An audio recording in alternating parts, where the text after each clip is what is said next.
All right, let's just blast off, dude, because there's so much to talk about. Recapping day 2 of ICE protests versus media narratives. Trump wants more militant response. Updates on Israel's ethnic cleansing campaign and more. Get in now. Do I take it to the streets again? Potentially. I haven't decided yet, because I don't know what kind of actions are happening, but ICE raids are still ongoing, so we'll see. Did you see the right has synchronized tweets about banning third world immigration? I know.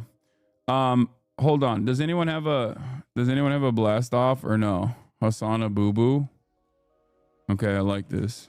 All right, I'll just use that. That's a good one. That's a good one. That's a good one. That's a good one. Saturday, I'll definitely go out to the No Kings one for sure. Did you see DSA LA is organizing something at 5? I did not see that, but all right. Let's just blast off real quick. Recapping day 2 ICE protests versus media narratives. ICE is taking farm workers in the fields in Oxnard and Santa Maria now. Yeah, they've yet to do like mass sweeps in the same way that they started doing in Los Angeles in like red states. I wonder what the response in red states is going to look like. I'm feeling like the red state response is also going to be as vicious, if not more vicious. I remember reading about the history of the Bracero program and the mass remigration of Mexican nationals and Mexican migrant workers and even Americans of Mexican descent, something that the Trump administration has basically pointed to as a positive.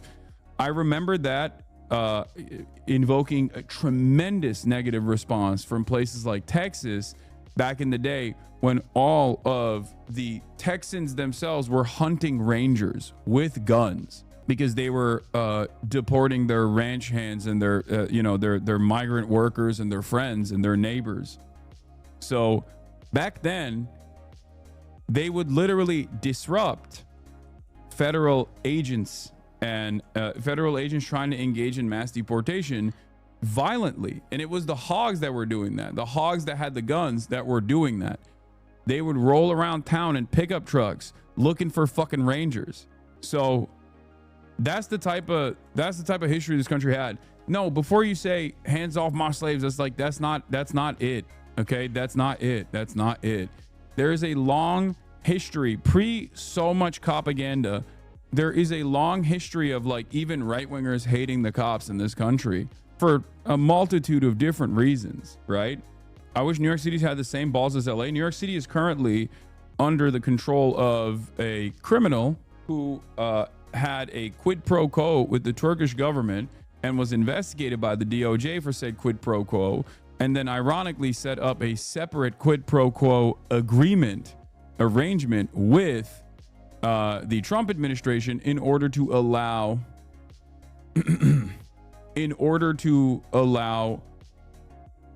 ICE to do whatever it wants to in the state against state laws, mind you, because New York also sanctuary state, New York City also a sanctuary city. Greta was not kidnap law.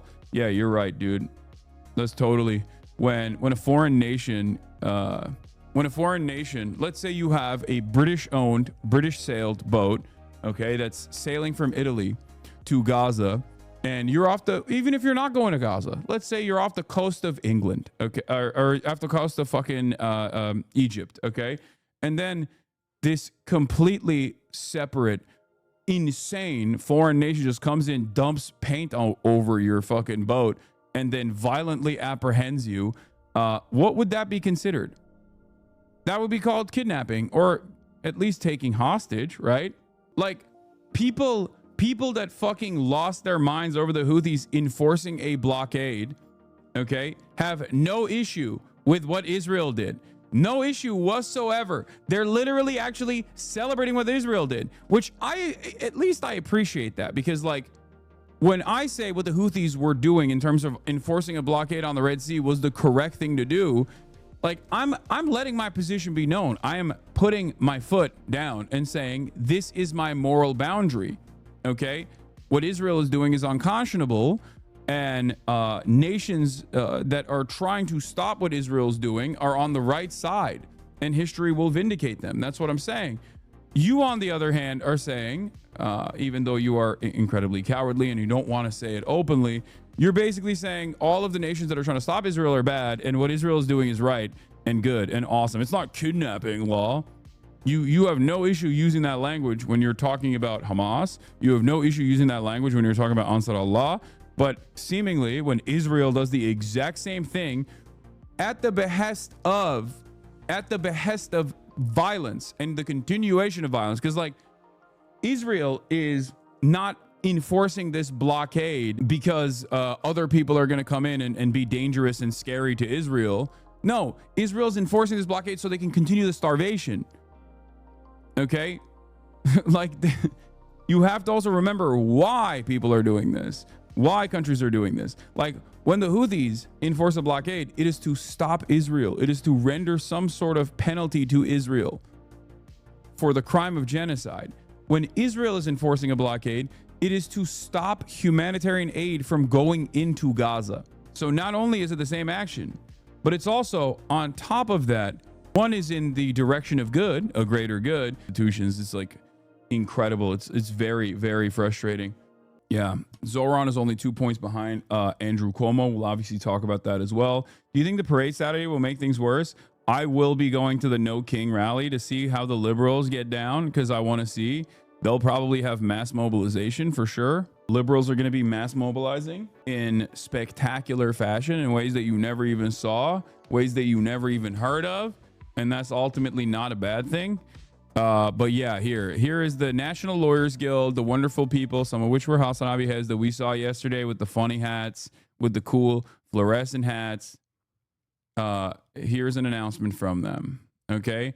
National Lawyers Guild's Know Your Rights reminder. Oh, hello.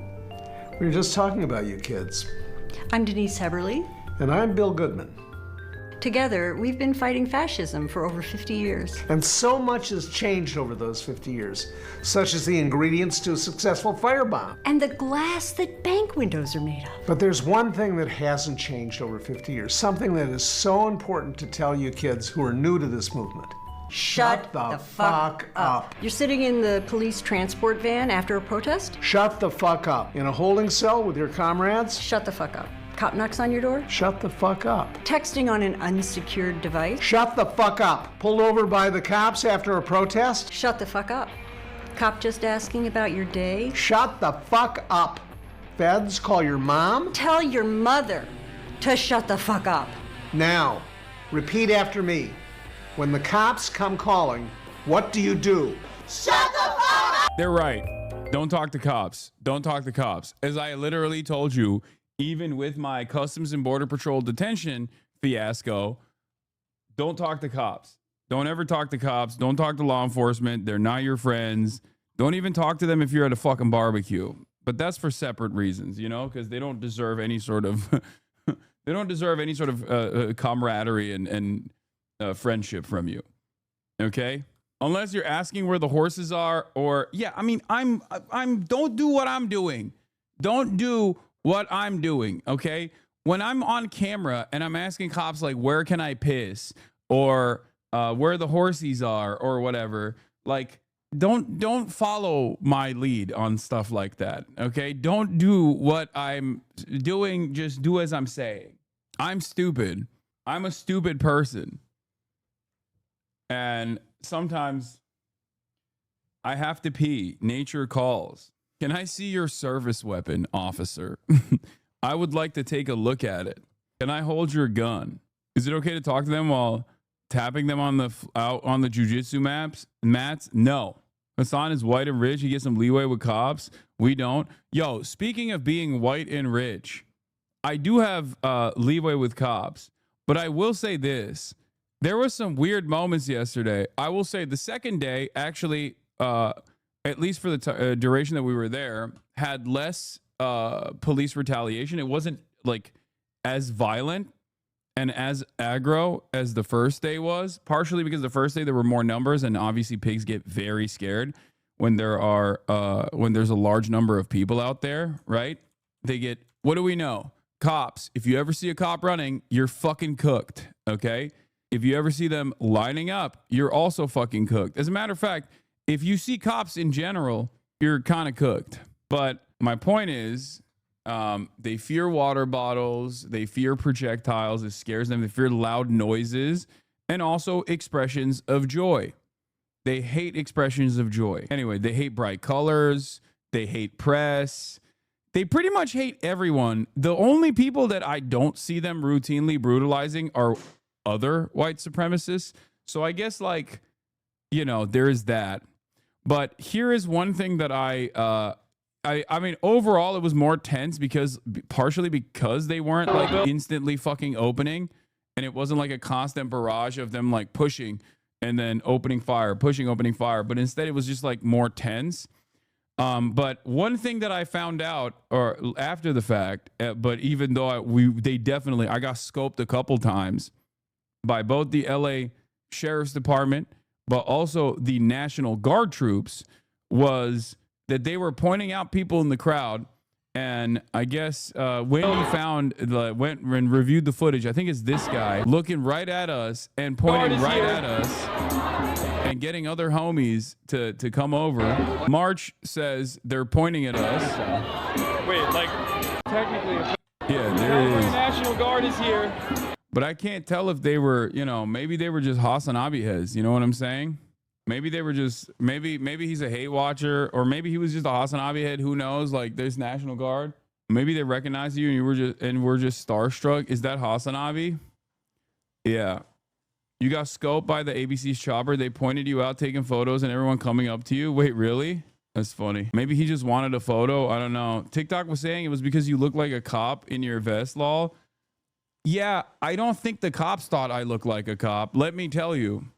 Because I just don't think the cops thought that. Maybe other protesters might have thought that, but then it would have been really weird if the other protesters that thought that would then look at all these other protesters coming up and like fucking taking photos and whatnot. But he thinks your head is small is a challenging target. Yeah. Well, it started. This video actually kind of goes hard. I'm not gonna lie. Me with one hand in the pocket and the motorcycle also revving right at the same moment. Like that, I don't know. Sometimes videos just hit, you know. CNN blamed the protesters when they found used rubber bullets. That's some top class reporting. I know. There's a reason why they're behind the fucking cops and we are on the side of the protesters. That is something that I wanted to explain. Like, CNN and a lot of mainstream media is there to drive home that same fucking narrative that, like, yo, these rowdy protesters are really making police work quite difficult today. Like, that is their job. That is their goal. That is what they're there to do. Okay? That is what they're there to do. The video of you crossing the bridge yesterday while getting fired at was pretty crazy. Yeah, I know. That shit was insane. This version is better. Hutch dipshit. Oh, yeah, I saw this as well. But anyway, there was a couple moments where...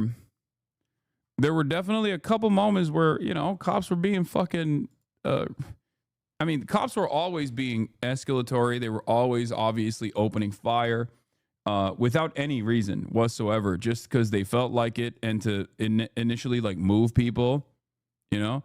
Fuck my hair up. Twitch streamer Hassan Piker is stunned by flashbang in LA riots. Twitch pundit Hassan Piker was caught up in the mayhem of LA riots on Monday. Twitch streamer Hassan Piker was caught up in the Los Angeles riots with footage capturing the moment he was disoriented by loud flashbangs. Hassan Piker, who lives in LA, is known for posting YouTube videos under the moniker Hasanabi, was interrogated by border agents last month upon returning overseas with his anti-Trump political views. On Monday, photos and footage of him attending the protests were shared on social media.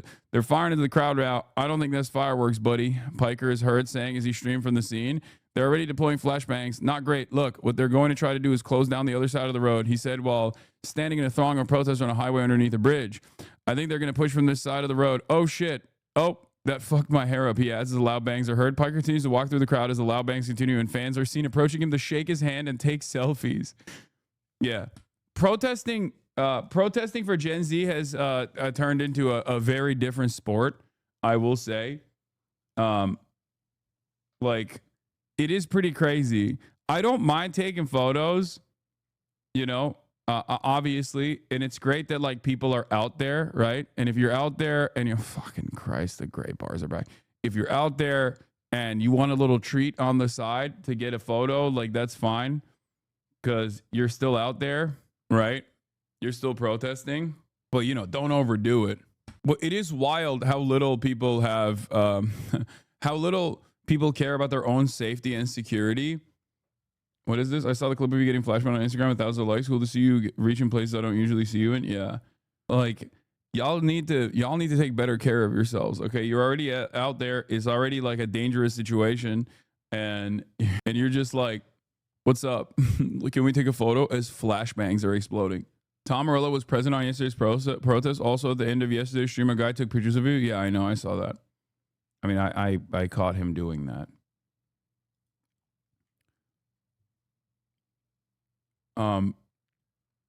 Wouldn't it be better just to look and wave at chat together real quick instead of fumbling with phones and gather a screen cap later?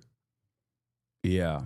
Anyway, but of course, as always, the people that seemingly are paid to be wrong, ironically enough, they do it for free, but they should be paid to be wrong, are constantly getting things wrong all the time. Streamer Hutch praises the restraint of LAPD and criticizes Hassan Piker for implying the police will fire on protesters as police begin firing on protesters. Oh, that's kind of what it feels like. Okay, all right.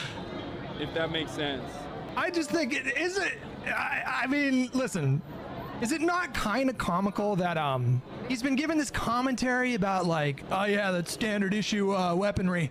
That's usually a surefire sign that things are about to pop off, and he's been doing that for like an hour. And so far, it seems like the police. Wait, what? That, bro, that's crazy. Ain't no freaking way he was talking this big shit. Ain't no freaking way. Southern lion? This man is no lion, okay? Wait, he was watching my protest coverage for an hour straight, just hate watching? Are these guys all right, man? He's like, yeah, I've been watching for an hour and no one has killed him yet. What's going on?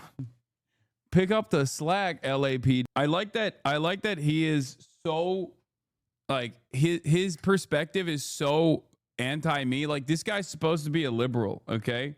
His perspective is so anti-me that he's just decided, like, police actually don't brutalize people at all. I don't know why he's saying that.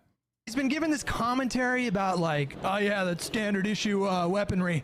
That's usually a surefire sign that things are about to pop off. Also, half of the things that I was saying was like memes. Like, I don't think, like, you know, when I say cops, like loud noises scare them. Anyway, like let's watch. Like an hour. And so far, it seems like the police are showing restraint. Like, they're not advancing. They issued a dispersal order and they haven't advanced. Oh yeah, no, they use that technology in Colombia. Oh, okay. Oh, fuck me, right? Yeah, fuck you, actually. In and of itself. Yeah, fuck yourself. I love that this guy is so consistently wrong. It's so funny. Brother, make up your own fucking mind. You can, like, if you position your whole shtick as being against me while simultaneously claiming that you're a fucking libtard, you're always going to be wrong, and you're going to be wrong in the direction of conservatism to a degree where, like, other liberals are probably going to look at you and go, I don't really fuck with you, man. You're constantly saying shit that is wrong and also kind of conservative.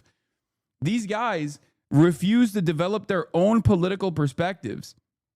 And basically, they refuse to develop their own political perspectives and basically decide that, like, their whole thing is like, whatever I'm saying, they're going to say the opposite. Leftists hating other leftists more than right-wingers. Who is surprised? He's not a leftist, man. These guys are just like, they're grifters, okay? Speaking of grifters, this one is a liberal grifter, right? This one is the liberal version of this. But there's also a right-wing version of this as well, a more right-wing version of this, and that's fucking Asmongold. Okay, where is it? I saw the Hasanabi Productions posted it. Apparently, Asmongold also has some takes on this. Asmongold, Hassan is a fake revolutionary. He's not on the street putting his life on the line. Chat, he was literally protesting in the streets. Asmongold, well, he should be arrested then. Like, they will go, hey, man, why aren't you doing anything? Why aren't you getting off your ass? By the way, he never gets off his fucking ass. even though I get off my ass all the goddamn time whenever there is like an opportunity to mobilize. And then when they find out I did actually fucking get off my ass, then he goes, okay, well, then he should be arrested. You see Hassan? No, I don't see Hassan. I heard he was out there. I don't know. I think that I saw an image of it, and I think he's on like the side up the top. So he's not actually going to go down there and stand in the in this area, because if he goalpost shifted. No, I was fucking down there, dipshit. Oh, he went in, but that's not enough. It's not enough that he actually is there. He actually is not like in front of the line. Oh, he is in front of the line. Okay, well, then he should be killed. if he did, he'd get in trouble, right? Like, he has no problem LARPing as a revolutionary, but actually putting it on the line, this is going to be very different, which, to be fair, he was. Well, if he was actually doing that, he should get in trouble. Like, I mean, for sure. He was, though? Yeah, I don't know. I'd have to go and double check. He already did? Oh, I'd have to double see and see it. Yeah, I mean, in my opinion, I think all these people should just get arrested. That was so quick. Someone was like, no, he was down there. It's like, oh, he should get arrested. Like, that was literally, bro, the goalpost shift was so fast. He just went, like, dude, oh my God. He went, he's not down there. He's a LARPer. He's not down there. He's a LARPer. Where are you? You're at your house. Why don't you go protest alongside ICE, dude? Put your pussy right on that, okay? Put your pussy right in the fucking front lines. Stand behind the ICE agents and be like, please, please kill these people. You have no problem saying that from home, you know? Go to the pro-Israel rallies and be like, we want more death.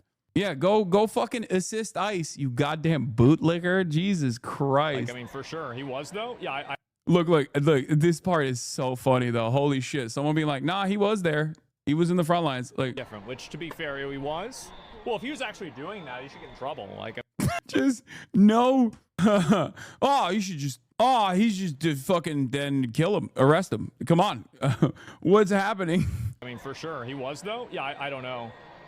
I'd have to go and double check. He already did? Oh, dude, right-wingers are such crybabies, dude. They have designed their entire culture around resisting against a tyrannical government, okay? They're like, oh, yeah, come and take it, bitch. Like, I got my gun. Like, I'll fight tyranny, you know?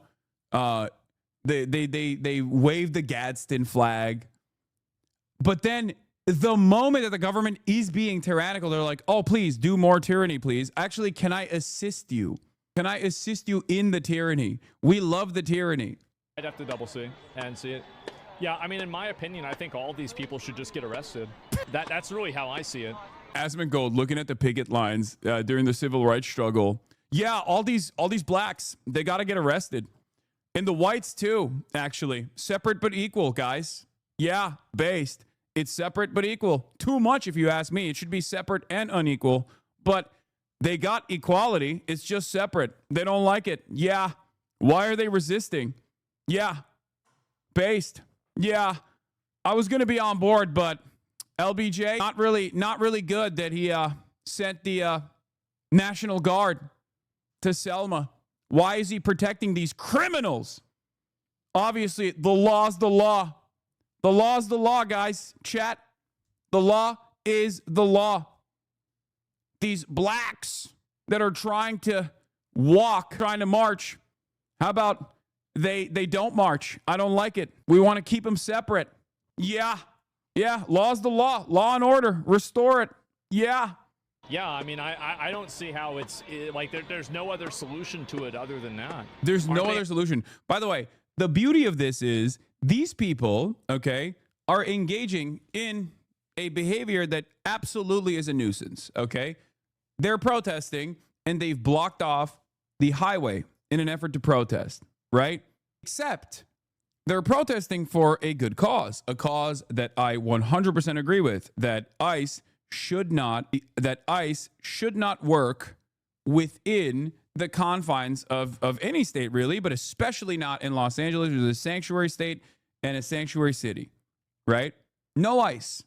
No ICE in general. If you were to ask me, I think it should be completely dissolved. It should not exist at all, okay? in the past, before the Department of Homeland Security was invented, ICE did not exist. You had the INS, which would routinely conduct raids as well, which also should be, I mean, it was significantly more limited than what took place since ICE's invention, which is, again, a relatively new phenomena in American history. Okay, a lot of people take it for granted. You think the Department of Homeland Security was like always around? Like, is post 9/11? Okay, and so is ICE. And INS's activities, mostly, aside from like every now and then going after undocumented migrant workers, but their overwhelming majority of INS activities still revolved around like sex trafficking and like criminal elements, right? There are already federal law enforcement agencies that are supposed to be tasked with dealing with like drug trafficking. You got the DEA, weapons trafficking. You got the ATF, right? And kidnapping and sex trafficking. You got the FBI. ICE does not need to exist. It simply exists as a way to militarize immigrant enforcement, which is a civil, which is a not a real crime, basically. Like crossing the border is not considered a real crime. Overstaying your visa is not considered a severe enough crime that is supposed to be met with this level of force, this level of apprehension and mass detentions. If it was the case, then ICE wouldn't be routinely, when there's a libtard in charge, routinely conducting regular checkups with migrants that they are now kidnapping at the point of those checkups. For the record, it's not a crime. It's just paperwork. Like, you're waiting for your paperwork to be fulfilled to stay in the country, right? So I think ICE should be abolished 100%. This is a civil violation to cross the border illegally, or a civil violation to overstay your visa, which is, of course, the majority of undocumented migrants on U.S. soil are visa overstayers. Okay? But the crime that we're talking about in and of itself is simply paperwork, waiting for your paperwork. In most circumstances, these people are just waiting for their paperwork, and the government turns off the opportunity for said paperwork to be fulfilled. And then they go, nope, you're done. You're out. So I consider this completely ridiculous, completely unacceptable. ICE's affairs are unimaginably cruel and completely unjustifiable. And also, it doesn't help anything. It hurts commerce. It hurts these communities. It hurts the culture. It fucks the vibes up. You know what I mean? It's ridiculous. It is for no good reason. The only reason why all of these raids are happening is because Trump has been able to successfully whip up an incredible amount of hatred and dehumanization against migrants, claiming that they were all rapist criminals. So much so that even other people who are related to undocumented migrants themselves ended up voting for him. The alternative was so ass from their perspective that they went and they voted for Donald Trump. I understand that this is a frustrating moment for many liberals to turn around and say, well, sucks to suck, fuck them, okay? You can never feel this way, because if you are a liberal, or if you're a leftist, if you're a progressive, you believe in the values, okay? You believe in empathy. Your first principles revolve around doing no harm to others or making other people's lives better. So do not fucking gloat. We were in an Uber going to Little Tokyo yesterday from one part of the protest to the next. And the dude that was in the Uber was Latino. And he told me he was so sad that he had voted for Donald Trump, that he never actually foresaw this level of reaction, like this kind of ICE enforcement happening in Los Angeles. And he was wrong. And I fucking yelled about this every goddamn day. I yelled about this every fucking day on this goddamn broadcast. Every day, that Donald Trump was a fucking fascist, that he was going to do mass deportations, that no one in the media was actually talking about how severe these deportations were going to look like, how awful these deportations were going to look like. And you want to know why no one in the media was asking that?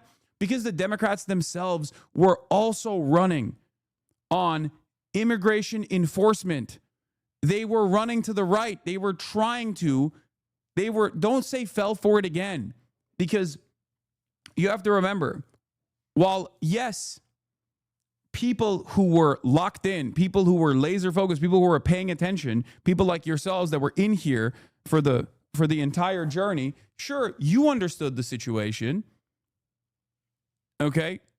You understood the situation, but you have to recognize that the Democrats themselves also showcased a militant reaction to undocumented migration because they were so scared. They saw the incredible amount of reactionary, right-wing, fuck migrants type of sentiment coming from the Republicans for the 4 years that Brandon was in charge. And by the end of said 4 years, Joe Biden turned around and said he was going to do a border wall bill. He was basically going to implement Donald Trump's 2020 vision.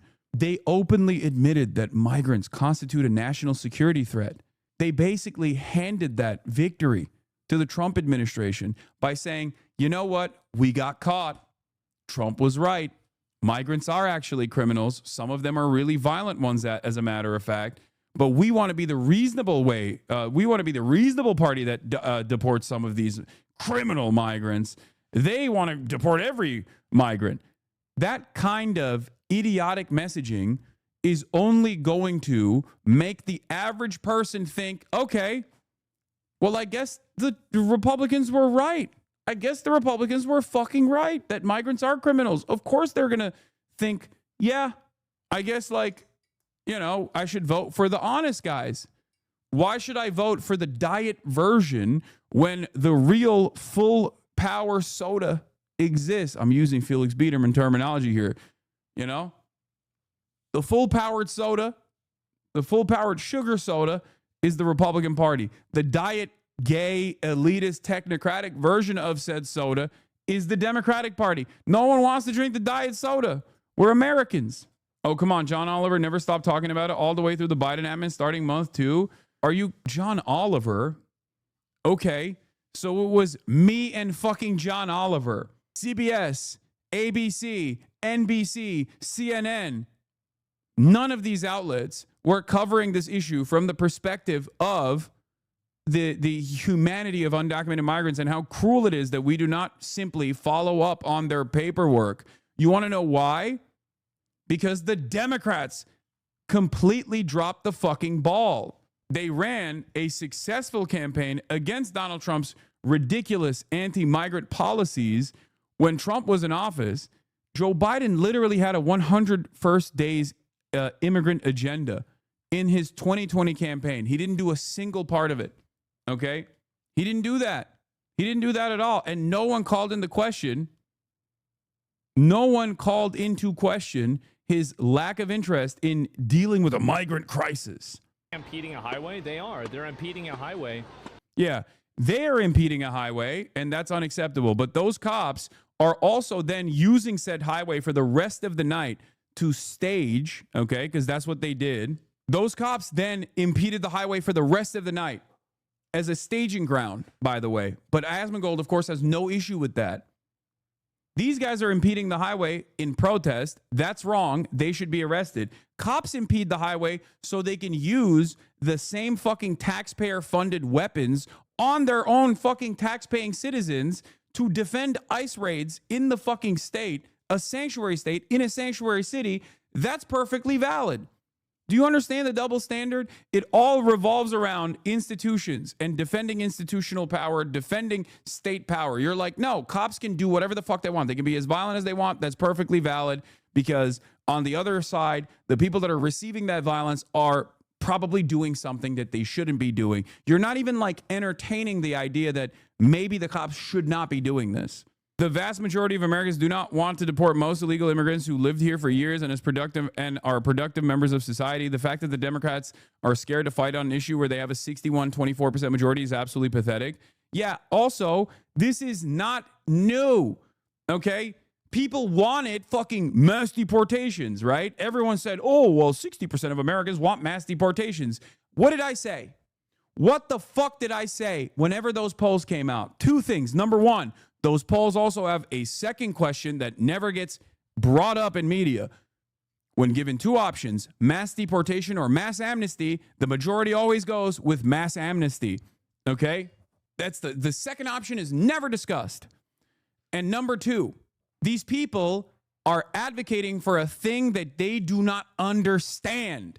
And it is up to both the media and, more importantly, the Democratic Party, the counter message, to show how depraved mass deportations would look like. And if the Democrats don't actually, one, talk about the humanity of migrants and how we are a nation of migrants and how these people are wonderful contributors to American society, that they're just working alongside all of us every single day, and how important it is that we actually fucking pay them back, how we actually give them the paperwork, how we actually allow them to become more productive members of society that can take more of the amenities, they can use more of the fucking amenities. When the Democrats don't do that, and the market is flooded with right-wing sentiment, you arrive at Haitians are eating fucking cats and dogs. Haitians on temporary protective status that Trump offered them, by the way, just as the Biden administration did, are actually fucking illegal aliens and they're eating cats and dogs. That's what the discourse was.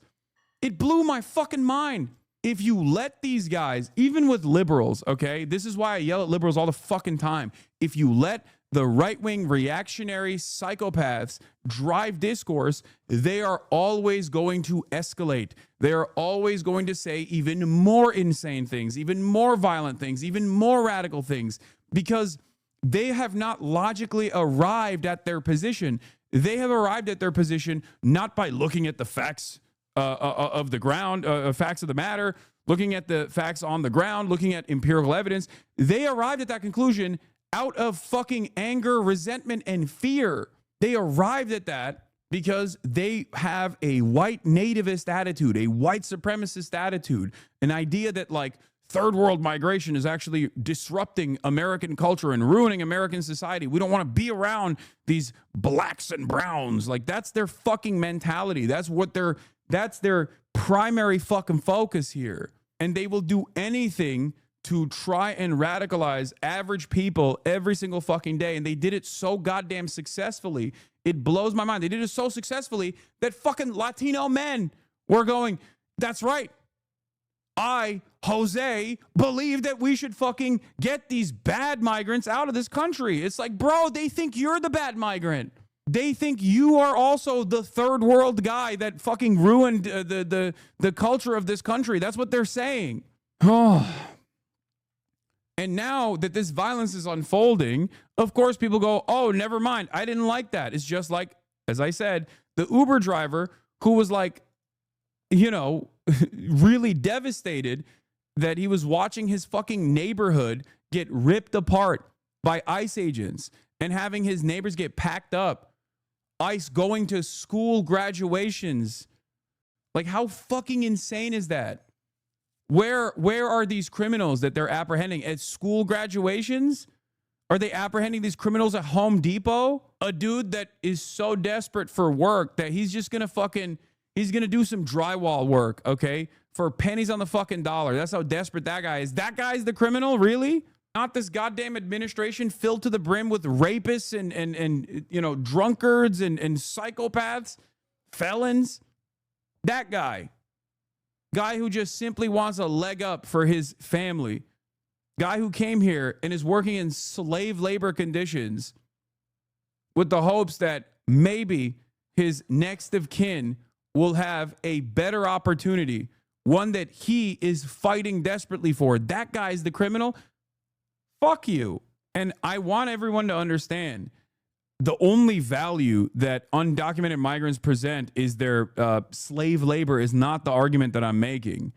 I'm saying that it is additionally fucked up, additionally crazy that that these people who contribute so much to society, so much to America, so much to our economy, so much to our culture, so much to what makes America great. Like one of the only aspects of American society. There's three things. I was thinking about this in the shower earlier this morning. There's three major things that I can point to that are still good about the United States of America. Okay? Diversity is one of them. It's a major point. Diversity is a fucking major point. Diverse culture, better food, better attitude overall. Okay, America's a profoundly diverse nation, and that's a good thing. Okay, and it is only a diverse nation as a consequence of migration. Okay, the other two good things are due process and some of the weirdly liberal quirks of our criminal justice system that ironically don't even exist in other OECD nations. You know, you're entitled to a lawyer. These are good things, right? You can't just be like unjustifiably detained for an extended period of time. These are good things that America still has. And last but not least, the First Amendment. And all three of these things are being ripped apart. The only good things about America are being fucking taken away. The last remainder of good things that America offers its citizens unfucking conditionally is now being taken away by this administration. And you got dumb fuck hogs that are championing this, that are like, no, hell yeah, finally authoritarianism is here. I was waiting for it. Because why? Well, maybe it'll destroy my enemies. Maybe it'll destroy the people that I have designed as enemies in my mind. People that I'm just scared of. Thankfully, the government is packing these scary people up. It's disgusting. It's also disgusting when you look at the situation. I'm a Californian. Okay, I've been living here for what, 12 fucking years at this point, right? I've been living in Los Angeles for 12 years in Los Angeles, California. Okay, it is one of the, with the exception of I guess like Istanbul and Ankara, it is the one place that I've lived in for the longest period of time in my life, okay? I love the state. I love the city. There's many fucking problems. There's many issues, right? But I still love it because it's very diverse. It's incredible. It's great food, great weather. It's got it all, okay? And I cannot comprehend how insane it is that an administration that has tremendous resentment for California, which is in and of itself as a state, the fourth largest economy on the planet. Like it has a larger economy than fucking Germany. Okay. California as a state is the fourth largest economy on the planet. And an administration that is backed up by some of the most racist fucking pieces of shit on the planet in the interest of serving some red meat to its most radical elements within his base, are taking these incredibly violent actions that rip apart the social fabric in California. And it is so hostile. Like it blows my mind how hostile these people are who have never lived in California, who will never live in California, who will never live in Los Angeles. And they're looking at it from the outside going, hell yeah, this is what I voted for. It's like, fuck you, man. Fuck you. I'm not advocating when Brandon is president. I'm not advocating for them to come in and like sick the Gestapo on you for, I don't know, mudding or some shit or wanting to shoot your guns, right? Like that's a fear that you have fantasized in your life. That is a fear that you have created in your mind. And that fear caused you to vote for the fucking Republican Party. And then the Republican Party turns around and goes, actually, we are going to use the federal government to destroy the social fabric of California. And you're like, hell yeah, that's right. That's great. Like, keep to your own fucking business, dude. What the fuck is this shit?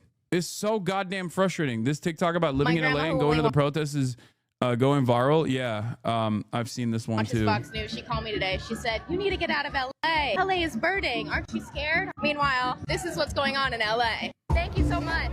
Yeah, thank you. I got snacks. Sometimes people look at me crazy when I say I live in downtown LA and they're like, aren't you scared to live there? Tell me you don't get it without telling me you don't get it. Show me a city that shows up to defend its citizens the way LA shows up to defend its citizens. Solidarity. We're not going to get out of the streets until ICE are out of our streets. Ain't that right? ICE out of LA. ICE out of LA. Police in LA are overwhelmed. We got to send in the Marines. Even the fucking liberals that are like not even in Los Angeles.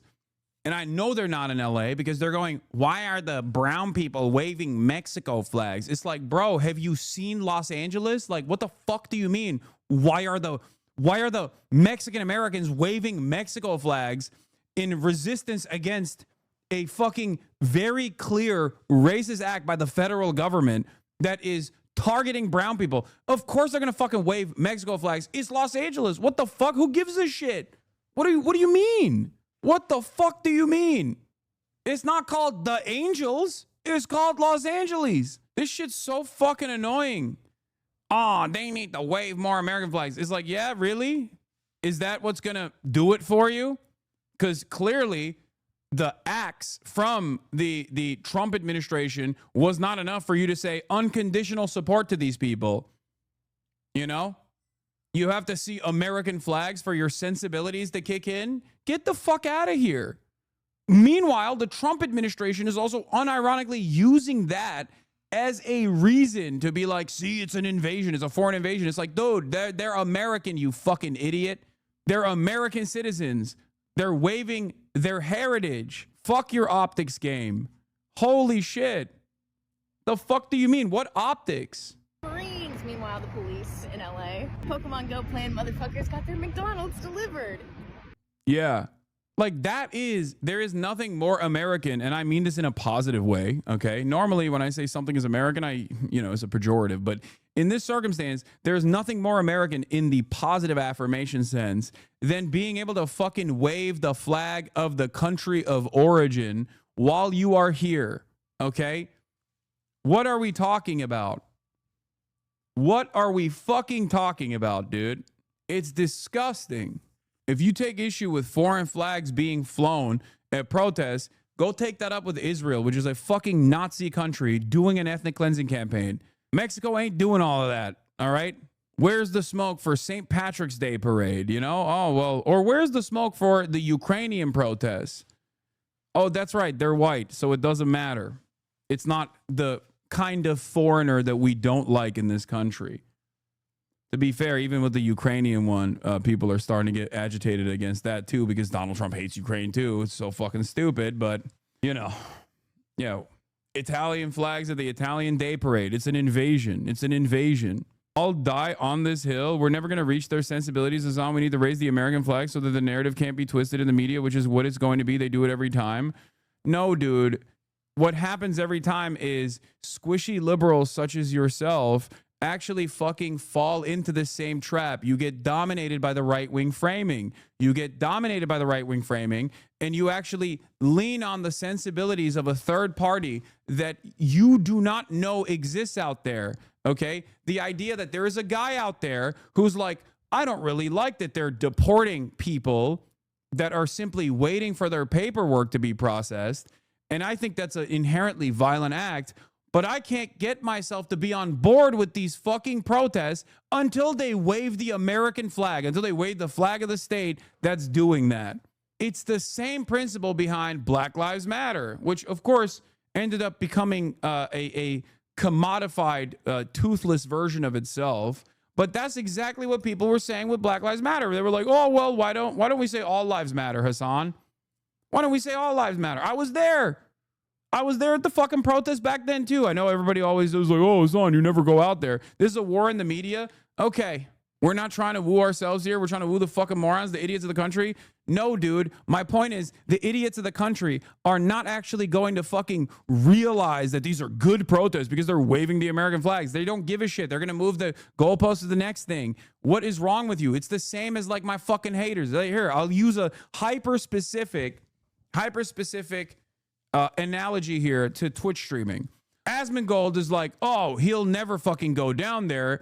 He'll never go outside of his house. He just wants to sit in his fucking ass and cover the protest from afar from the comfort of his home because he likes the fucking LARP. Okay. Then his chatters are like, no, he is there. He's like, okay, well, he's only on the top there though. He's actually only shooting from afar. He doesn't want to put himself in the line of fire. He doesn't want to put himself in danger. And then people go, oh no, he's actually in the front line right there. You're wrong. And then he goes, okay, he must be arrested because he doesn't give a fuck. It's not about defending these protests because if you look at the cruelty that is going on with the federal government's insane enforcement, dragnet campaigns, arresting people at their fucking place of business, arresting people for cooperating with the administration, with the immigration authorities, arresting them at fucking courthouses, arresting them at fucking schools.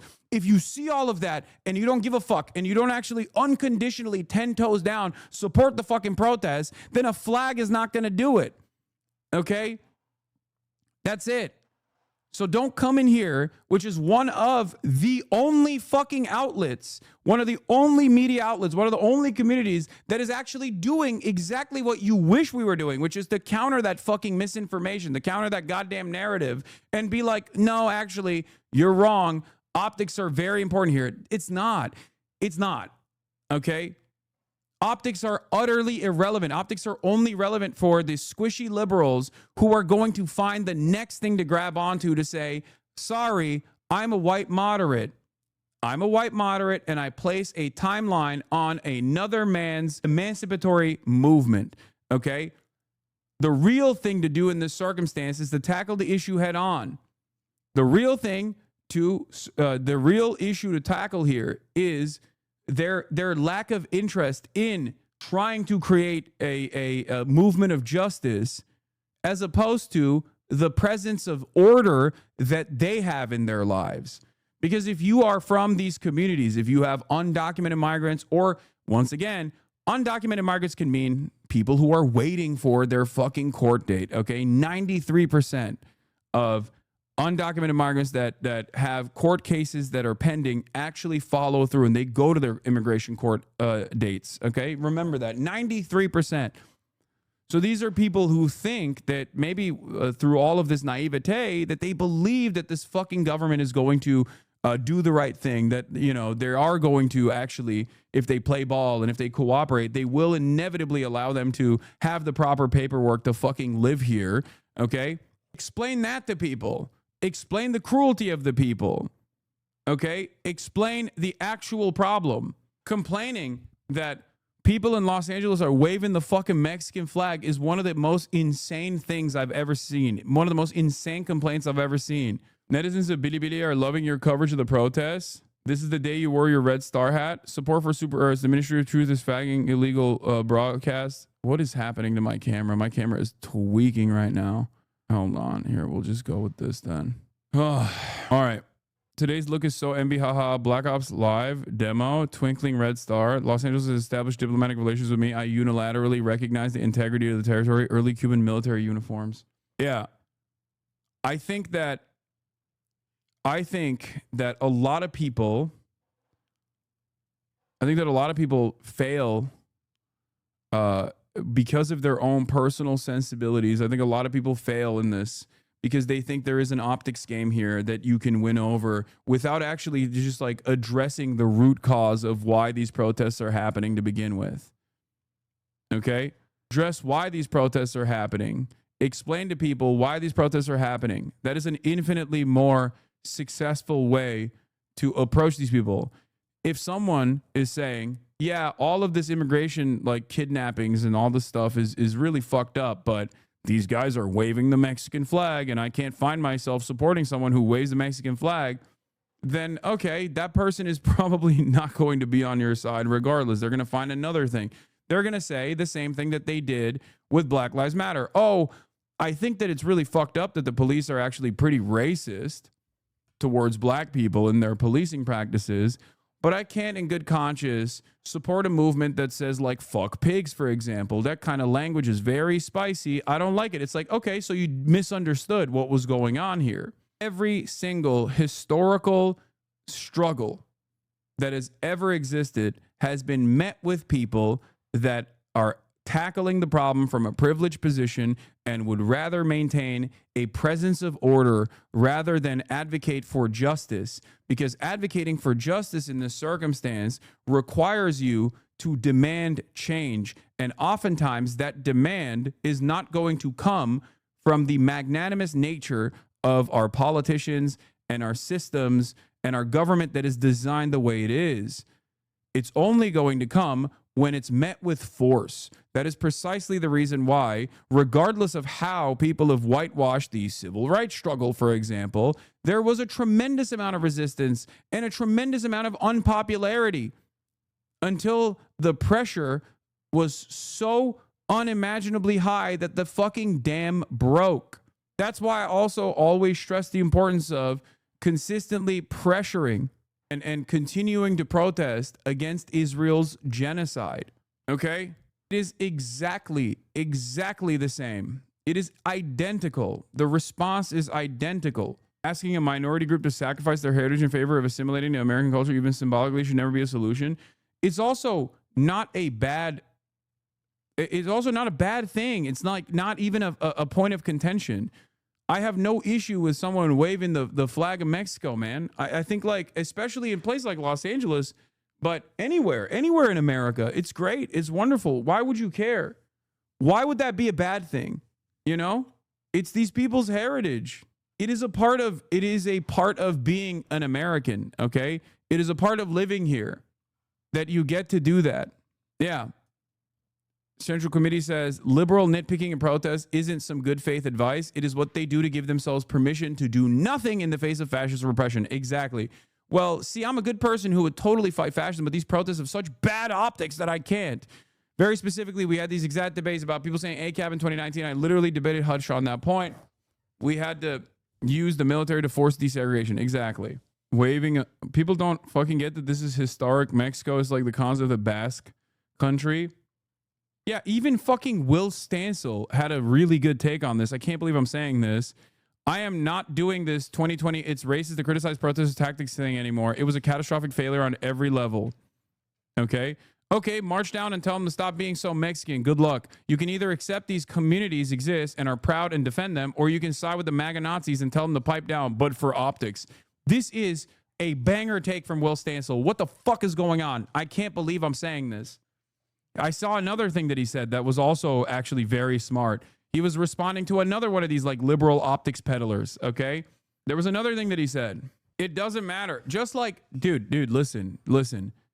The narratives that the Republicans carefully crafted against Black Lives Matter protests who were also overwhelmingly peaceful, but was met with police resistance at every point and only became chaotic as a direct consequence of police resistance, okay? Considering that they were also, fundamentally anti-police protests. Of course, that was going to happen. The only reason why people went, oh, well, this was a catastrophic failure. This was a catastrophic failure by every fucking metric. The BLM protests were a catastrophic failure by every metric. The only reason why they said that is because they didn't like it. Okay? They didn't like it.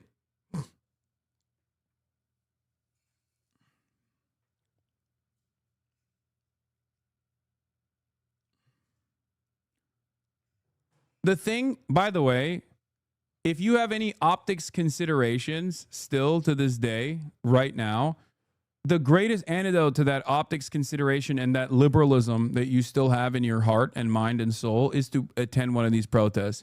It will basically rip away all of the things that you previously thought, okay, about like cops actually protecting and serving these communities, or who is the person that is, you not getting shot with us is true. I'm not. What do you mean us? Are you out in the streets or are you on fucking Twitch in the chat? Because it kind of feels like you're just in the Twitch chat fantasizing about being shot at. Yes. Yeah, okay. At least you recognize it. Yes, I will not be. I'm out in the streets. Oh, okay. Maybe that's the reason why. I didn't see you. So I didn't see you when you were out in the streets. I love you. Shut up. I'm just saying, I didn't see you yesterday or the day prior. So maybe you're taking your sweet ass time to get out in the streets. Anyway, throwing bagels at the wall. Thank you for the 20 gifted subs. After your stream yesterday, I volunteered to be a legal observer for the National Lawyers Guild. Never had heard of them before. Thanks for your coverage. Hell yeah. Please read logs. I think I'm bringing up an important point about the protest. Debate tactics, not optics. Fuck shit up. Don't get arrested is my take. What? In my mind, being picked off individually caused the motion to lose steam, so we need the most amount of chaos while optimizing the least amount of arrests. I unconditionally support the protest, and I still think that the protests need more tactics to further their goals and resist the opposing force. For example, people in the front preventing to be picked off by police and trying harder as a group to prevent arrests. I mean, yeah, they try to do their very best there, but it's like, it's a massive fucking crowd of people. I don't think that person is a Fed. Did you see Al-Qaeda announce that it's Jihad Summer? Am I Al-Qaeda? Because I announced it. Is Laura Loomer Al-Qaeda? Because initially she announced it, and I'm also going along with it. Like, it is actually Jihad Summer for sure. 2020 was Black Lives Matter Summer. 2025 is Jihad Summer. Now, we're going to talk about the danger of sending in military, because the reality of the matter is, while all of these protests are ongoing, Jake Tapper reposted, I don't care if you're raising Kenosha, storming the Capitol, or doing whatever this is in LA. No democracy can function when every group and identity bloc decides it has the right and moral authority to take its specific political disagreements into the streets. Yeah. Waving a Mexican flag or marching in the streets is not the same thing as burning vehicles and throwing bricks. People keep conflating them as if they're all obviously bad optics. Yeah, I am even less liberal than Will Stansel on the matter, because I think that while, yes, burning fucking cars is a distraction, okay, and ultimately dangerous for the protesters that are around, you will never catch me focusing on that at any point, because I understand that this is a fucking decentralized movement of angry people that have gotten together to stop an intense amount of violence.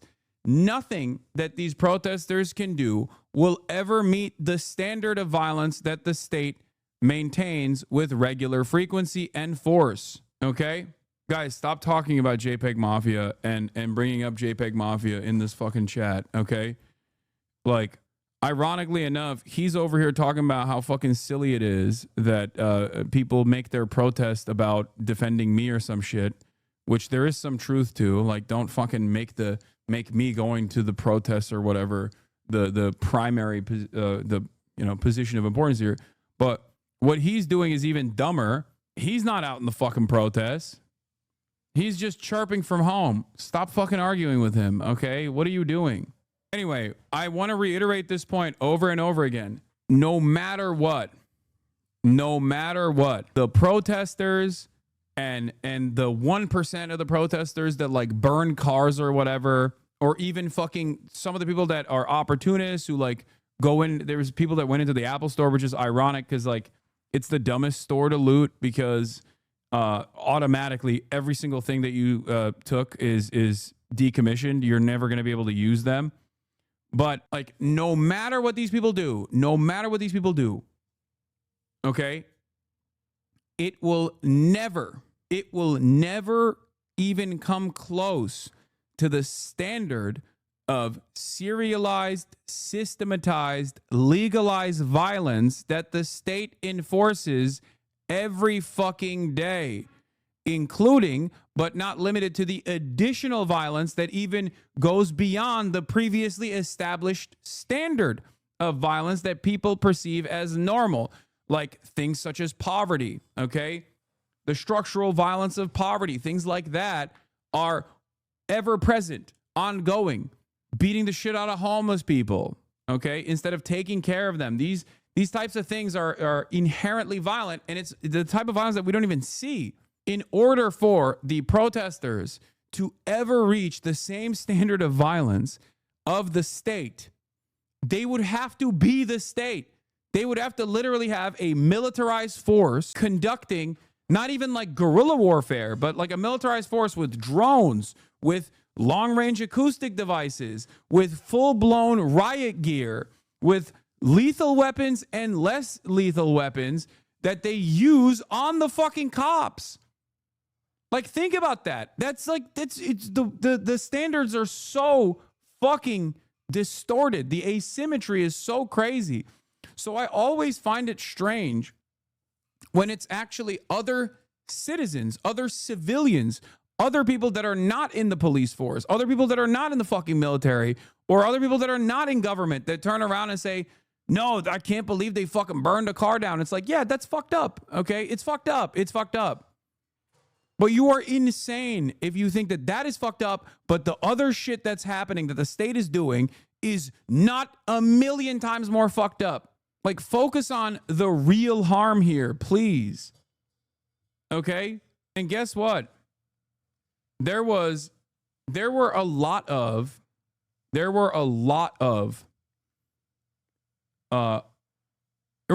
fucking clashes, right?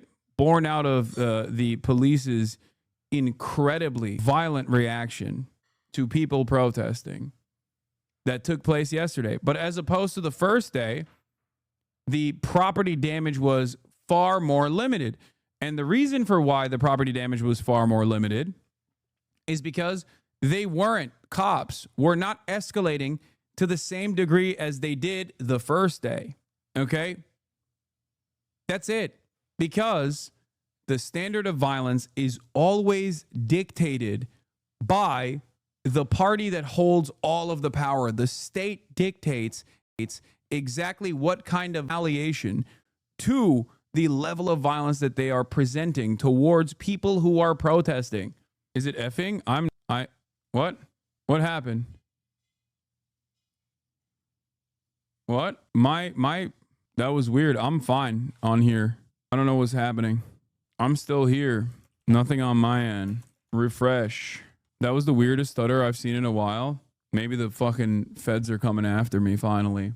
Twitch is silencing you? Yeah, maybe. But I hope you guys understand this, okay? What I'm saying, what I'm stating here is not fucking crazy. What I'm stating here is the opinions that I've developed after both doing a decent amount of reading on this matter, looking at historically important events that are comparable to the ongoing civil struggles that exist in modern society, and also my own personal experience that I'm trying to share with you from going to these goddamn protests. You understand? And I know for a fact that if you were to attend one of these things, you would recognize, one, very quickly you would recognize that you are surrounded by like-minded individuals, and it is an incredible feeling. It is an incredible feeling to experience that solidarity.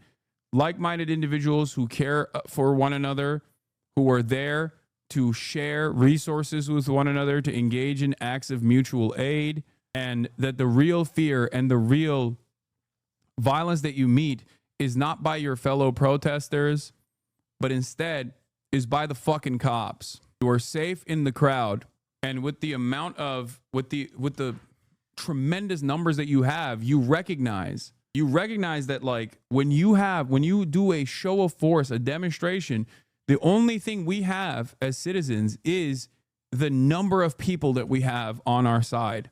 Okay? We have the numbers. They do not. And the state realizes that. Okay? Which is why they implement tremendous use of force. We have the numbers. They do not. They have the weapons, they have the power, and the power that they have is because we have the numbers. This is why I try to urge people to participate in these protests, participate in these demonstrations, okay? At some point, you have to pick whether you will defend immigrant communities as they actually exist or will only defend them if they shape up and start acting American enough. And frankly, the rhetoric about the protests is telling me that too many liberals are picking option 2. If liberalism can't defend the lived reality of pluralism, only some idealized version where everyone acts in the exact way we assume would most appeal to middle America, we've already lost. And frankly, even if they did act like that, the far right would still demonize these people because their hate is mostly rooted in hallucinations and demagogic lies. Exactly.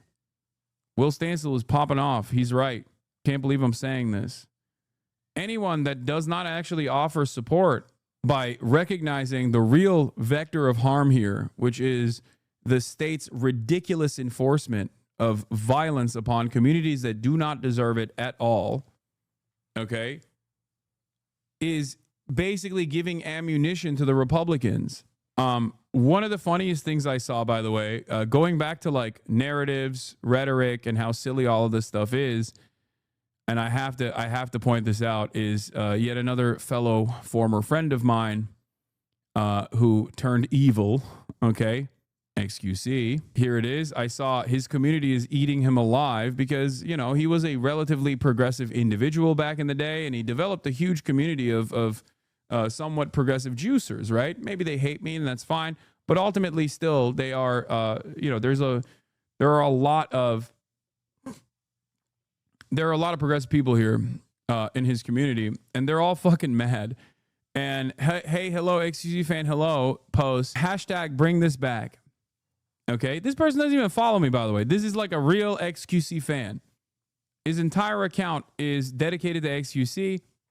He's a juicer, right? He's stuck through his juicer through thick and thin, even with the gambling pivot, even with the Aiden Ross arc, and he's still like, please, dude, bring this XQC back.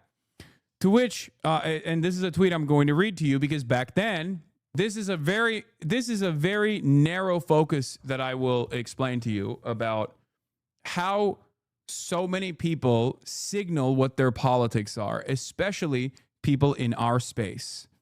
Okay? People in the space of Twitch, people on YouTube. If you recall, if you're old enough, Black Lives Matter did not start under the Trump administration. It reached its apex point under the Trump administration, but it did not start under the Trump administration. Black Lives Matter started with, I believe, Ferguson, and maybe even you could point to George Zimmerman as well. Initially, in the aftermath of nope, not 2000, and I think it started all the way back in 2014. It started under Barack Obama. Okay. It started under the Barack Obama administration. Liberals at the time actually were incredibly anti-BLM. Why do I know this? One, because I'm fucking old. And two, because I was in support of, Trayvon Martin, Ferguson and Trayvon Martin. I was, of course, in support of the movement against police brutality, specifically targeting black communities back then. And I would write a lot about this issue. I would write a lot about this asymmetry in using the same methodology and the same language that I use right now, because unfortunately, the systems of cruelty do not change. If anything, they get worse and they calcify, they harden. Okay? So at the time, many prominent liberals, Obama included, while simultaneously saying Trayvon Zimmerman could have been my son, would then also call, after Ferguson, the Black Lives Matter movement thugs. Okay? That's what he said. He said these were thugs. Or I believe, I don't know if he used the word thug or if he used the word uppity. It's like one of those racialized terms that he used. Okay? Also at the same time, you had Jim Comey, who was the FBI director at the time, when people were pushing for body cameras to be given out. You had the likes of FBI Director Jim Comey claiming that the body camera footage is making police brutality worse. Oh, he used the term thug. Did I say Trayvon Zimmerman? Oh, Trayvon Martin. I'm so sorry for saying Trayvon Zimmerman. George Zimmerman was the white supremacist psychopathic killer of Trayvon Martin. Barack Obama used the term thug. RBG used the term uppity. Ruth Bader Ginsburg, something along those lines. Anyway, these are racialized terms. But the reason why I'm bringing this up is because only after the wave of anti-Trump protests and the wave of liberal resistance after Trump's victory and Trump putting the crosshairs on Colin Kaepernick and also the Black Lives Matter movement, did liberals actually get on board with this? The No Kings movement that is existing right now, that's going to happen on Saturday, or the 501 movement. Like, these are liberal movements, right? They're massive. They're massive forms of protest, but they're ultimately liberal. They don't have that same radical element. They don't fully understand why they're protesting. They just like hate Trump, right? Or they hate like some aspects of Trump's governance, but not all. But only after Donald Trump stood in opposition to BLM did liberals actually universally condemn Donald Trump, universally condemn all lives matter style narratives, and get on board with Black Lives Matter. Now, in the aftermath of that, of course, Black Lives Matter became commodified. You had Walmart throwing up the fucking black fist while simultaneously still funding their local police unions and things of that nature, you know.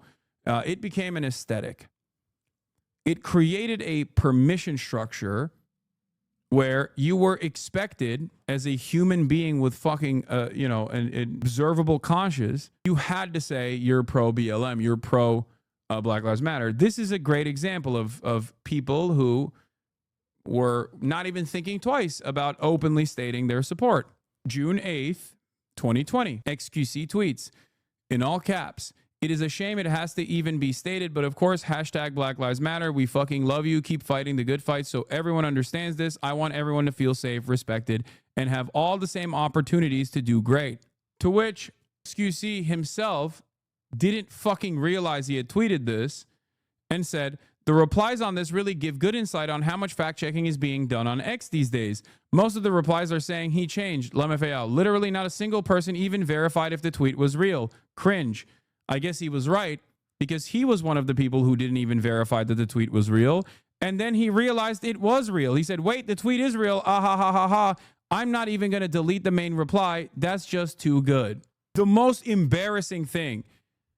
Yeah, when you have no beliefs and you're just fucking grifting along with the permission structure, this is what happens. When you, like, because this take in and of itself is so stupid. It's like, there's no way I would have defended black people in 2020. Like, that's your argument now? That's who you've become? That's so fucking stupid, dude. What is a permission structure? I'll explain. The permission structure is, before 2021, if you were to say correctly that Israel is an apartheid state, people will say you're anti-Semitic. You'd get shunned. Okay? You'd get shut out from mainstream opportunities, things of that nature. Okay? I still did, regardless, because it's the truth. But now, if you say that in 2025, nobody thinks it's inappropriate to say. Same thing with Israel doing a genocide. In the aftermath of October 7, if you were to say a couple months into Israel's genocidal campaign, if you were to say Israel's doing a genocide, people would say, oh, you're anti-Semitic. Now, most people understand that Israel is doing a genocide because as time moves on and as more people recognize, as more protests happen, as more people recognize the depravity of the situation, okay, there is more people exhibit comfort to be able to say what they truly mean, or when it reaches a boiling point, they are expected to say the quote-unquote right things, okay? Also, here's Donald Trump at the military demonstration. We're obviously going to tune into it in a second. But before I do, understand that guys like this are just simply doing it, not because they actually believe it, or maybe he did believe it at that point and doesn't anymore. But in most circumstances, they're doing it because they're expected to. They're doing it because they want to show that they're a good person, okay? That's it. They will never get there until it reaches a boiling point. For some, for some in even this community, like in this space that we're in, they are fearful of repercussions. They are fearful of not being able to like defend their position and maybe not articulate their position well enough. And therefore they are apprehensive at first to say like, yeah, I think what ICE is doing is fucked up. They might believe it, but they won't say it. For others, they are fearful of the repercussions of like coming out against a domineering force in politics in this space that we occupy, like the XQCs and the Asmengolds of the world, where they don't want to say something then and offend the sensibilities of Asmongold and basically create this imaginable wrath for themselves because no one is fucking able to deal with the sequence of the endless torrent of harassment, right? So then they just stay quiet. And what I think a lot of those people don't realize, a lot of those people that are not like inherently political people, right? Or they're not like political commentators or whatever. What those content creators don't realize is that like, if you don't build a permission structure to say, no, what the administration is doing is wrong and people that are fucking defending it are also wrong. If you don't do that, then the only voices that you hear are going to be voices like Asmongold and his community, and it creates a permission structure for right-wing attitudes to fester, okay? And that's what happened since the Trump administration's victory. A lot of these guys that are content creators themselves basically fucking move along with clout. The tech tones of the world, the Asmongolds of the world, the more domineering a force that they become, the more other content creators that are in the periphery look at that and go, I guess this is like, I guess I have to be kind of right wing. Or if I'm not, I'm just going to shut the fuck up. That's it. The reason why I'm narrowing in on this incredibly specific, Twitch streamer orbit is because the exact same structure occurs in mainstream institutions as well. The exact same cultural shift occurs. And that's how you arrive at the entire fucking, the entire media apparatus basically only framing immigrants from an incredibly right-wing perspective. What is happening? Why does it keep effing, dude? What the fuck? There is no issues on my end. There are no issues on my end at all. It's got to be on the Twitch side. Anyway, let's hear what our fucking big, beautiful president is saying. Go all the way. You know that expression, all the way. It's one of your beautiful expressions. As President of the United States, let me express my undying gratitude to our nation for every soldier here today, for every veteran and their families, those incredible families that are with us and all across America, and for every patriot who has worn the uniform over 250 years. Can you imagine that? We thank you from the absolute bottom of our hearts. Few places loom larger in Army lore than where we are gathered today. The one and only Fort Bragg, the one and only Fort Bragg. Fort Rape. But remember, it was only that little brief moment that it wasn't called Bragg. It was by the Biden administration, not Trump. I had nothing to do with it. We got Fort Bragg is heinous. We said, you know, I came here numerous times and everybody, they kept saying Fort Bragg, Fort Bragg. I said, you know, it's not the name, but then I was making a speech. I said, what do you think I should call this place? Call it Fort Bragg. I said, Fort Bragg, how you doing? We won a lot of battles from this place, and that's the way it is. It wasn't even close. When Pete and some of the generals came to see me, I said, not even close, not even close. This is the home of the Green Berets, the Sky Dragons, and the all-American 82nd Airborne. We know what 82nd Airborne Division. This is where the GIs who won the Second World War learned to pack their parachutes and push howitzers and go right into those C-47s with lots of arms and push them right out those big, beautiful doors and wield their bayonets and pry the enemy from the hedgerows of the French side. France needed us badly. We were there. A lot of people needed us badly. They still do, maybe worse than ever. Yes, Fort Bragg is the one that Seth Harp writes about. It's where like a lot of the JSOC stuff happens. Held strong at Bastogne. It was here the mighty paratroopers earned their wings before they rained down death from above to liberate Sicily, Normandy, and even the Netherlands. That's right. We saved the Netherlands. Every inch of this base is steeped in the legacy of those warriors who have said with pride, sir, I trained at Fort Bragg, sir. That was pretty cool. And that is why we restored the historic name of this very, very special place. I don't know if it could be the same place. Fort Bragg is in, that's the name. And Fort Bragg, it shall always remain. That's never going to be happening again. And for a little news for the fake news back there, the fake news. Ladies and gentlemen, look at them. Look at them all. Oh, what I have to put up with. Fake news. What I have to put up with. But they're all right. They've been very nice today. They were impressed with that display, I can tell you that. I think it took them a little by surprise. But to Fort Pickett, Fort Hood, Fort Gordon, Fort Rucker, Fort Polk, Fort A.P. Hill, and Fort Robert E. Lee. We won a lot of battles out of those forts. It's no time to change. And I'm superstitious. You know, I like to keep it going, right? I'm very superstitious. We want to keep it going. So that's a big story. We just announced that today to you for the first time. They said, why didn't you wait till Saturday? I said, I can't wait. I got to talk to my friends here today. This is a record crowd. You know, you never had a crowd this big. That's an honor. You think this crowd would have showed up for Biden? I don't think so. I don't think so. I don't think so. Maybe I'm wrong. Maybe I'm wrong. I want to thank so many great leaders here today, including Secretary of Defense Pete Hegseth, who's been great. By the way, Pete, thank you. And he went through the wars, you know? Pete went through the wars. He had to get through a very hostile group of people that I think really don't want to see America be great again, maybe, or something, but he persevered and he got there and he's doing a fantastic job. Great job, Pete. Thank you very much. Secretary of Veterans Affairs, Doug Collins, a fantastic man. Thank you, Doug. You're doing a great job. Doing a great, great job.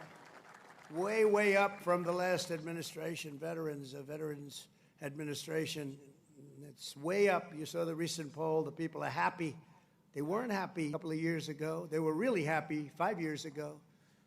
But it went downhill from there. We did so much. We got you medical. If you had to wait, if you had a delay at all, you go out to see a private doctor. We pay the bill. You take care of it. You don't wait for 6 months and end up getting very sick on something that could have been Dude, done. I know that this is like a completely lost point, but I'm thinking about like active military members cheering on or booing like a former president when it's like a Democrat on that podium. Like, could you imagine Obama sitting up there and being like, George W. Bush was a fucking loser? And then everyone's like, yeah. Like, I feel like if that were to have happened, or even if it was like Joe Brandon that did such things, like, I can't comprehend the unimaginable nukes that would be exploding in right-wing media. Like, that's it. They're declaring us enemies of the state. Like, Biden literally said the lightest things about a hyper-specific group of individuals within the Republican Party while still maintaining the attitude that, like, a lot of Republican voters are normal. We want normal Republican voters, but, like, there are some that's getting a little crazy, like you did January 6th. And everyone was like, this is crazy. This is madness. They want to kill all of us. They want to kill all of us. They want to kill every single Republican. They want to come into the suburbs and shoot us dead like fucking the Khmer Rouge, okay? They want to put us in a pile. Meanwhile, this motherfucker's like, Biden was old. He sucked. He was an asshole. And the fucking troops are like, yeah, Mr. President. Like, this is crazy. Have you heard of the place? No, it's not. Don't. Oh my God. It's not insane how right wing everything is. Not everything is right wing. Dude, you will see with your own two eyes come, October of this year. Okay. It is the idea that like woke is dead. The idea that like people aren't woke or, the country is incredibly right wing is manufactured.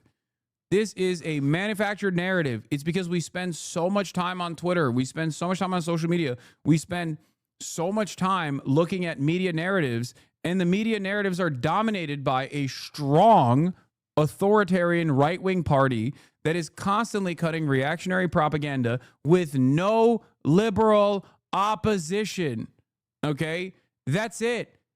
Just as I was right when I told you that people, once they see how violent and scary and incredibly cruel Trump's deportation policies are, they'll quickly say, oh, I don't want this. I didn't think this was going to happen. And that's literally unfolding in front of your eyes right now. Trust me when I say that the average American does not have this level of appetite for this level of death and destruction.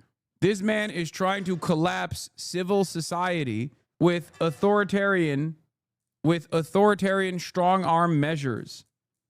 And he's doing so while simultaneously the media in tow is saying, yeah, these protests are violent, without actually recognizing why the protests are happening, or without actually recognizing that the institutions that drive said violence are usually institutions that are tasked with defending, like the police. Understand? If you constantly look at this stuff and actually allow the convictions of the right and the carefully crafted, domineering narratives of the right to take over, and also then turn around and capitulate the right-wing framing in an effort to like find the reasonable middle ground there, instead of trying to push the middle ground to your fucking side, you will always lose. This is at the heart of liberalism. This is the biggest problem with the Democratic Party.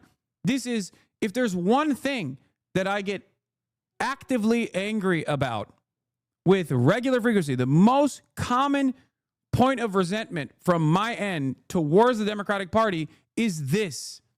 Liberals constantly allow the Republicans to flood the market with insane fucking takes, with no counterbalance, with no counter narratives, with no countermeasures whatsoever.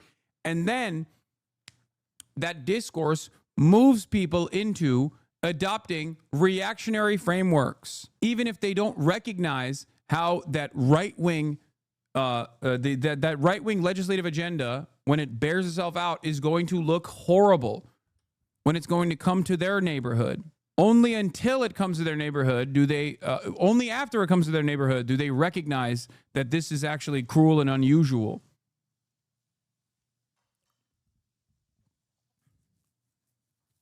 You in this community realize this. You have to realize this. If you're a liberal and you're watching me right now, you have to recognize this.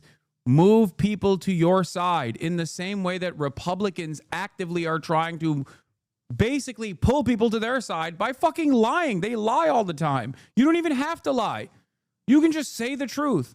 Stop compromising to right-wingers. Stop compromising to right-wing frameworks. Stop fantasizing about this weird middle-of-the-road people, okay, that exists out there in the fucking periphery. They're in the ether. They're the Midwesterners that just want, like, you know, reasonable tax policy and a strong border patrol or whatever the fuck, okay?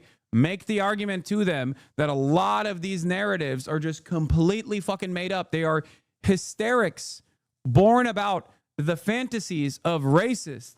What is this? Your wife is on the line. 3. Right-wing agenda in a nutshell. Deregulate the rich, criminalize the vulnerable, politicize education, and weaponize faith. Exactly. They don't listen? Yes, they will. If they didn't listen, I wouldn't have almost 50,000 people in here right now. What are you talking about? When I started broadcasting on Twitch, I had 35 people watching me. Look at how large this community is. We go out there to the fucking protests. Half the goddamn protesters are wearing Hasanabi merch. Half the goddamn protesters are coming up and being like, yo, I'm here because, like, you fucking really radicalized me. Okay? Enough. Stop. Stop leaning into nihilism. Stop succumbing to nihilism. Maintain faith. Maintain revolutionary optimism. Okay? Have a little bit more faith in your fellow man.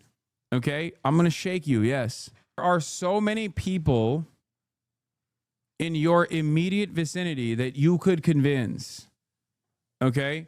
At a time of unprecedented violent rhetoric and unprecedented violent acts coming from the Republican Party, this is your opportunity to explain to people that they're doing this because they don't want to fucking give you health care. They're doing this because they don't want to fix your material conditions. They don't want to fix your fucking living standards. As a matter of fact, they want to continue removing certain things that you actually take for granted at this point. They came from Asia. They came from the prisons of these places. They were put into the United States and allowed to stay here because we had a grossly unfit president. How many ups and downs has this community experienced, especially post October 7? And they allowed these people to stay. If I were to turn around and reframe my... You know what he was? He wasn't a radical. If I were to turn around... He never dreamt about open and change my discourse, change my opinions to suit the interests of this, like, fantastical middle ground.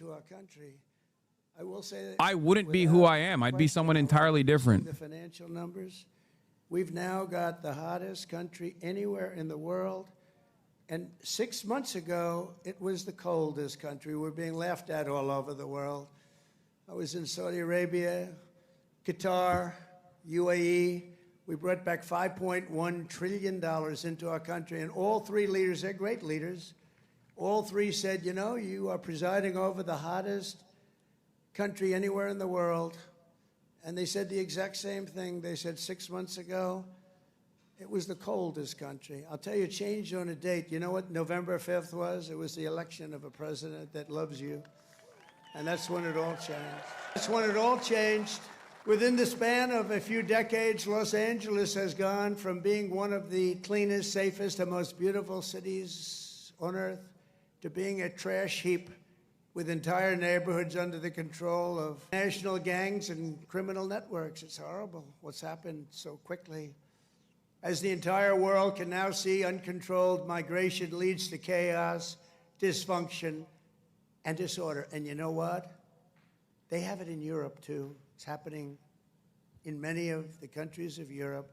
They don't like it when I say it, but I'll say it loudly and clearly. They better do something before it's too late. Very simply, we will liberate Los Angeles and make it free, clean, and safe again. It's happening very quickly. The one big, beautiful bill, you've heard about it. We call it the one big, I was on one of the television shows, I think Deface the Nation. Ladies and gentlemen, Deface the Nation. It's actually called Face the Nation for those of you that are smart enough not to know, because you're better off not knowing. But I was on one of the shows, and I said, we got to get a great bill. They said, would you like it to be one bill, or would you like it to be 7 or 8 bills? They said, I want one big, beautiful bill. And the Republican Party liked that statement. They call it one big, beautiful bill, so that's good. And that's what it is. It's great. And it's currently before Congress. It provides all necessary funding for ICE, for Border Patrol, and for the Department of Defense. And I told you, at a level that we've never had before, over $1 trillion. We better get that bill approved. Otherwise, your helicopters and your planes and your equipment's going to start to look a little bit old, General. You better push your favorite congressman. Push these 2 senators. I think they're in good shape, however. But we got to get it approved. And those congressmen by you are all 100%. I don't even have to talk to them. They've been so great. So I want to sign this into law immediately. And with the signing, so many great things will happen to our country. No tax on tips. What really kills me about this is because of Trump, we have soldiers like those behind him who have to be on food assistance because they do not get paid enough, or if they're given food at base, they have to live in moldy ass rundown barracks, and they're fucking clapping for this asshole. I mean, yeah, don't get me started on what I think about the military anyway. Listen, I think in a perfect universe, they would not be working to, especially at Fort Bragg, working to actively do JSOC operations to fucking do drug runs or whatever, but instead to like build bridges and shit, you know? By millions and it is a millions jobs of program at votes the in end all of the day. counties throughout America by 2,750 to 525. That's what I call What is this? a big number. But this is a mandate from the people to restore the sovereign borders of the United States. Hassan's response, I'm doing something, sure, but also streaming it. Meanwhile, Twitch cashes out on both. Protest footage and reaction drama. Capitalism wins again. Brother, do you think I'm filming the protests because I'm cashing out on the protests? Like, do you think that's what's going on? Don't you think it'd be just easier for me to sit at home and watch other people's footage instead, as is what most streamers are doing right now? There's a very specific reason why I go to these protests, and I've described it before.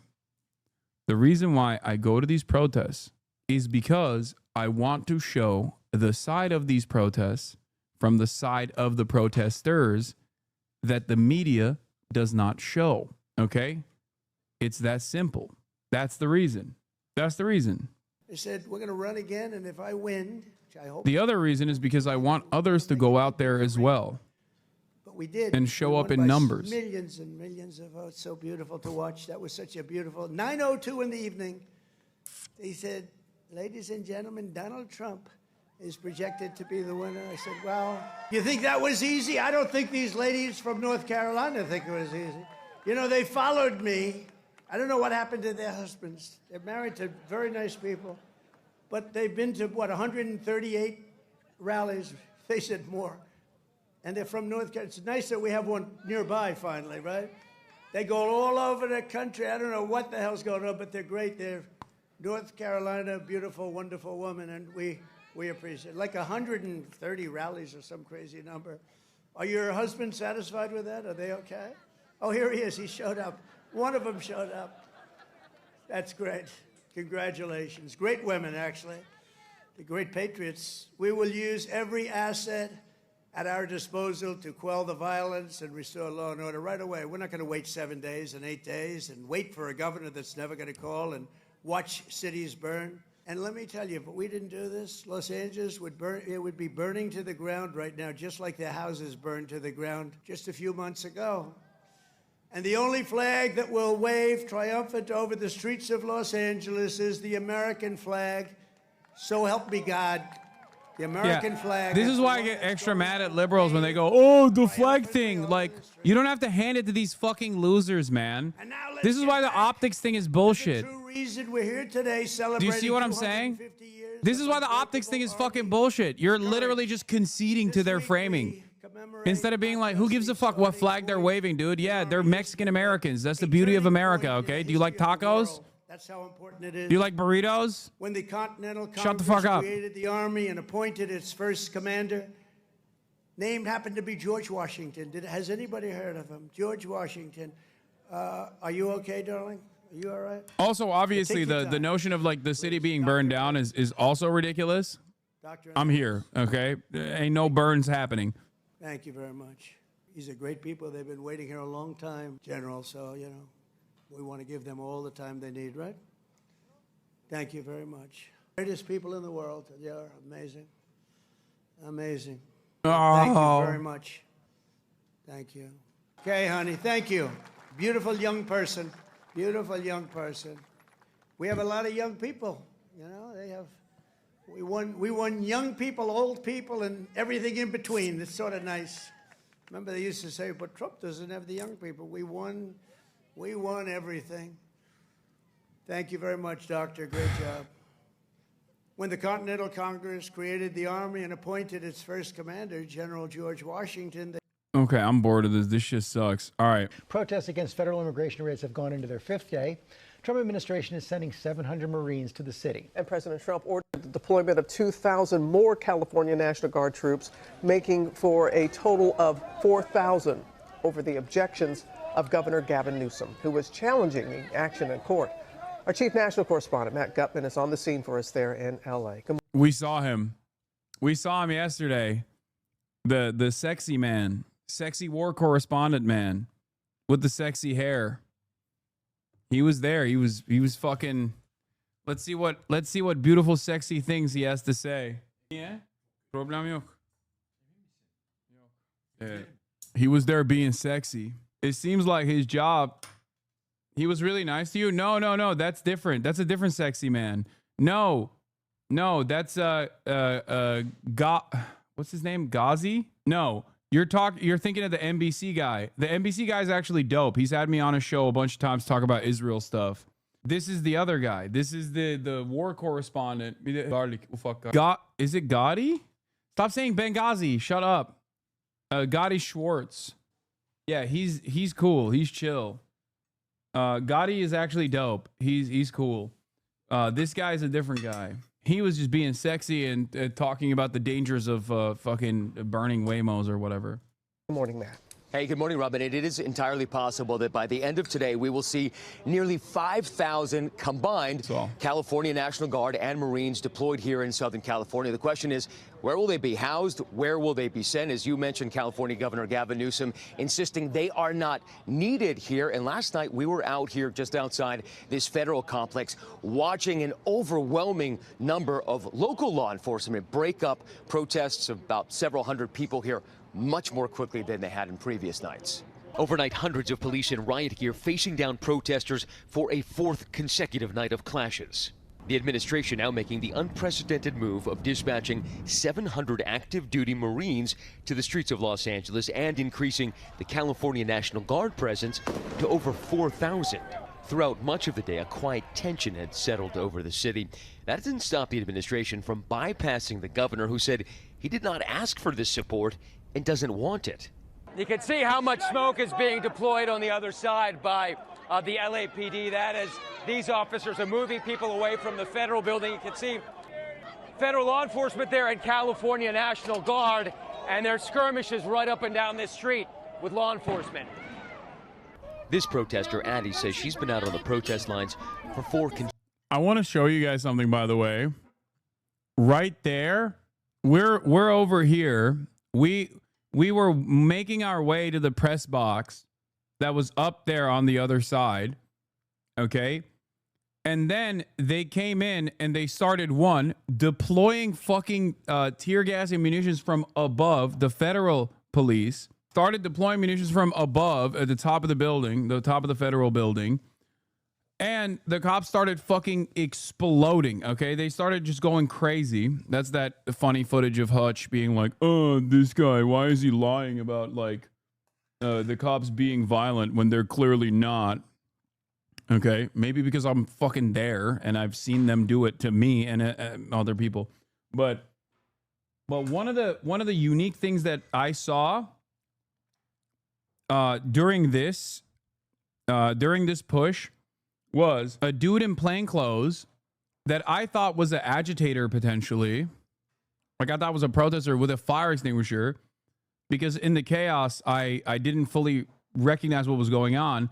Only later did I realize he was actually tear gassing us, or no, he was using bear mace on us. He looked like a protester. He was in plain clothes, and he ran underneath. He ran up from behind the press pool, okay, right here, and ran underneath and started fucking bear macing the press that was trying to run away from the explosive ordnance. Think about how insane that is. Like, that's local law enforcement. Damn. Oh. All right. Excuse me.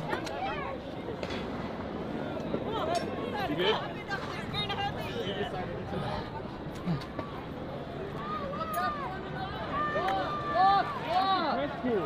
They're shooting at the fucking. Oh yeah, they completely just cleared the press pool. Did they just clear the press pool? Yep. Oh shit, Japanese TV. That's insane. Come on, man. Oh shit. How do we know it was a top and not a counter-protester? Because they had a fucking state-issued bear mace. You can't get that. And also, why the fuck would they, a protester, why would they actually tear gas the press? Or bear mace the press? They're shooting at the bridge right now and all around us. He was right down there while we were passing by, or after we passed by. I watched him from afar, like basically down there, okay? Run up and then fucking mace the entire area and all the people that were running away. They're shooting at the bridge right now and all around us. Play stupid games, win stupid prizes. Play stupid games, win stupid prizes. What do you mean play stupid games, win stupid prizes? Like, what? Do you think it's better to not actually film this stuff? Like, even if you're not on board with the protest, like, why the fuck do you think it's appropriate to blast the goddamn press, dumbass? What? Cool. They're dispersing the crowd.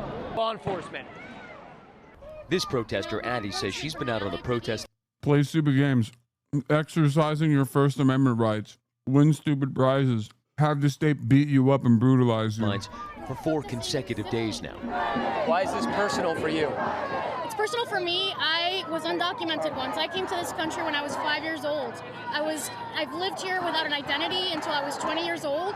Thanks to my mother, thanks to my grandmother, who came here and led the way, I've been able to have a successful career. And overnight, California Governor Gavin Newsom mocking the deployments. The absurdity of this cannot be understated.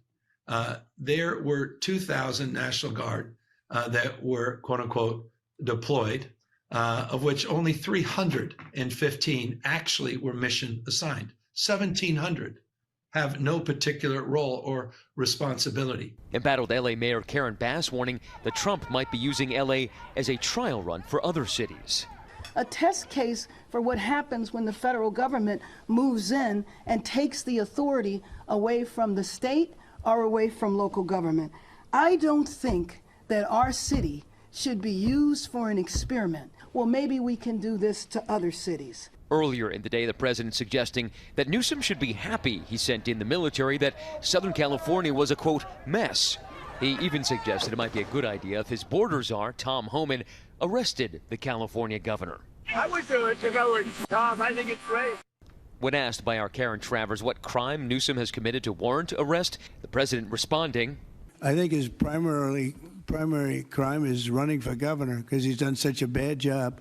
Newsom in a post on X writing, Donald Trump admits he will arrest a sitting governor simply because he ran for office. I asked border czar Tom Homan about the feud. This morning, the president said arresting Gavin Newsom is a great idea. The governor's backing me. He said that's what you should be doing. The president's backing me up. If you violate the law, and he knows better than anybody.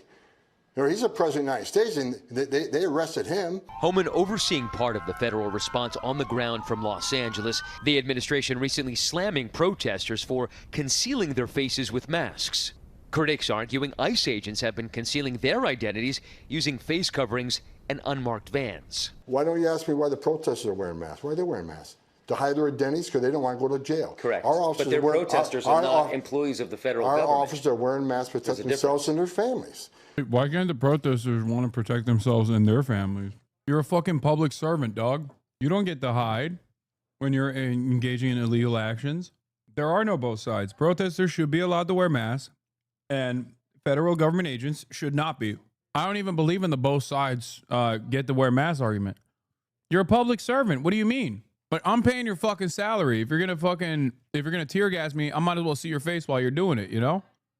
Now, Homan also telling me that those ICE raids and arrests will continue night after night here in Los Angeles and elsewhere in the country, and that likely means more protests. And I wanted to give folks at home a sense of what we talk about when we speak of these non-lethal or less lethal rounds. This is one of those spongy rounds that's typically fired on the ground and sprays out at the legs of protesters. This is a 40-millimeter rubber-tipped round. Now, these are designed to hurt, but they're not designed to maim or to kill protesters. George. Okay, Matt, thanks very much. We're going to begin in Los Angeles, where the president is doubling the number of National Guard troops being deployed to those immigration protests and adding 700 Marines. Thank God he said that, because this fucking, where is the clip? Dumbass.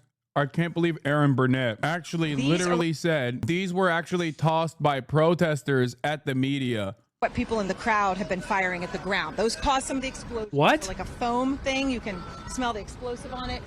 That causes the police to immediately respond. That is just made, like, she's literally lying.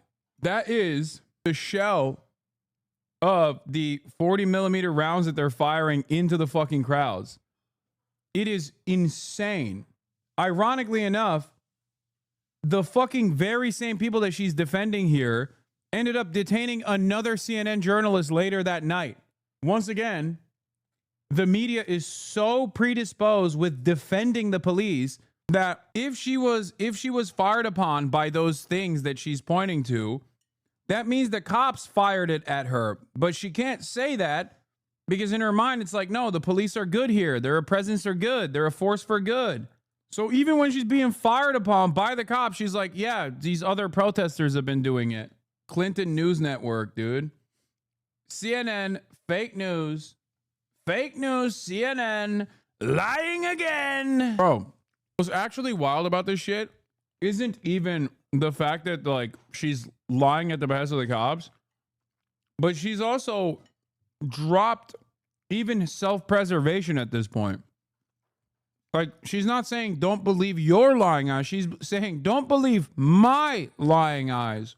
What? Charge. And we've seen a lot of people fall. We actually, our shot was down for a couple minutes here because we were running a little bit out of breath.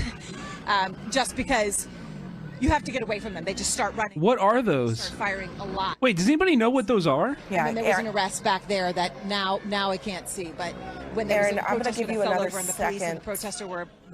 I'm going to give you another second to catch your breath, or stay with us. But what are those? A second to catch your breath. John Miller. Those are foam ammunition? Dusk. Somebody has to know what they actually are, though. This is often... They're 40-millimeter rubber rounds. The blue one, but what are the smaller ones? I think it's just like the bottom of that thing. It is the bottom. I think, yeah. It's fucking crazy. I can't believe she said that. I cannot believe she said that. Yeah, I watched the LAPD shoot these directly at the protesters and saw multiple protesters wounded by them. 0 protesters were shooting rubber bullets at the police. Yeah. Okay, I'm gonna pop you right now because you're taking up my focus. That's okay. I'm gonna pop you right now because you're taking up my focus. This psycho shot me in the groin twice with 40-millimeter munitions because I asked for his name, which was ripped off his helmet after he shot others in the groin at close range too. Watch him tell me he's gonna shoot me for asking who he is. That's okay. I'm gonna pop you right now because you're taking up my focus. Hey, man, just like Israel, he told you ahead of time, though. Multiple foam baton round is most widely used by crowd management tool where standoff distances are limited. It may also prove valuable in riot situations. You would not be able to purchase this if you don't have law enforcement, if you don't have like a Leo certification, for the record. The idea that, like, also you have to deploy these from a fucking weapon again. Like, the notion that they're, like, actually fucking using these and the grenade launchers, like the protesters are using these and the grenade launchers, is pure and utter fantasy. Next level, dude. Next fucking level. No, I have them. I have them back here. I picked them up off the ground after getting fucking shot with them. Shot at with them. Larger amounts of America First counter protesters today on megaphone shouting slurs at demonstrators currently on the AP live feed. Yeah, those pussies were inevitably going to come to the protest. Because and now the protests take on a totally new level of danger. I was watching you and some other news source at the same time yesterday, literally as you and others were being shot at in the crowd. The other news sources saying the troops are pushing forward so far. No shots have been fired at the exact same time that you were getting shot at. Yeah. Here, this is the CNN reporter that they fucking detained. CNN? It's time to escalate. Wait 1 second, John. Hold on. Yeah, I want to. Jason, what's going on? I hear you. Am I seeing Jason Carroll being? What happened, Jason? I am being detained. I am being detained, Laura. I'm not being arrested. Correct, officers? Did you hear what he told you? No. We're letting you go, but you can't come back. Okay. Okay. Okay, please. Okay. Thank you. Thank you, officer. Take care. You too. Nice to meet you. Thank you. Okay. Thank you. What happened, Jason? If you guys can still hear me, what happened was Yes. I'm Chris with the New York Times. We got video of you guys. Oh, you did? If you need it later, thank you. call New York Times. I appreciate that. I can hear you still, Jason. What's happening? So here's what happened, Laura. The officer, I was called over, and the officer told me to put my hands behind my back. I said, am I being arrested? He said, you were being detained. I was walked out of the area. They took down my information. Oh, I'm losing his IFB right now. I can't hear you, Jason. John Miller. Bro's thanking the officer for fucking almost arresting him. Thank you for detaining me, officer. You're so brave. There has been a fourth night of protest over the deportation sweeps by federal agents. Yesterday, rallies were mostly peaceful after outbreaks of violence over the weekend. And the war of words between California's Governor Gavin Newsom and President Trump, well, that is heating up big time, with Newsom accusing the president of disrespecting the troops.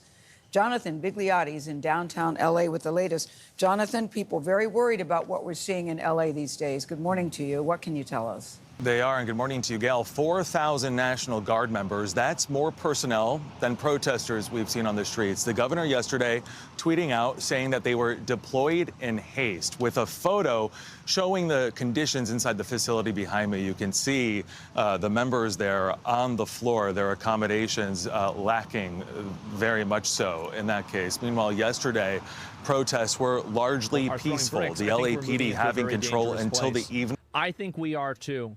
A lot of people are throwing bricks. I think we're moving into a very dangerous place. I think we are too. And I think that's the place we need to be in.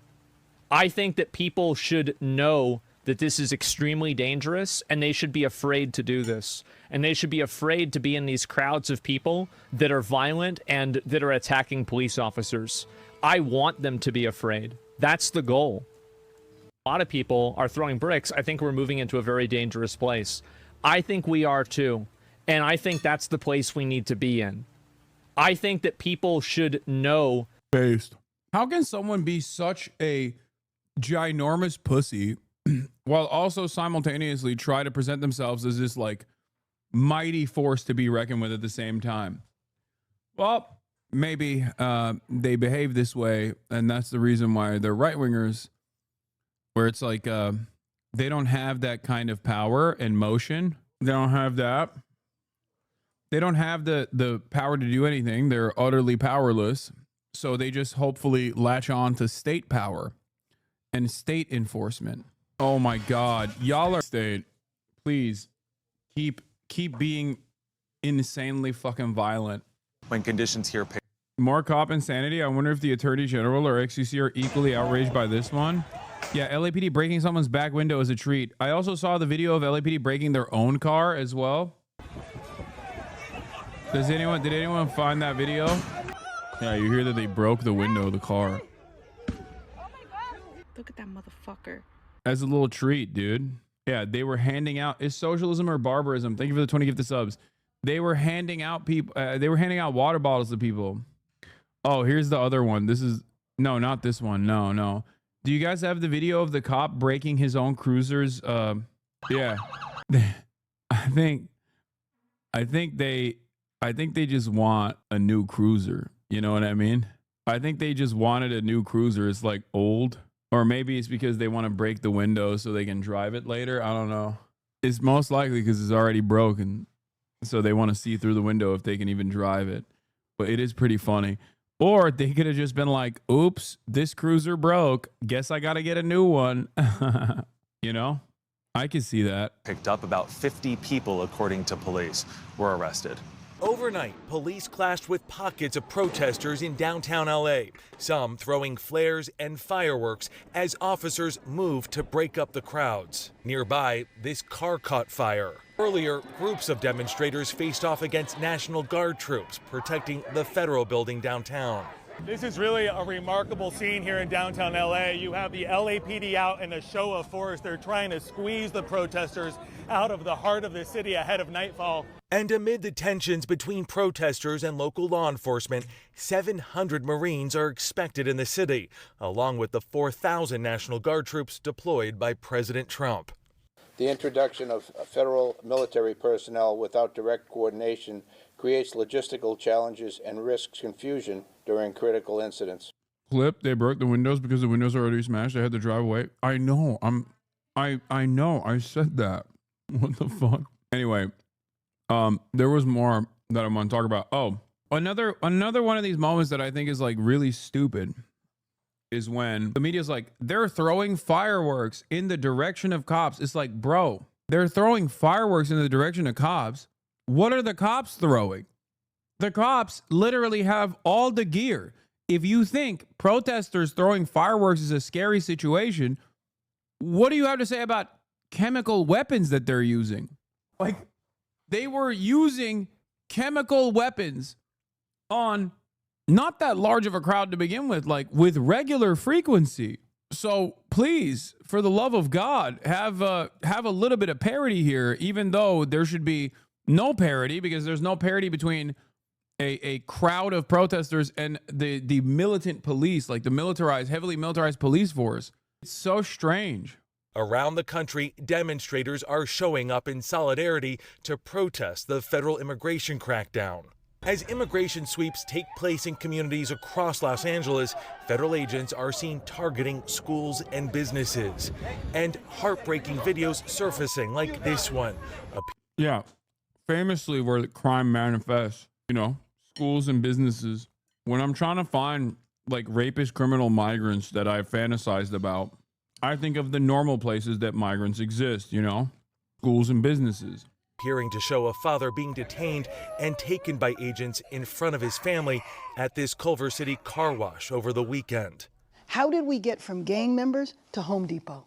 LA Mayor Karen Bass spoke to CBS Evening News anchor Maurice Dubois on Monday. And what's your message to the immigrants who live here who aren't documented? This is a city of immigrants. This is a city that wants to help you get your legal status. This is a city that embraces everybody that is here, regardless of when you got here or where you came from. While the president has described conditions here in Los Angeles as dire, the mayor and the governor saying that does not match the reality here on the streets. Meanwhile, the state's top general is saying troops will likely remain here for at least 2 months, Nate. All right, Jonathan, thank you. And we will have more of that interview with Maurice Dubois and the mayor, Karen Bass, in our next hour. The pop of flashbangs is the soundtrack of these protests. The look at this, like point blank, bro. Fucking assholes. Of weapons sending demonstrators scattering down city streets. On the front lines, he got shot, he got shot. Some not able to get away fast enough. Los Angeles is on edge.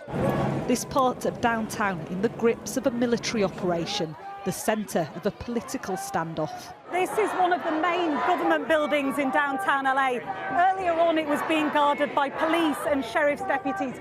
Then the National Guard moved in, and the real anger is being directed towards them because these people, the protesters who are filling this plaza, believe that troops have no place on the streets of LA. National Guard out of LA! But the president sent them anyway, he says, to restore law and order. Now he's preparing to bring in 700 Marines too. California Governor Gavin Newsom posted these pictures of soldiers sent here now sleeping on the floor, calling them pawns in Trump's political game playing. The LA mayor agrees. We didn't need the National Guard. Why on earth? What are they going to do? Do you know what the National Guard is doing now? They are guarding 2 buildings. So they need Marines on top of it? I don't understand. Yeah, the real reason why they're bringing this in, by the way, here's the rub. I'm going to tell you in a second. Hold on. What's taking place right now in Los Angeles is not about the fucking protests. Okay? There's a couple different reasons why they're doing this. Number one, obviously they want to invoke some kind of response and use Los Angeles, a obvious blue city, deep blue city, as a testing ground for implementing authoritarian principles. They are testing the reaction from the public and then using the public reaction that they created after some of these ICE raids were conducted to create just cause for military intervention. But the actual additional reason for military deployment here is not because of the protests. Everybody understands that, I hope. I hope you understand that as well. They don't want to get the Marines to shoot Los Angelinos yet. What they want to do, however, is offer military support to federal agencies like ICE when they are conducting the raids, because they know that right now everyone is on high alert. Everyone's on high alert.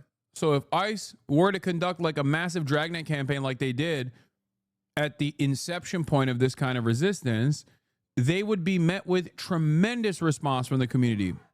Okay? People would show up in massive numbers, and ICE would perhaps not be able to successfully conduct said raid. They don't have enough manpower, and they're pussies. So what they want to do is use the military to defend ICE, use the federalized National Guard to defend ICE as they are conducting those operations. Because within the confines, within the legal confines of LBJ deploying the National Guard to defend the protesters, I believe there were still federal envoys in those protests as well, right? Federal government officials in those protests as well. So there was just cause for the state National Guard to be deployed and become federalized, just like those federal agents, like ICE agents, are still federal agents. What is happening? Is there actually a big F? What's going on? Those dipshits are sleeping on concrete for $30K a year while the pigs next to them are sleeping cozy with their fat union checks and pensions. I'll be so salty about being there. Yeah, but that salt actually reflects a more militant response, I think. That's what I was joking about yesterday when I was like, these guys seem really angry, and that's probably because they don't get a fucking good night's sleep because they're sleeping on concrete, you know? Anyway, let's keep going with Karen. That's why I feel like we are part of an experiment. In some pockets, police outnumbered the public. Crowd control explosions are being deployed from the rooftops of the federal buildings surrounding this plaza. A bid by law enforcement to disperse some of the protesters here. Many of those gathering are first and second generation immigrants. They're furious about raids that took place in LA last week. Dozens of immigrants were rounded up in the garment district, an area packed with clothing wholesalers. Brianna's dad was among them. He'd lived here illegally for over 10 years. My father got deported 2 days ago. Unfortunately, he wasn't here to celebrate my birthday, so I'm here protesting for him and two of my uncles that were deported. So I stand here today for my family to get free and get freedom for everyone else who was affected. Everyone says LA is an immigrant city, and it is. You go to Chinese restaurants, they have Hispanic workers in the back. You know, you go to the clothing companies, they have Hispanics working. Like, this is our city, and we have to stand here and defend it. As dusk fell, the crowds thinned. Demonstrators backed into a corner of downtown LA known as Little Tokyo. A city known for its sporting prowess, for multiculturalism and a long history of resistance movements. This is now Not my little Tokyo! Martha Kellner, Sky News, Los Angeles. Does this make us look good internationally? Fuck no. As anti-ICE demonstrations in Los Angeles continued for the fourth day in a row on Monday, the Wall Street Journal was on the ground. The day started with thousands of people gathered at a rally in downtown LA. We're out here at Grand Park. This is the demonstration for David Huerta, the union president for the SEIU union, which is the represents the service employees of the California chapter. The plan here is to demonstrate, followed by a march down to the courthouse where Huerta is due in court. When I say free David, you say now. Free David! Free David! Free David! If you are in any way involved of the local government up to the state level scene, you know exactly who David Huerta is. He has brought a lot of dignity and a lot of story to the workers that take on those jobs that nobody else wants to do, such as janitorial and custodian. Huerta was arrested on Friday while protesting an ICE raid. He was charged with conspiracy to impede an officer. When I say freedom, you say now! Freedom! Now! Freedom! Now! What you see out here today in Los Angeles is working people coming together to obviously say free David Huerta and end the raids now. But I also think what you see is working people coming together to declare this is our city, our community, our country, and we are not going to be terrorized. We're going to stand up and we're going to push back and we're going to speak out. We are gathering peaceably with joy and solidarity, and I'm incredibly proud to be here today. We are the union! We are the union! The mighty, mighty union! I'm here to show that you can be a liberal and you can be a patriot, that you can be pro-immigrant and be pro-American. I'm frustrated with the local and state response because I feel like this has been politicized, not just by Trump and his administration, but also by Democrats. The fact that Democrats are telling us and tweeting, this is what Trump's doing, as if we don't know. My question in return is, what are you doing? Great Tell take. us what you're going to be actively doing to Hell protect yeah. us. Huerta appeared in court where he was released from federal custody on a $50,000 bond and told to surrender his passport.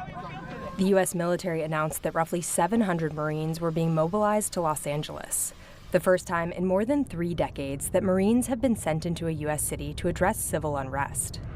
Trump administration officials say the move is to protect federal workers and buildings. California Governor Newsom called the move a blatant abuse of power in a post on X. As the day went on, tensions between the protesters and law enforcement, including the National Guard, began to escalate. We are here on the corner of Los Angeles and Temple Street, what is now the heart of the protests today.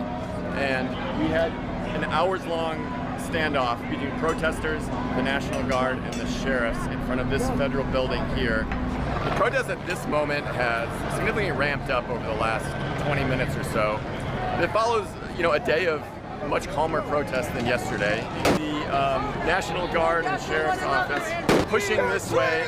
The Trump administration announced it would be sending an additional 2,000 National Guard members to Los Angeles. Protests are expected to continue this week. Thieves are exploiting the state of unrest to vandalize and loot downtown LA businesses. Let's go to Gigi Garcia live downtown where numerous businesses have been hit. Gigi. Bob and Brooke, earlier we were at the Apple store. We were at the Adidas store. Both. Here we are. Here it is. There it is, dude. Ah, the vicious loading. Both of them looted the glass. Fuck the local news, man. I fucking hate local news. Yo, even my boy, Alex, has been going crazy mode, okay? Shattered, a lot of things stolen.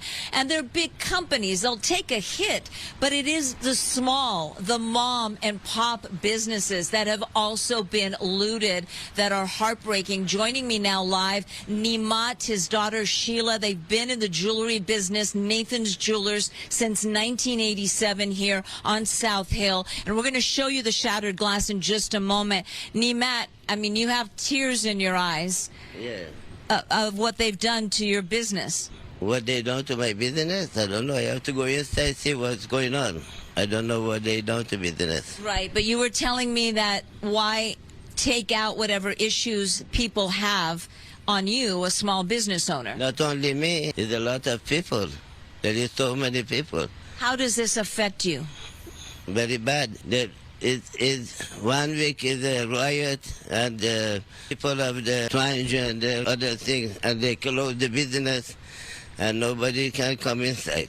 Another day, something else. Another day, something else. Why they bring them to downtown? Why these people come to downtown? They go to somewhere out of the city limit and they scream at what they want to do. Why they come here? And why did they affect a small business owner? Sheila, your dad worked so hard, and he was telling me, and he had tears in his eyes earlier, that, you know, the store now, you still have to see the damage done inside. This is a jewelry mart. And we also have video of other stores that were looted overnight. There were reports, Sheila, of up to 100 looters at a time at a jewelry business. Crazy. Very crazy, very sad, very terrible. And your dad works really hard. I'm sure you work really hard, too. This is a small family-owned business, and there's no insurance. No. Bro, they are literally, the media are such fucking sharks. I swear to God. Look, obviously, this kind of shit is completely fucking unacceptable, okay? There are opportunists around that take advantage of, like, the destabilization that's taking place. Wait, they said trans looters? What? Other things, and they close that. It is 1 week is a riot, and people of the transgender, other things, and they close the business, and nobody can come inside. Another day, something else. Another day, something else. Why they bring them to downtown? Why these people come to downtown? They go to somewhere out of the city limit and they scream at what they want to do. Why they come here? And why did they affect a small business owner? Sheila, your dad worked so hard, and he was telling me, and he had tears in his eyes earlier, that, you know, the store now, you... I mean this in the nicest way possible because I don't believe in a mandate to speak English in America, but I feel the conservatives would think this guy needs to be deported too. Yeah. Oh, 100%. Still have to see the damage done inside. This is a jewelry. The conservatives would then also simultaneously point to how he's transphobic as a reason for why he must be deported.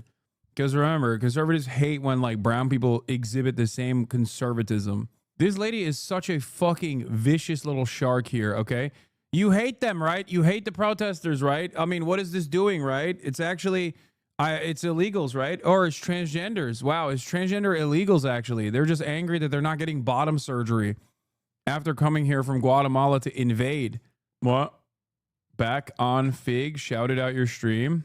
Smack and Ben spotted in the field. Hassan Piker stream, 80K in the chat. What's back on Fig? What is back on Fig? Community World? They're calling you Princess Diana now? Love watching videos of Hassan Piker going to protest because that dude's literally the people's princess.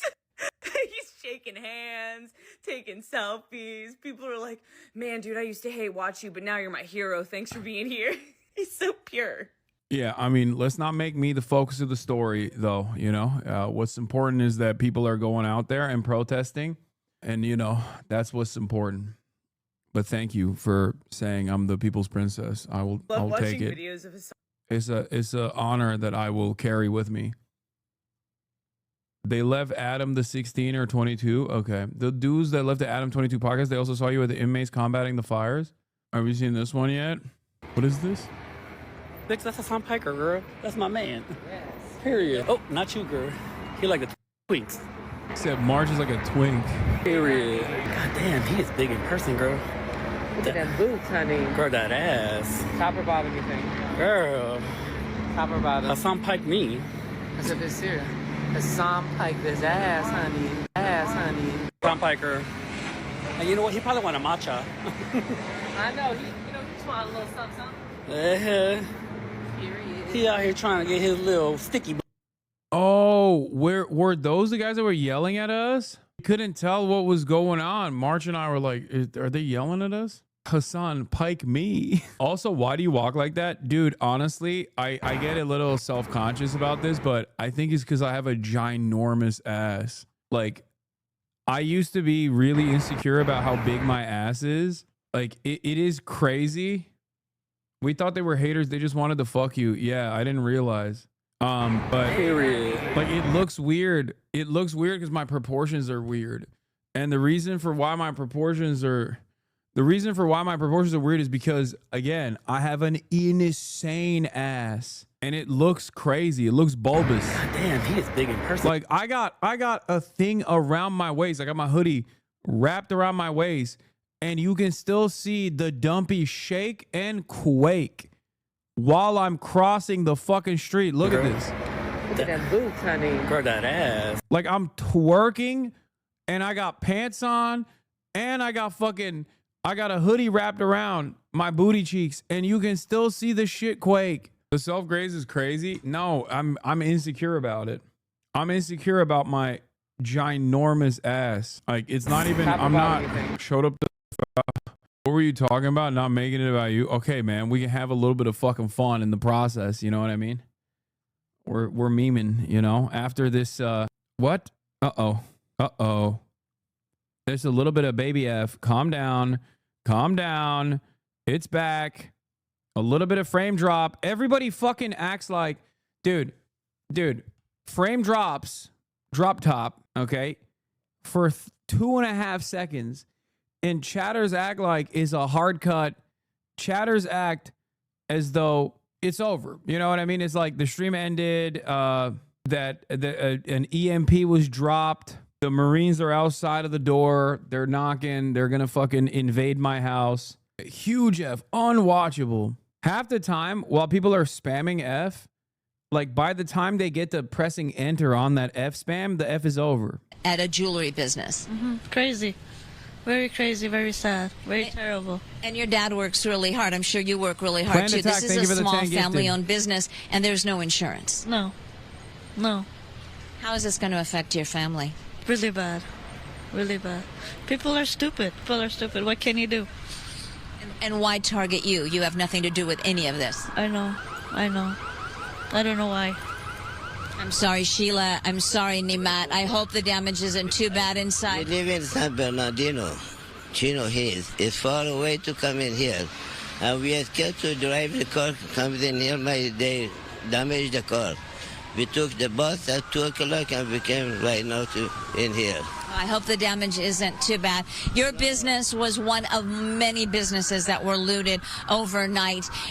But I don't sell jewelry. I sell like custom jewelry, silver. You know, I'm not a big guy.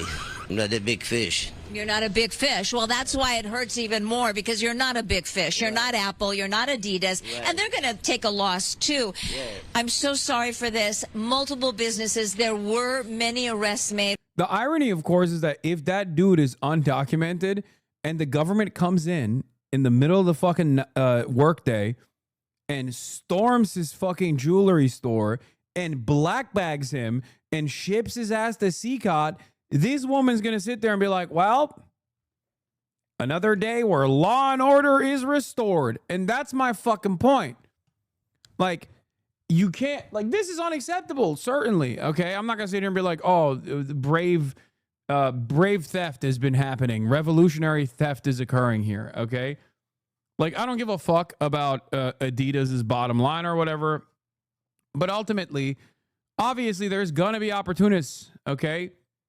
Like, there's going to be opportunities. These aren't fucking protesters. There's people. I mean, there was a dude who stole a bag in front of us. There was I assume he was like a rival skater. He walked up to a bunch of skaters and just ripped his bag and just dipped. Okay. It happened in front of us. It happened on camera. And like, does that mean that the protest is now bedlam? Like, that's what the protesters are there for, to fucking steal shit from other protesters? No, of course not. Also, there is perhaps no better example that increased militarized police presence does not stop crime. If anything, makes more chaos and makes more crime than this. There is like 10,000 fucking cops for like 400 protesters. And it turns out that didn't stop people from going in and breaking storefronts. I thought the increased police presence was supposed to create order. How'd that happen? I'm shocked. Let me tell you how surprised I am. And we're waiting to get those numbers from the LAPD. We'll send it back to you. All right, Gigi, thank you. If we didn't get involved, right now, Los Angeles would be burning, just like it was burning a number of months ago with all the houses that were lost. Los Angeles right now would be on fire. Chat's delayed by like 20 seconds. Even after you guys. Oh, wow. It is delayed. All right. There is going to be a baby F that you're going to experience. If you're in here right now and it's not delayed. Baby F. Hello. Okay. I had to do that.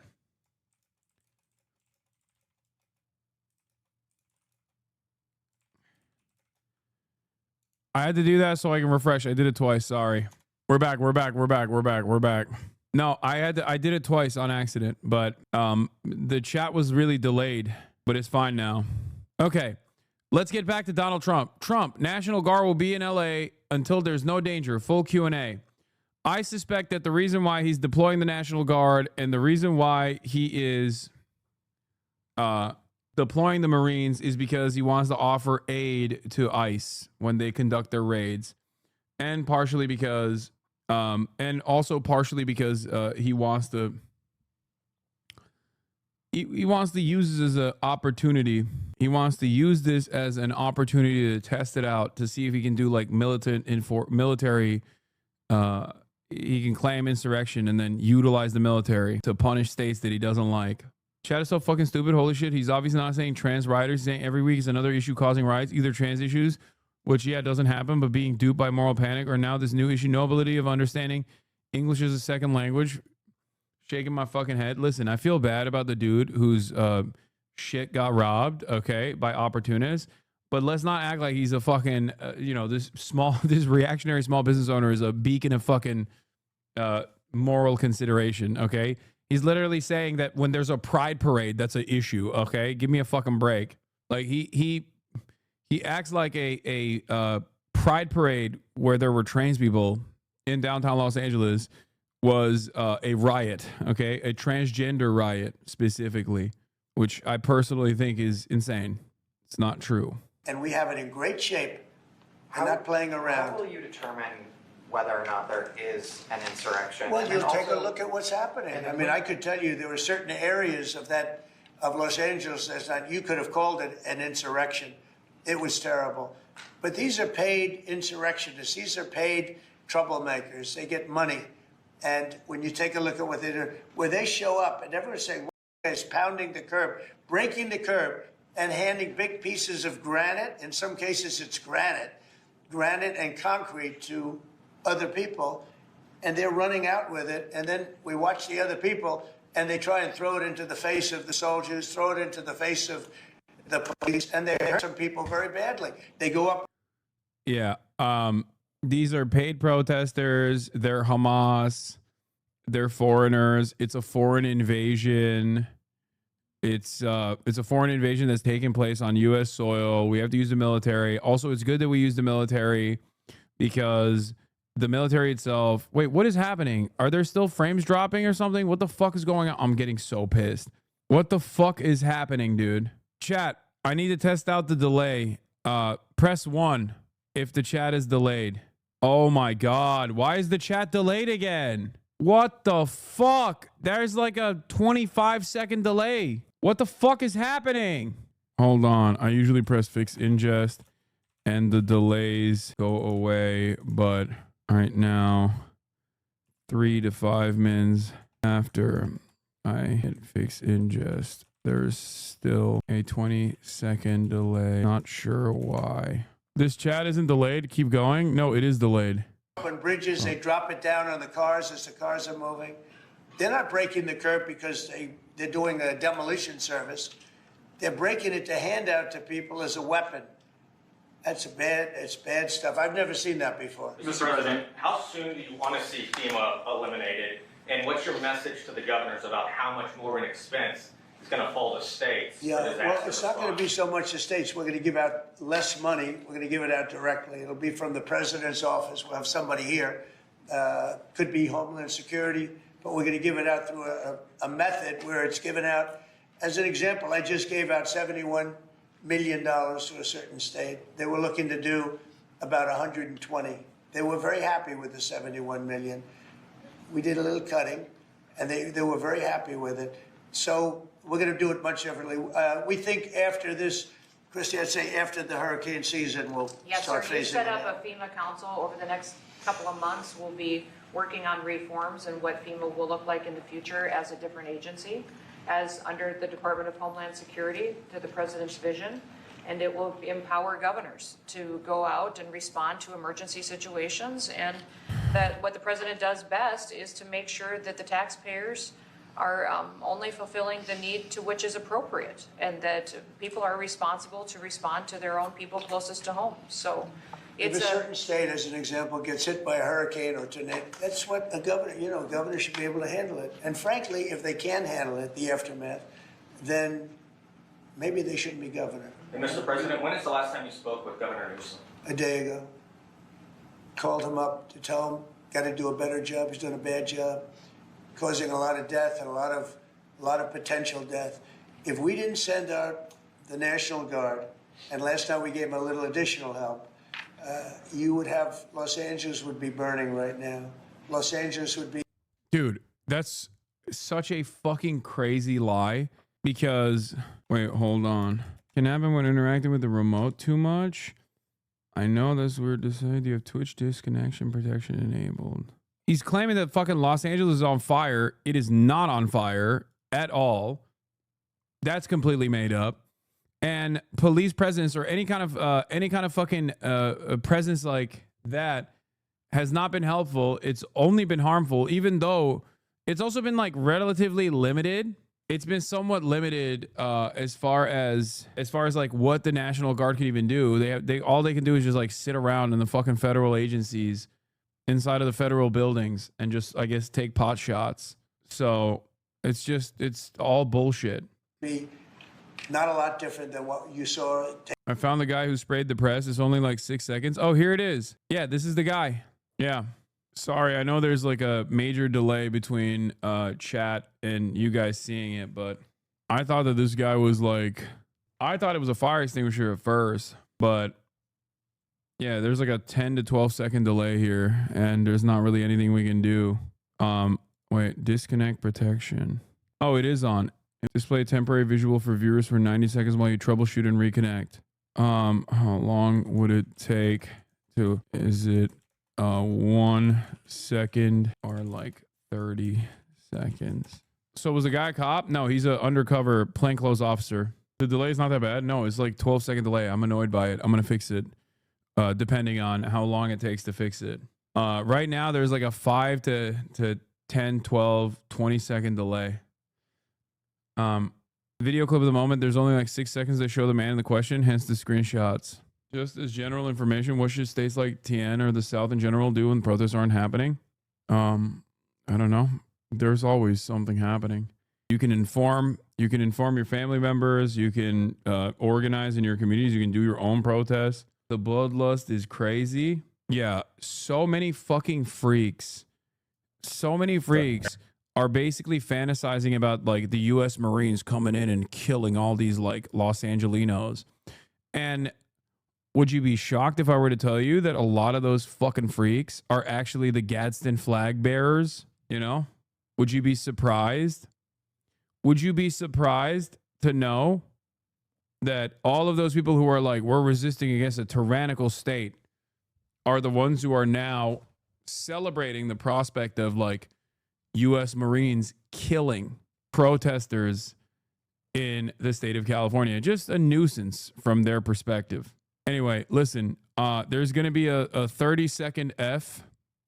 I don't want you guys to freak out. And then we're going to go to the National Guard and the counter protests that are taking place. But for the time being, I'm going to, there's going to be a 50-second F, or not 50, 30-second F. Okay? Don't freak out. Just refresh. Twitch is the worst company on the planet. Unbelievable. Yes.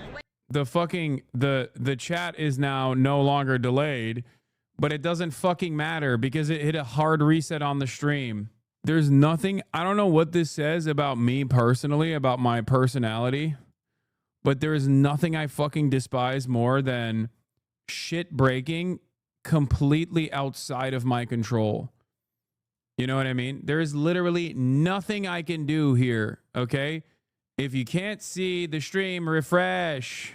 Like, and this is going to knock out like 30,000 fucking people who are boomers who watch me for fucking uninterrupted news broadcasts who just don't know how to, they don't know what to fucking do. So they're just gonna be like, all right, well, I guess the stream ended. I don't know. You know what I mean? It's so fucking annoying. The fact that Twitch just entirely and irreparably fucks the viewership if you have any sort of technical issue that requires the stream refresh is so fucked. I know. Fucking live stream software, live stream broadcast. The app says you're not live. It's fucking stupid. You're showing as offline and I straight up can't get your stream on mobile. It shows will stream instead. Wait, what? What the fuck is going on with this stupid fucking platform, dude?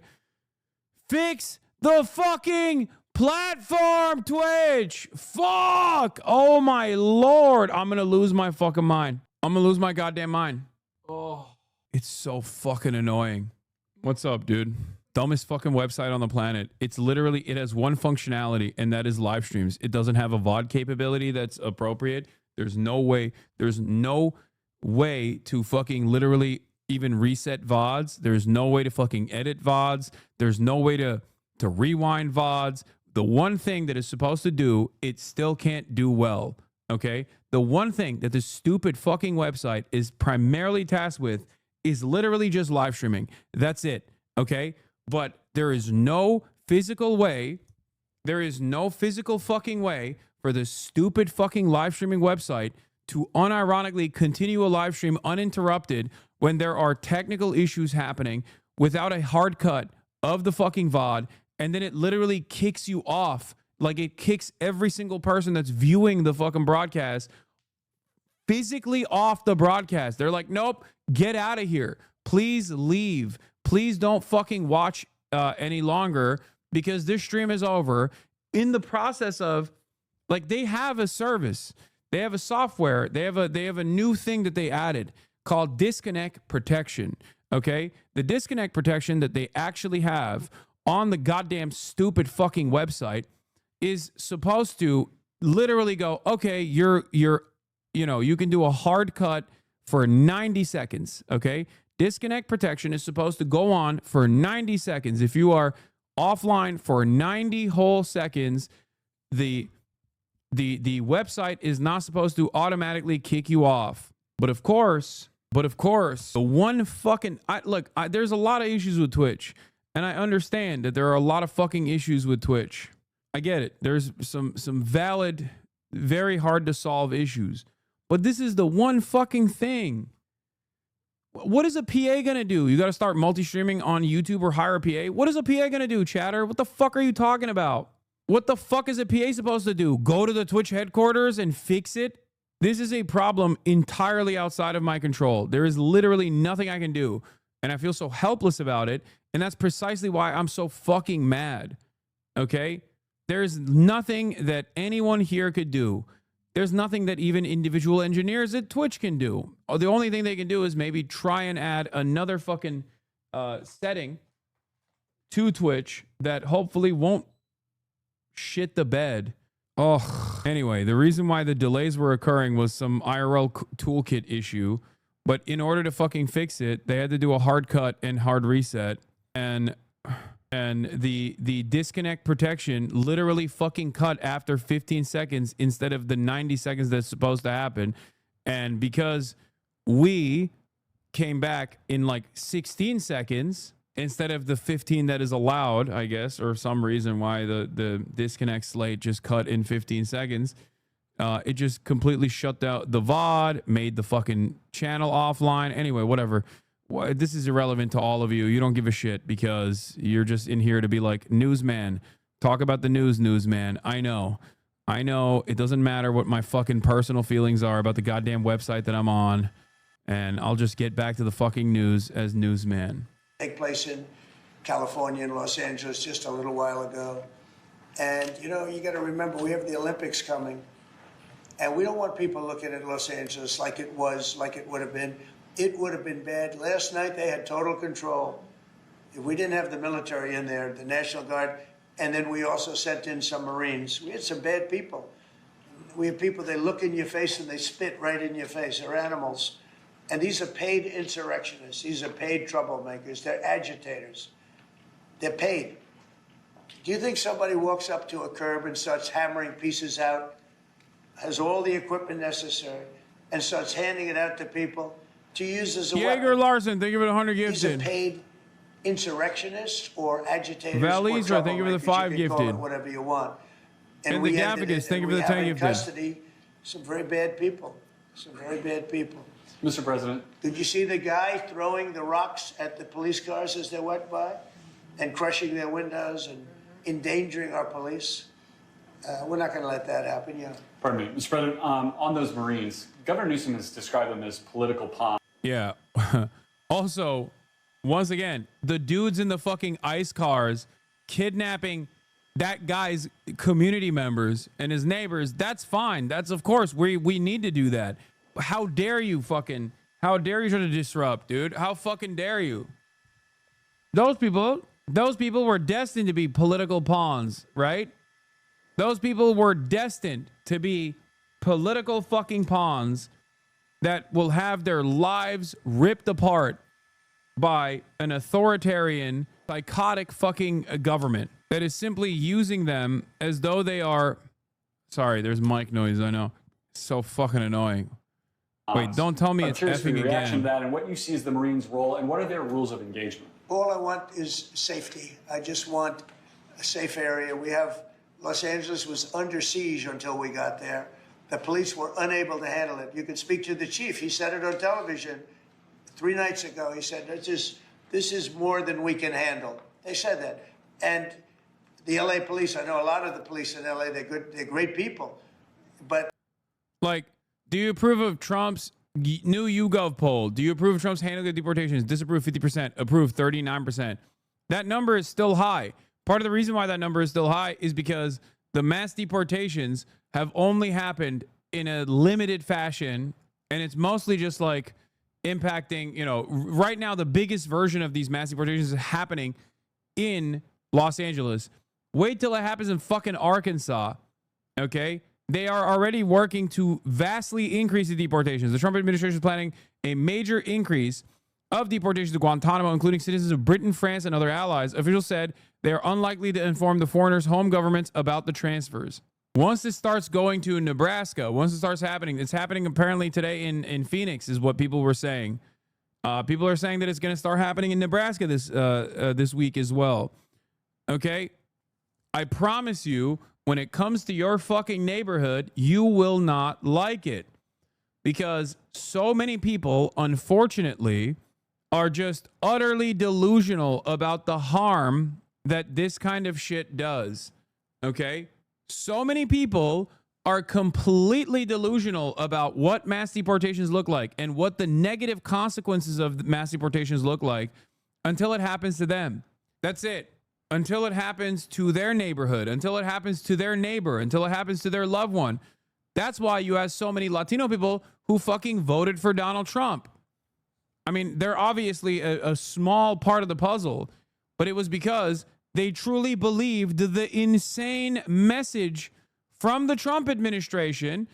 And why shouldn't they believe the insane message from the Trump administration when the Democrats were also in agreement with the Trump administration that there were some immigrants that constituted a national security threat? Just in, protesters swarmed a law enforcement vehicle in Nebraska during a massive immigration raid at Glen Valley Foods near Omaha. The crowd tried to block federal agents from leaving after they reportedly detained over 100 undocumented immigrants in one of the largest single-site arrests this year. Tensions are rising across the country as protests erupt everywhere. Oh, hell no. Oh, my God. Chinga tu migra.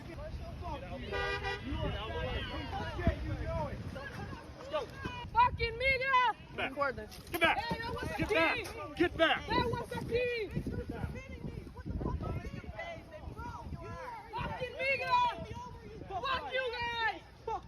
Is he trying to pop the tire? The biggest fear that these guys have is mass resistance. There's, 10 people, 20 people resisting. Okay? If there is 1,000 people that are out there swarming, they are forced to fucking release the people that they are apprehending because they can't get out of that situation. And the Trump administration does not want that to happen. That's the reason why they want to deploy the military. They want to deploy the military so that they can conduct these operations, conduct these mass kidnappings with an even greater use of force than even ICE. It is completely unacceptable. especially because you have to realize why they're doing this, right? It's additionally unacceptable when you realize that the reason why they're doing this is not for any sort of discernible good reason. They have designed a expertly crafted and very racist lie that undocumented migrants are responsible for all the crimes and all the awful shit that's happening in American society. This is a lie. Okay? It's a very productive lie for those in power, though, because when regular ass Americans also feel like the reason why their living standards are worse than they were maybe 10 years ago, 20 years ago, and get angry about those living standards, they have two options. Either they actually get mad at the system that has been designed this way, that's actually harming them and reducing their living standards and removing all semblance of hope from them ever reaching this American dream that they thought they would get, upward social mobility, maybe being able to own a home, all this stuff. If they were to realize that it's actually those in positions of power that are responsible for this, then it's really terrifying for the federal government. It's really terrifying for the existing hierarchy. So right-wing reactionary forces will take that anger, will take that resentment and redirect it back to some of the most vulnerable and some of the most defenseless parts of the population. And they happen to be the undocumented migrants that comprise a massive chunk of the labor force in this country. People that have been fucked over relentlessly. People that work tirelessly for a crumb of the profits that they generate for our bosses, for our capital owners. They deserve so much more. They deserve all the world. They deserve the proper paperwork.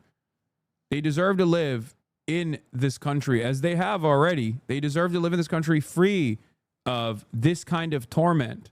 So in an effort, as material conditions worsen, as contradictions worsen, in an effort to appease the reactionary right, to make it seem like they're doing this good job, that they are actually following through on this racist agenda for all of the very loud minority racists that demand this, that openly say on Twitter, I voted for this, thank God, when they see images of fucking brown laborers like running away from a fucking job site and they're like, I cheer this on, this is good. That's who they're doing this for. They're doing this for those guys. They're not doing this for, and they're not even actually helping those guys. That's the crazy part. This is simply to make them at least feel like there is movement happening, to appease their racialized, hysterical fantasies that this country has been destroyed by brown people existing amongst them. It's leaning into their spite. It's leaning into the spite of the anger and resentment that at most like 25 to 30% of the population exhibits. It is crazy. If they were going after these like supposed rugged criminals, they wouldn't be going to the fucking courthouses. They wouldn't be going to places of business. These are the people they know. These are the people that ICE already has proper documentation on. The people that they track the movements of, because those very same people are collaborating with ICE or collaborating with the federal government, cooperating with the federal government. How do they know there's an undocumented migrant working at a work site? Oh, that's right. Because that undocumented migrant that is awaiting their court date to become a documented citizen, okay, is working there with the proper authorization with a tax ID that goes back to the fucking IRS. ICE is getting that information from the IRS because remember, they lie and say that immigrants are actually lazy or immigrants are actually fucking not working or immigrants are actually stealing our subsidies or stealing our welfare state or whatever. They're not even able to use the amenities of the welfare state while they actually pay into said welfare state through their labor. They pay taxes and the IRS knows exactly where they're at any given moment. And ICE is getting this information from the IRS. Is there evidence for this? Do you think I'm making this up? Yes, of course there's evidence for this. The Internal Revenue Service finalized a memorandum of understanding with Immigration and Customs Enforcement on April 7, 2025 to share sensitive taxpayer information to aid in deportation efforts. This agreement permits ICE to do the following: confirm the names, addresses, and tax data for individuals facing final orders of removal or under federal criminal investigation, including investigations for failing to leave the country after 90 days. So what ends up happening here is that instead of offering them the proper documentation and paperwork to continue working in the country, what the immigration courts in cooperation with the federal government and their needs will decide that that you are no longer eligible to remain in the country, okay, unceremoniously for no cause whatsoever, because it corresponds to the anti-immigrant white nativist agenda that this administration has designed. So they just go, sorry, you're not allowed anymore. You've been here for 10 years. You've been here for 5 years, 6 years, 7 years. You have actually cooperated with ICE the entire time. But sorry, now you're done. This is how it works. So these aren't the rugged criminals. These are the people who perhaps naively think that the federal government is not going to fuck them over because they're tax-paying workers that have the proper authorization to work. This unprecedented agreement represents a drastic shift away from IRS's longstanding commitment to taxpayer privacy. Taxpayer information is strictly confidential, with IRS privacy laws only permitting information sharing with law enforcement authorities in very specific and narrow circumstances to help in certain criminal investigations. Acting IRS Commissioner Melanie Cross, who was appointed by President Trump earlier in 2025, resigned in protest over the signed agreement.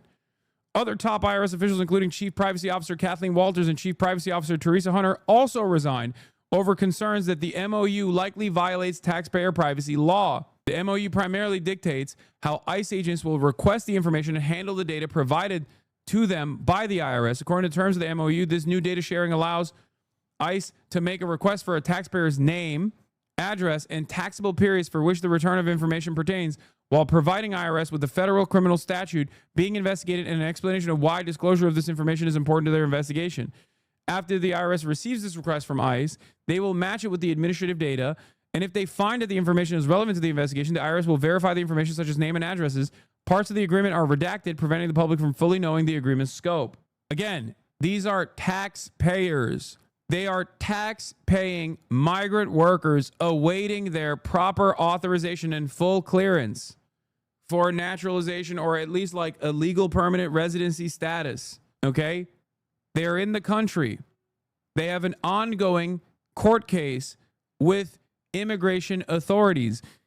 Many of you are fortunate enough to have been born on U.S. soil, myself included. It is a tremendous privilege that we all have. So we don't understand the delicate and complicated nature of this process.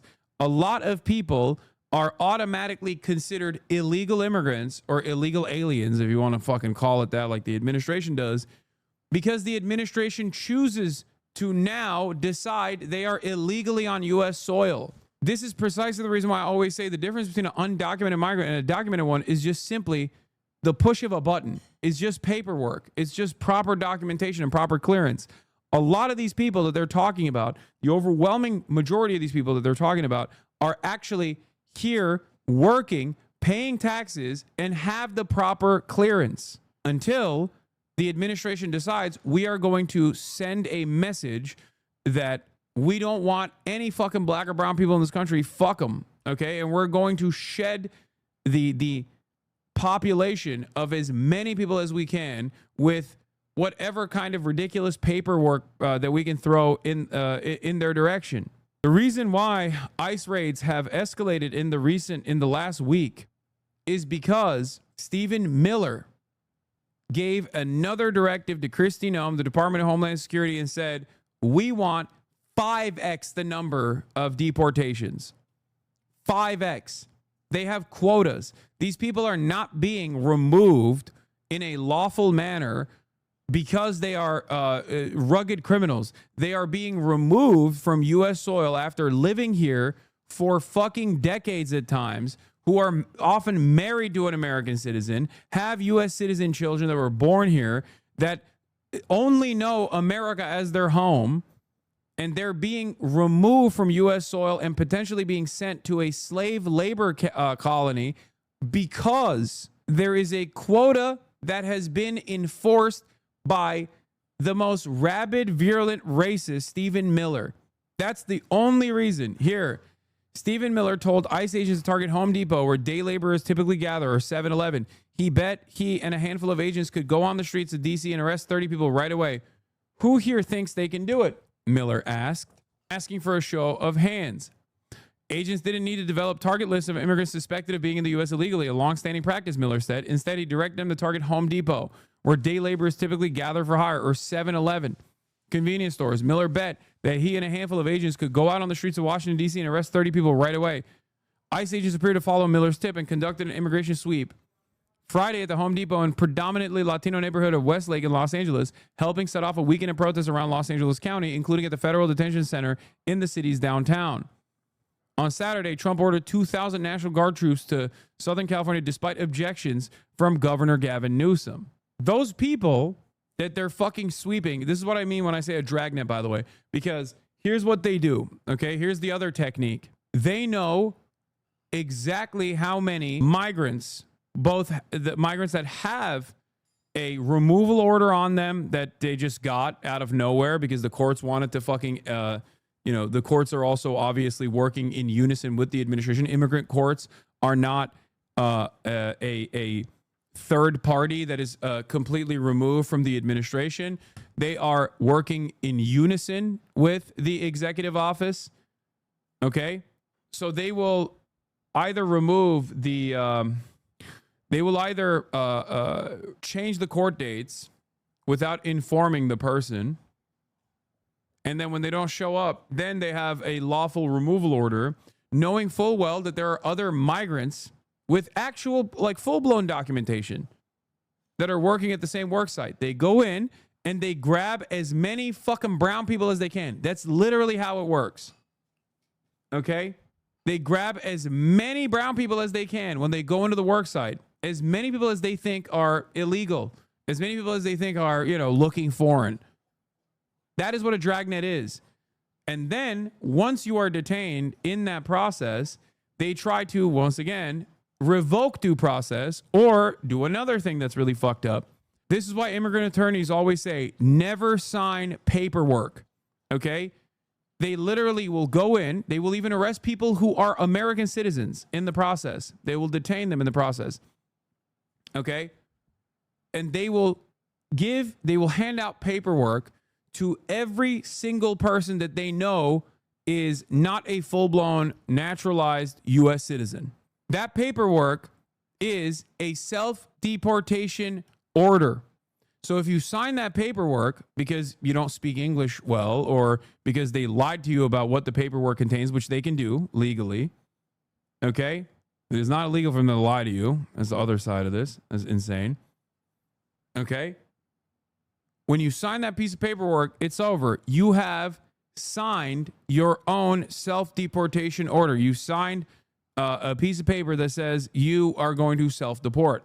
This is why you're not supposed to. This is why immigrant attorneys, if you have undocumented migrants in your family, tell them they should not sign any paperwork that ICE hands them, no matter what.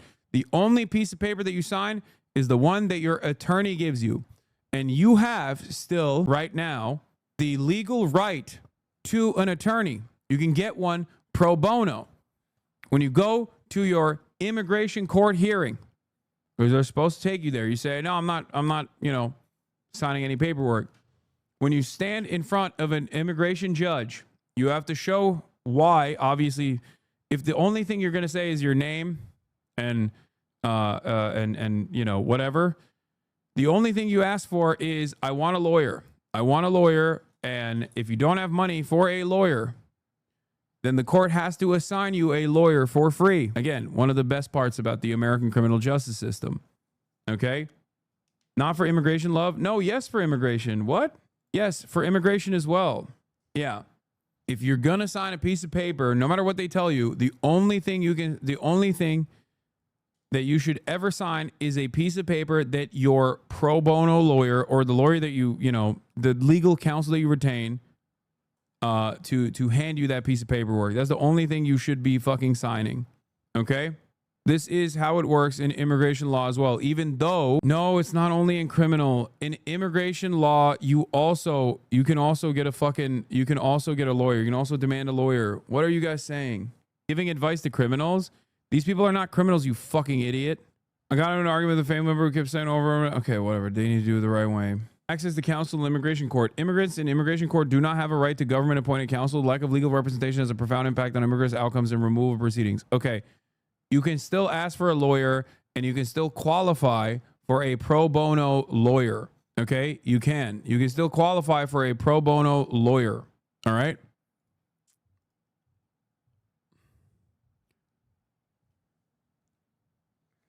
State doesn't appoint immigration attorney. That's conflict of interest. Only NGOs can help out. Yes, there are plenty of fucking pro bono legal services in the forms of NGOs that actually offer this work. They offer this service. They will provide you a list of pro bono lawyers. Okay? Anyway, it's so funny that people are saying that it's not legal myth. If you can't afford an attorney, it will be appointed to you. Wait, what? Why can't I hear this? Where's the audio? To an attorney. Well, Gideon established a requirement that states must provide attorneys to indigent defendants in felony cases. In a later case, the court clarified that the right to counsel applies to misdemeanor and petty offenses as well, as long as the defendant faces the possibility of incarceration. Now, the Supreme Court probably should have just stopped it right there. Unfortunately, it wasn't done tinkering with the right to counsel. Instead of adopting a simple standard like you get a lawyer if the offense could lead to jail time, the Supreme Court pulled an Avril Lavigne and couldn't help but go and make things complicated. In Scott versus Illinois, the court held that the state does not have to provide a lawyer for a misdemeanor unless in prison. Yeah, it's true. States don't have to provide counsel if you make too much money. No, I know that, but that doesn't matter. The people that we're talking about are some of the poorest fucking people in the country. Like what undocumented immigrant that was literally fucking ripped away from a goddamn work site is not qualifying for fucking pro bono counsel anyway. And pro bono isn't a court-appointed lawyer if we're talking about immigration court. But if we're talking about specifically, you have a right to an attorney, and if you can't pay for one, like the government is supposed to provide you with one, that is that is a public defender. That is a public defender that obviously is given to people who don't have, they don't have a lot of money to begin with. You were correct about lawyers for immigration. They give you a list of pro bono lawyers that you have to contact. Yes. Know your rights when you face ICE. 1, you do not have to open the door. ICE does not have a right to enter your home without a valid warrant signed by a judge. It has to be a judicial warrant. An administrative warrant is not enough for them to fucking open the door, okay? A lot of times they say they have an administrative warrant. When they say they have an administrative warrant, that is different from a judicial warrant. A judicial warrant is signed by a fucking judge. If they have a judicial warrant, you can ask them to slip the warrant under the door with a signature from a judge. Okay? Number 2, you can ask them to leave. If they do not have a warrant and go inside your home, you can ask them to step outside and let them know you do not consent to a search. In the workplace, ICE does not have a right to enter employee-only areas without permission. Number 3, you can stay silent. The Fifth Amendment protects the right to remain silent and not to incriminate yourself. Number 4, you do not have to share your personal information. You are not obligated to provide personal information like your immigration status, place of birth, and criminal history if asked. Anything you say or do can be used against you. You should not lie. Number 5, you do not have to sign anything or hand over documents. You do not have any obligation to sign any document without speaking to an attorney, okay? You do not, I'm repeating this again. You do not have to sign anything until you speak to an attorney, okay? Yes, I didn't get dropped off. Twitch kicked me off, and I am back. I never even went anywhere. It was for 15 seconds. Number 6, you have a right to speak to an attorney. If you are detained, you can ask to speak to your attorney. ICE does not provide attorneys, so try to consult one in advance. Okay? And then there's a list that they have of like pro bono legal counsel for immigration attorneys. Make a plan. Be prepared. The federal government can deport anyone without lawful immigration status and people with status, e.g. lawful permanent residents and visa holders with certain criminal convictions. Make sure you have copies of your important documents and keep originals in a safe place. Consult a lawyer before ICE comes to your door. Make a family plan. Identify an emergency caretaker for your children. Memorize at least one emergency phone number. Know who your elected officials are. Consider keeping a signed DHS privacy waiver in a safe place so they can advocate for your own behalf. Notice it does not mention the right to have counsel appointed for you. That's the distinction you're missing here. I love you, bro, but there's a difference between having a right to have an attorney. Yeah, I'm wrong. I understand that. The court does not have a legal responsibility to appoint you to a lawyer, but you do still have a right to retain legal counsel. And there are a shit ton of pro bono immigration attorneys that can do that legal counsel work for you. Okay? Yes, that is the distinction you're missing here. I love you, bro, but there's a difference between having a right to an attorney, which means you have them present for your case for you and perhaps even appear in your stead, and the right to having an attorney appointed for you and paid for by the state. Chatters in here were saying the courts do not actually provide this information. Like, there is no, bro, so hurt to be wrong. Wait, what? No, dude, I'm not hurt to be wrong.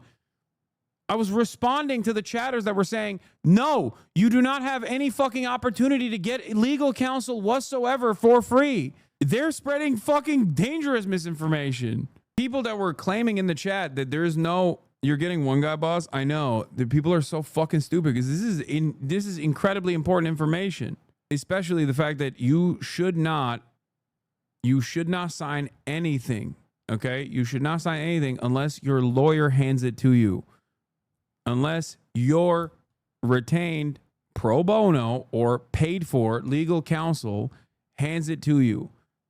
This is an incredibly important part of this process, specifically because, as I said already, they literally will give migrants that are either awaiting their court date or migrants that are authorized to work on U.S. soil a piece of paperwork that is in English, even if they know that the person doesn't speak English, especially when they know the person doesn't speak English or doesn't speak English very well. They hand them a fucking piece of paper that quite literally is a self-deportation note. And when you sign that, not knowing what you're signing, you end up signing your own deportation. You're offering the government clearance to deport you legally.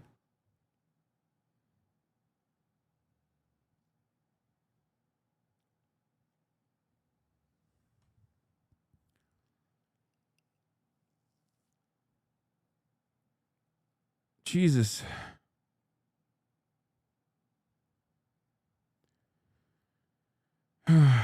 Anyway, clip from CNN reporter at the protest. I wonder why they wouldn't let him through.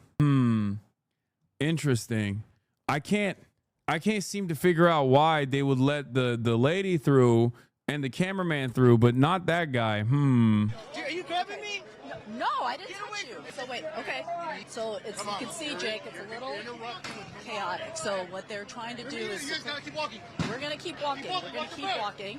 And then I want you to take a look over here. Police. Press. He's press. He's with me. Peter Griffin paper bag test? Yeah. Live look. Crowd in downtown LA for the 5th day of anti-ICE protests. Oh shit, they're bunching up around the freeway. And of course, cops are instantly fucking mobilized. I don't know if that's CHP or it looks like LAPD. I just want to make sure. They should be. Yeah, they're LAPD. No, California Highway Patrol. Yeah, that's their dark uniforms. Okay. What if you can't read? Someone undocumented I know can't read in English or Spanish. That's why I said don't fucking sign anything. I know. Hasanabi is correct about forcing migrants to sign documents in English. They did it to workers of the meat plants in Omaha today. ICE raid rocks Nebraska meatpacking plant. Protesters clash with law enforcement. Okay. We e-verify every single employee. That process is apparently no good. The federal agents told us the system is broken even though employees are e-verified. They raided the Glen Valley Foods plant based on ongoing criminal investigation into large-scale employment of aliens without authorization to work in the United States. The worksite enforcement operation is likely the largest to take place in Nebraska. Oh, the other side that I was going to mention, the other thing, like I said, is when they do these dragnets, they grab everybody, even if you have the proper paperwork, even if you're literally an American citizen, but you just fucking look Hispanic, right? And there are some other people that get grabbed. All it takes is for one person. They're claiming that they're going after one individual. All it takes is for a judge to say this one individual is no longer authorized to be here. They don't have to have a criminal warrant or anything like that, okay? They just say, this migrant worker that previously had authorization to work in the United States, that was literally paying taxes, no longer can work in the United States. They are done. Okay, we've revoked their status. ICE will go to the facility not to enforce a deportation order on one singular person. They go to the facility with a fuck ton more people. Why would they do that if they're actually enforcing the lawful removal of one singular person? It's because their goal is to grab as many people as possible, okay?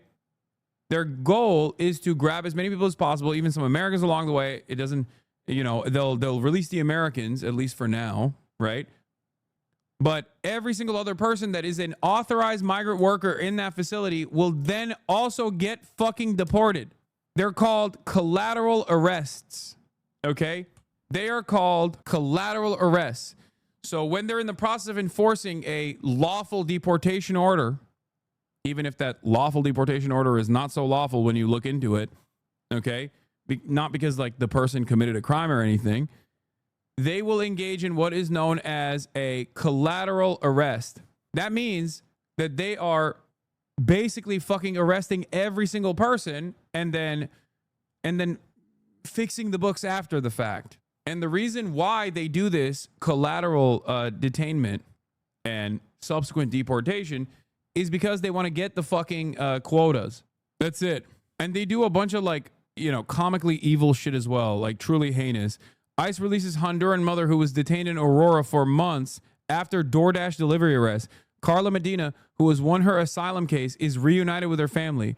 Carla Medina was released from the immigration detention facility in Aurora on Monday, almost 8 months after the Honduran mother of two was first detained while attempting to deliver a DoorDash order to Buckley Space Force Base. They order fucking delivery, and then they apprehend the person in the process of delivery because they suspect her of being undocumented. Although she and her family first sought asylum in the United States in 2023, with Medina specifically saying that she feared domestic violence and threats made by her ex-partner in Honduras, she was still locked away for 8 months. That, by the way, happened under the Biden administration. Just so you know. That didn't happen under the Trump administration. That initially happened under the Biden administration. Before you say, you know, this would not be happening. 50 minutes into the stream, no, my stream shut off and restarted. When you see Tom Homan on television, and you're like, what is this fucking monstrosity? What is this Baron Harkonnen type? Like, where did this fucking freak come from? He was first introduced and appointed to ICE or to the Department of Homeland Security by Barack Obama, okay? Make no fucking mistake. He is Obama's creation, chat. Just so you understand. When people say like, oh, dude, CBP, sorry, Customs and Border Patrol. Well, that's under DHS. But anyway, Border Patrol of the Texas border drive around neighborhoods in unmarked cars with Tamaulipas license plates. Whole honey trap tactic they use at legitimate and legal USCIS appointments is so fucking sinister, completely eroding trust in the actual legal system they claim to want people to use. Why would anyone ever go to a USCIS appointment ever again? They've ruined the concept for generations to come. And I say this as someone who doesn't even agree with the need to do it the right way. Yeah. No, it's just like, in order to fucking enforce these quotas, they are literally going after the people that are the most likely to cooperate with the authorities. Like, this is another thing that I keep stressing. We're saying about approval rating once ICE raids begin carried out in red states. Yeah, I mean, once they start fucking packing up their neighbors in like Nebraska and shit, you'll see. They won't like it either. I'm telling you, man, people like, dude, you got Mexican Americans in fucking California that voted for Donald Trump thinking like, oh, it's not going to harm my family. It's not going to fuck my neighborhood up. Those are all good people. They believe the lies told by the administration. And why shouldn't they believe the lies told by the administration that there is like an insane number of criminal migrants out there, but there's also a healthy number of non-criminal immigrants out there, and the non-criminal immigrants are not going to be touched. This was such a common trope that we heard throughout the election cycle. Why did we hear this? Part of it was because even the Democrats also said, yeah, the Republicans are fucking right. The Republicans are right. There is a real problem with migration. There's a real problem. Immigrants do constitute a national security threat. There needs to be more militancy directed against these criminal migrants. instead of tackling the issue at its faulty premise, the notion that immigrants actually are doing a shit ton of crimes and getting away with it, they decided to lean into said faulty premise. Okay? Caused everyone to go, all right, I guess that's happening. Everyone's saying it. Might as well believe it. I mean, guys, I don't even know what to say at this point. Like, I drew comparisons to abortion, which is a major issue at the time and still is a major issue. People wanted to criminalize abortion until abortion was no longer unconditionally and constitutionally protected, at which point they realized, oops, maybe this is not the best fucking idea. Oh, here's the sexy man. Remember the videos we watched during the immigrants are eating cats and dogs thing where half the people were like, wait, that's too... It's much worse with them gone. Anyway, just fucking lies everywhere. Let's see what Bernie had to say after his disastrous tweet yesterday. Take a moment to address what's going on in Los Angeles right now. Let's be clear. Trump's deployment of the National Guard and Marines in California is not about the protests. It is not about ICE, and it's really not about immigration. It's about using extremely dubious legal authority to expand his never-ending grasp for more power and his effort to move this country toward authoritarianism. This is a president, as you all know, who has usurped the constitutional responsibilities of Congress. He has threatened to impeach judges who rule against his policies. He has and is suing media for coverage that criticizes him. He has extorted money from law firms that have represented his opponents, and he is withholding funds from universities for teaching courses he doesn't like. In terms of what's happening in Los Angeles, let us understand that in our federalist form of government, local, state, federal, it is the governor of a state who deploys the National Guard, not the President of the United States. Trump's argument for his deployment of the troops is absurd and laughable. Does anyone really believe that we are in the midst of a foreign invasion or a rebellion against the United States?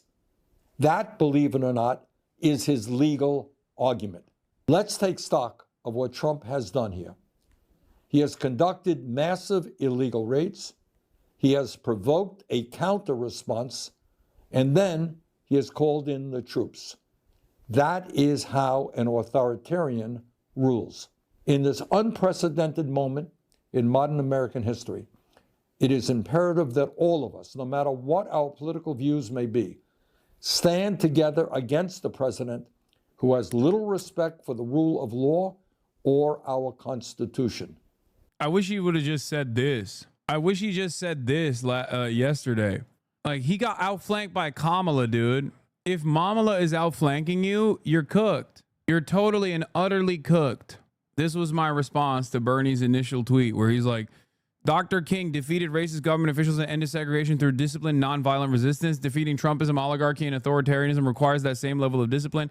Violent protests are counterproductive and play right into Trump's playbook. This is liberalism through and through. Like, the notion, you don't ever have to hand it to the right, man. You don't ever have to capitulate to right-wing framing. When you even invoke violent protests, when you even mention that the protests are even a little bit violent, you are not actually reaching out to the reasonable moderates or something. You are simply giving more ammunition. You're simply giving more ammunition to the right at a time when they are looking for any reason to create a ridiculous and illegal response. Responded to him saying, you were literally there at the nonviolent protest that everyone considered to be violent and unpopular, so I have no idea what this statement does other than lean into the hysteria that gives Trump enough momentum to mobilize the Marines on U.S. soil illegally. Trump doesn't need Bernie Sanders' go-ahead to claim that the fucking protests are violent. But there is no reason to give him that at all. I plan to lead another nonviolent march tomorrow. This is the way that the media presented Martin Luther King's nonviolent protests. Because nonviolent and civil acts of disobedience, when met with police force, still look as though they are violent instances of chaos to the onlookers. Okay? It's always the police and their escalation of violence that ends up making things more chaotic. And I also followed up by doing this and showing that plenty of people were unfavorable to the entire fucking civil rights struggle, especially white respondents. In 1966, 85% of white people hated the demonstrations by black people. In 1966. Yes, I cover the cop shooting the dude directly in the groin. What does police brutality have to do with the looting that they're doing? What does the looting have to do with the actual fucking protests? Answer the question, bitch. Are you talking to me or are you talking to the other chatter? Are there gonna be fucking opportunists? Of course. Of course there are. What does that have to do with the protests? I do find it very funny that people will just be like, oh man, I was just about to fucking join in. I was just about to join in on these protests, but then I saw people looting and, you know, can't do it anymore.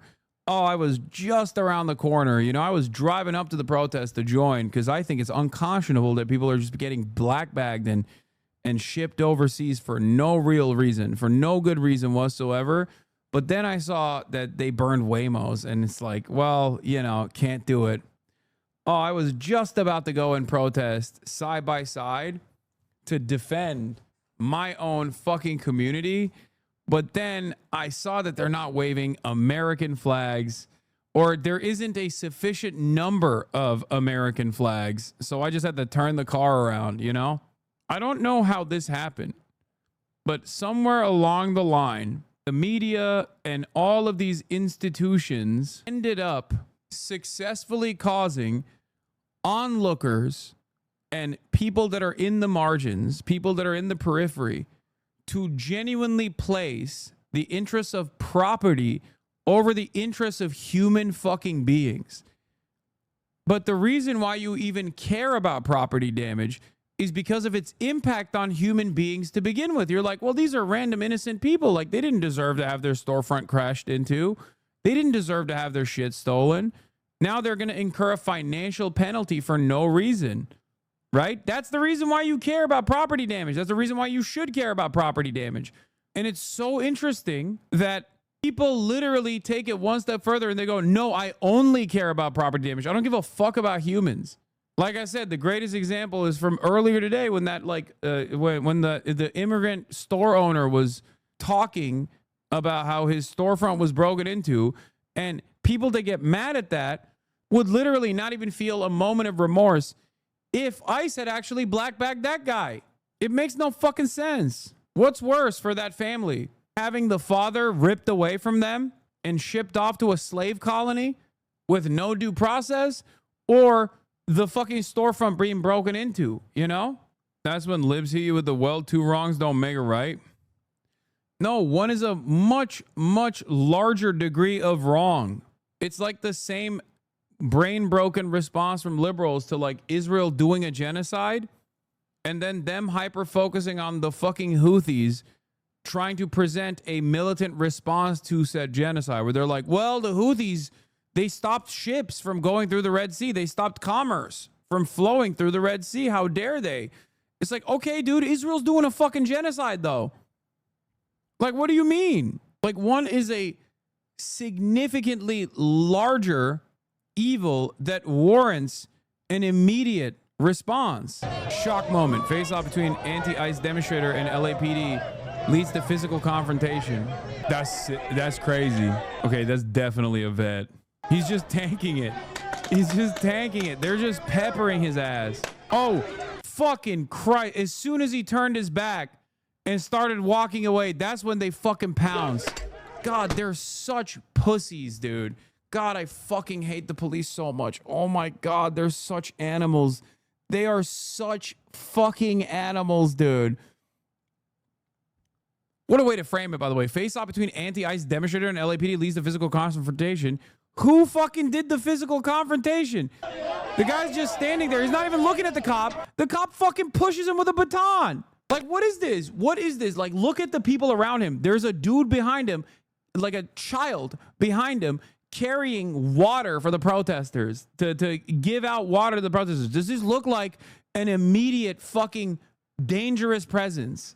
He even had an American flag, guys. Clearly a fucking vet. Clearly a fucking veteran. Had an American flag in tow.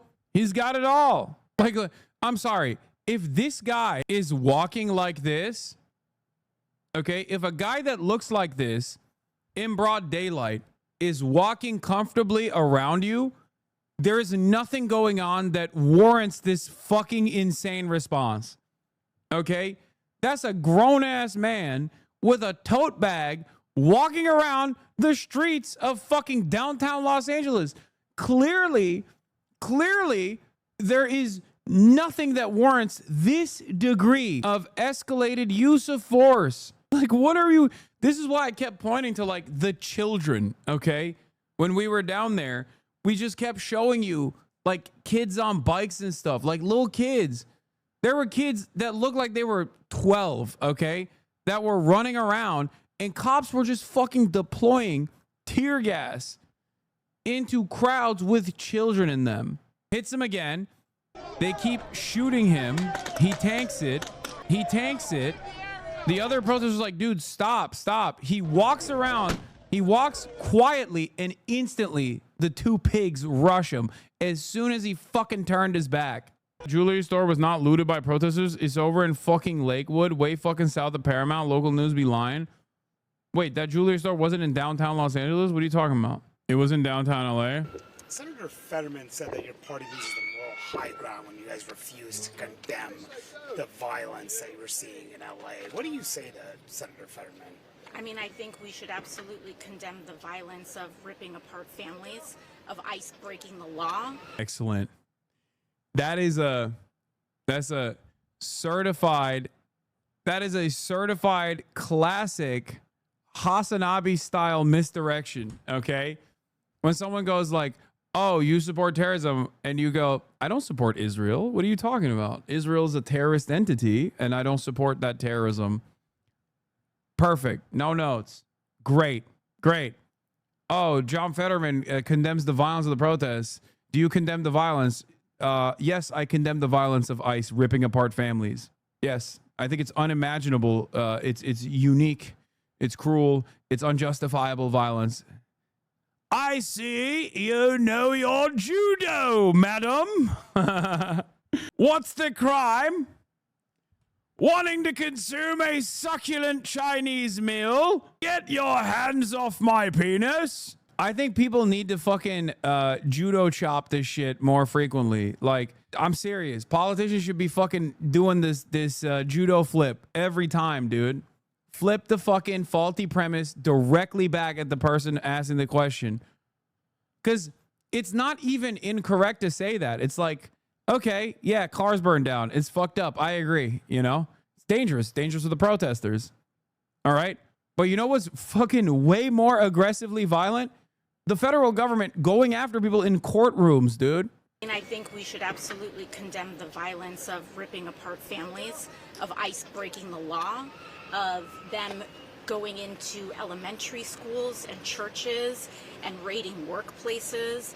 And I absolutely condemn ICE's consistently illegal activity and the fact that they are they're also rounding up U.S. citizens and also documented people who are here legally with no regard for the court system and judicial injunctions. And I think that if Senator Fetterman or anybody else is concerned with law and order, we should be looking at one of the most law-breaking agencies and administrations that we've seen in the United States. We also have a convicted felon in the White House as well. Guys, John Fetterman saying that is also extra spicy and extra insane because Fetterman's wife was undocumented. John Fetterman's wife was undocumented. Here's John Fetterman, February 27, 2022. Proud as always to be with the Steel City Stonewall Democrats this afternoon. She's a U.S. citizen now, but she used to be undocumented. Okay? John Fetterman is on the record defending migrants in this country on a million different occasions. Okay? We should have learned the lesson back in 2020. Absolutely, there was righteous outrage over what happened to George Floyd, but that never means that you can support or be quiet if there's destruction or rioting and destroying and looting and those kinds of things. We should have learned the lesson back in 2020. What is this? RXK nephew John Fetterman?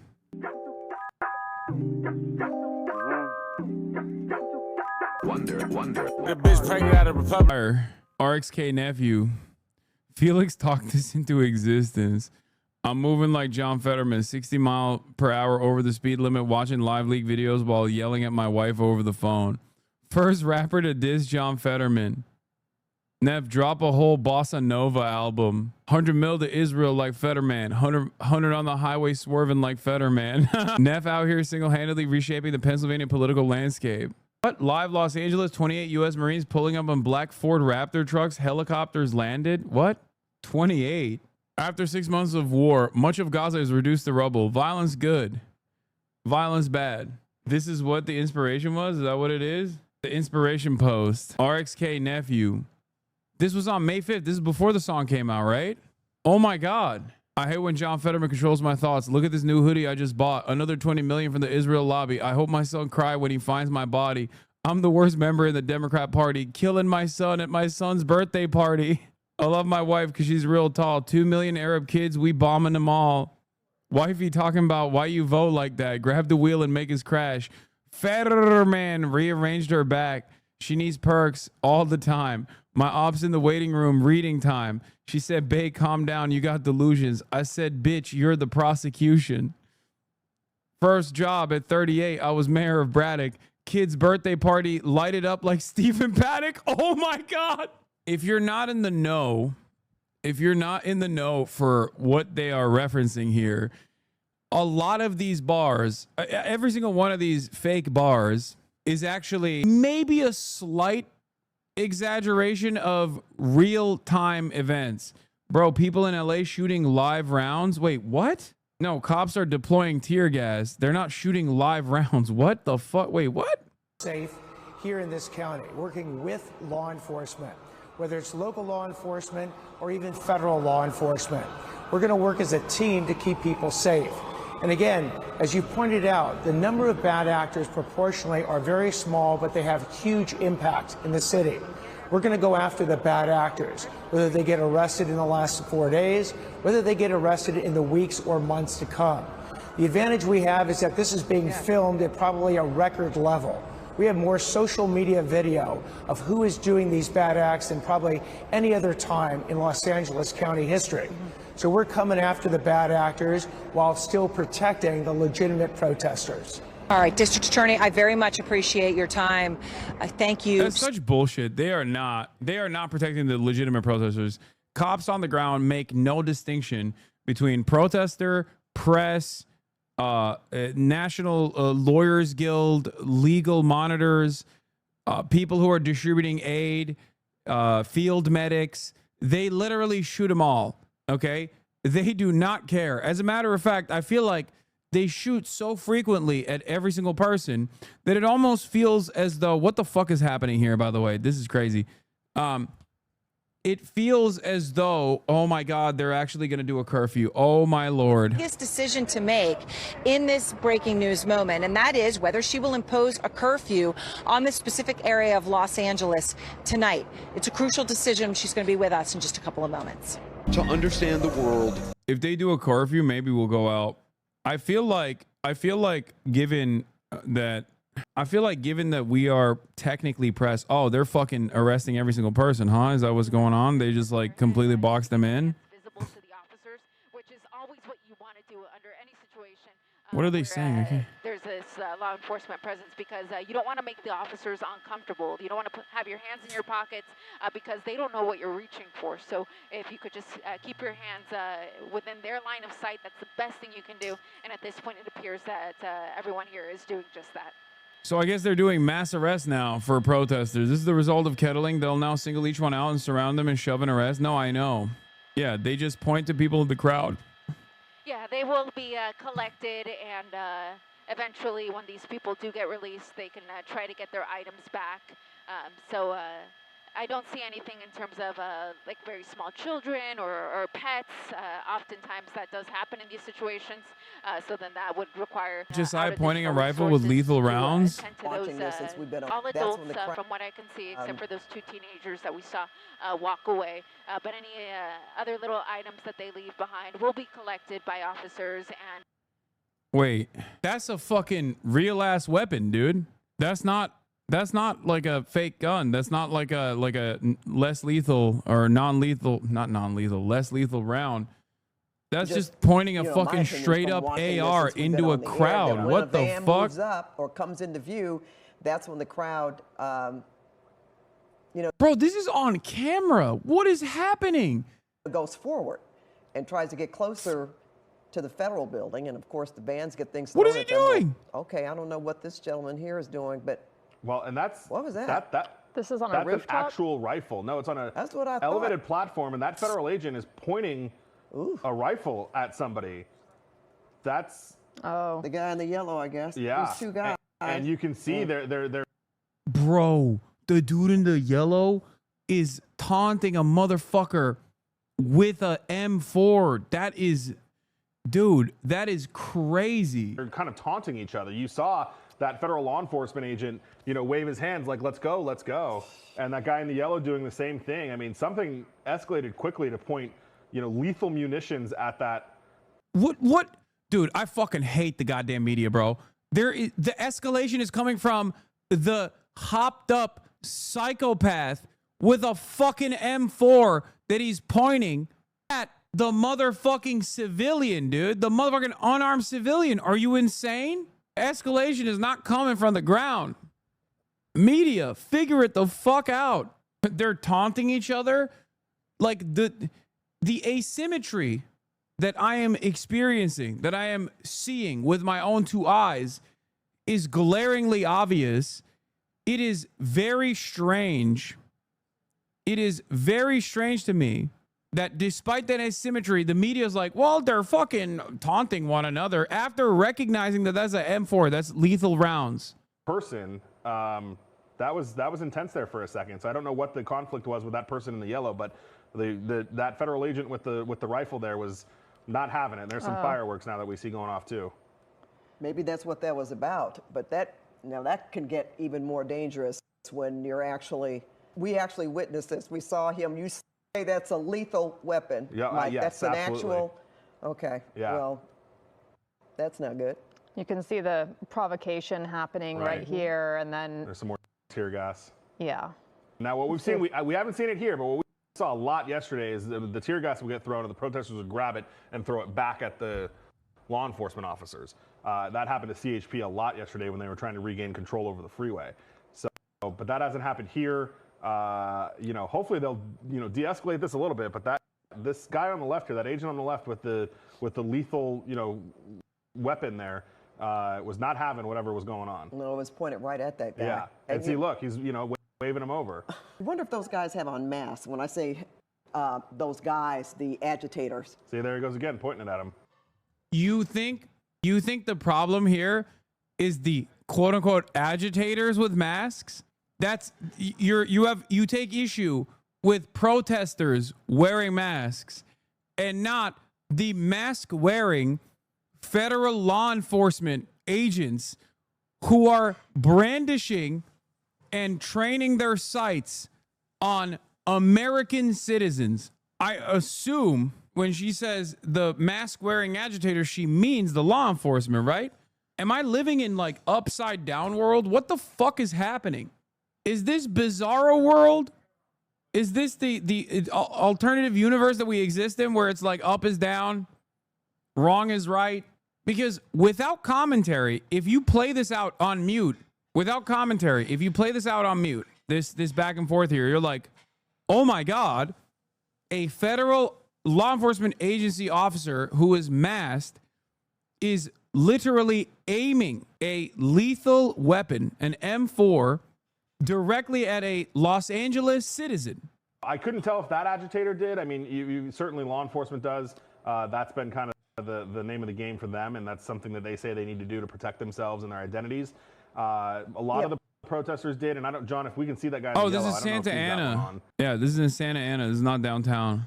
Well, regardless, it's fucking insane. Like, what are the things that take precedent over human beings' lives at this point? Police feelings, police getting hit with like half-empty water bottles, like police getting hit with any water at all.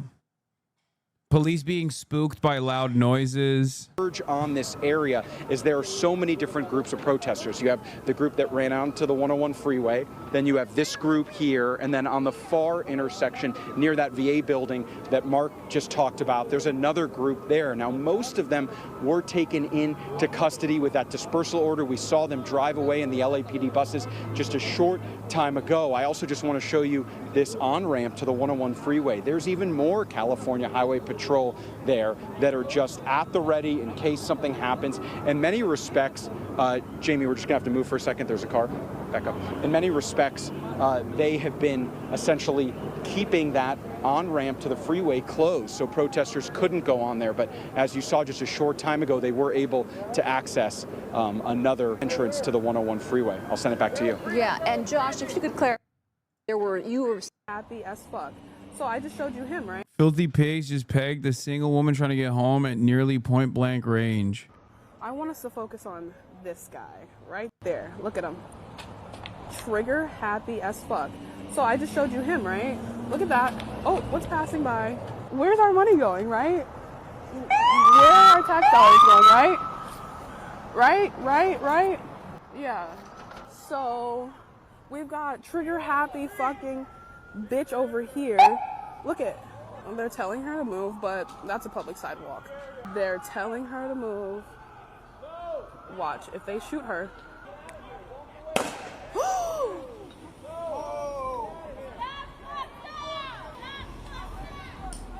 Holy fuck. Protecting and serving the interests of citizens right there. Sit down. Where'd he get you? Holy fuck off. She's not doing anything. Come on. We're moving, assholes. Ooh, you got it. Hang on. I just need to get Can they just do it like that? Pop their ass good? I hope your mother gets popped in the ass good in the same way when she's just walking down the fucking street in a lawful manner. Maybe then you'll understand. Dumb fuck. How can you look at the situation and be so fucking cruel? Hey, see, it's a lawful response, right? Yeah, maybe you'll understand when it happens to you or your mom, okay? Other side. Here. I got some supplies in my bag. Sit down. First of all, less lethals are not supposed to be directed at people's body, okay?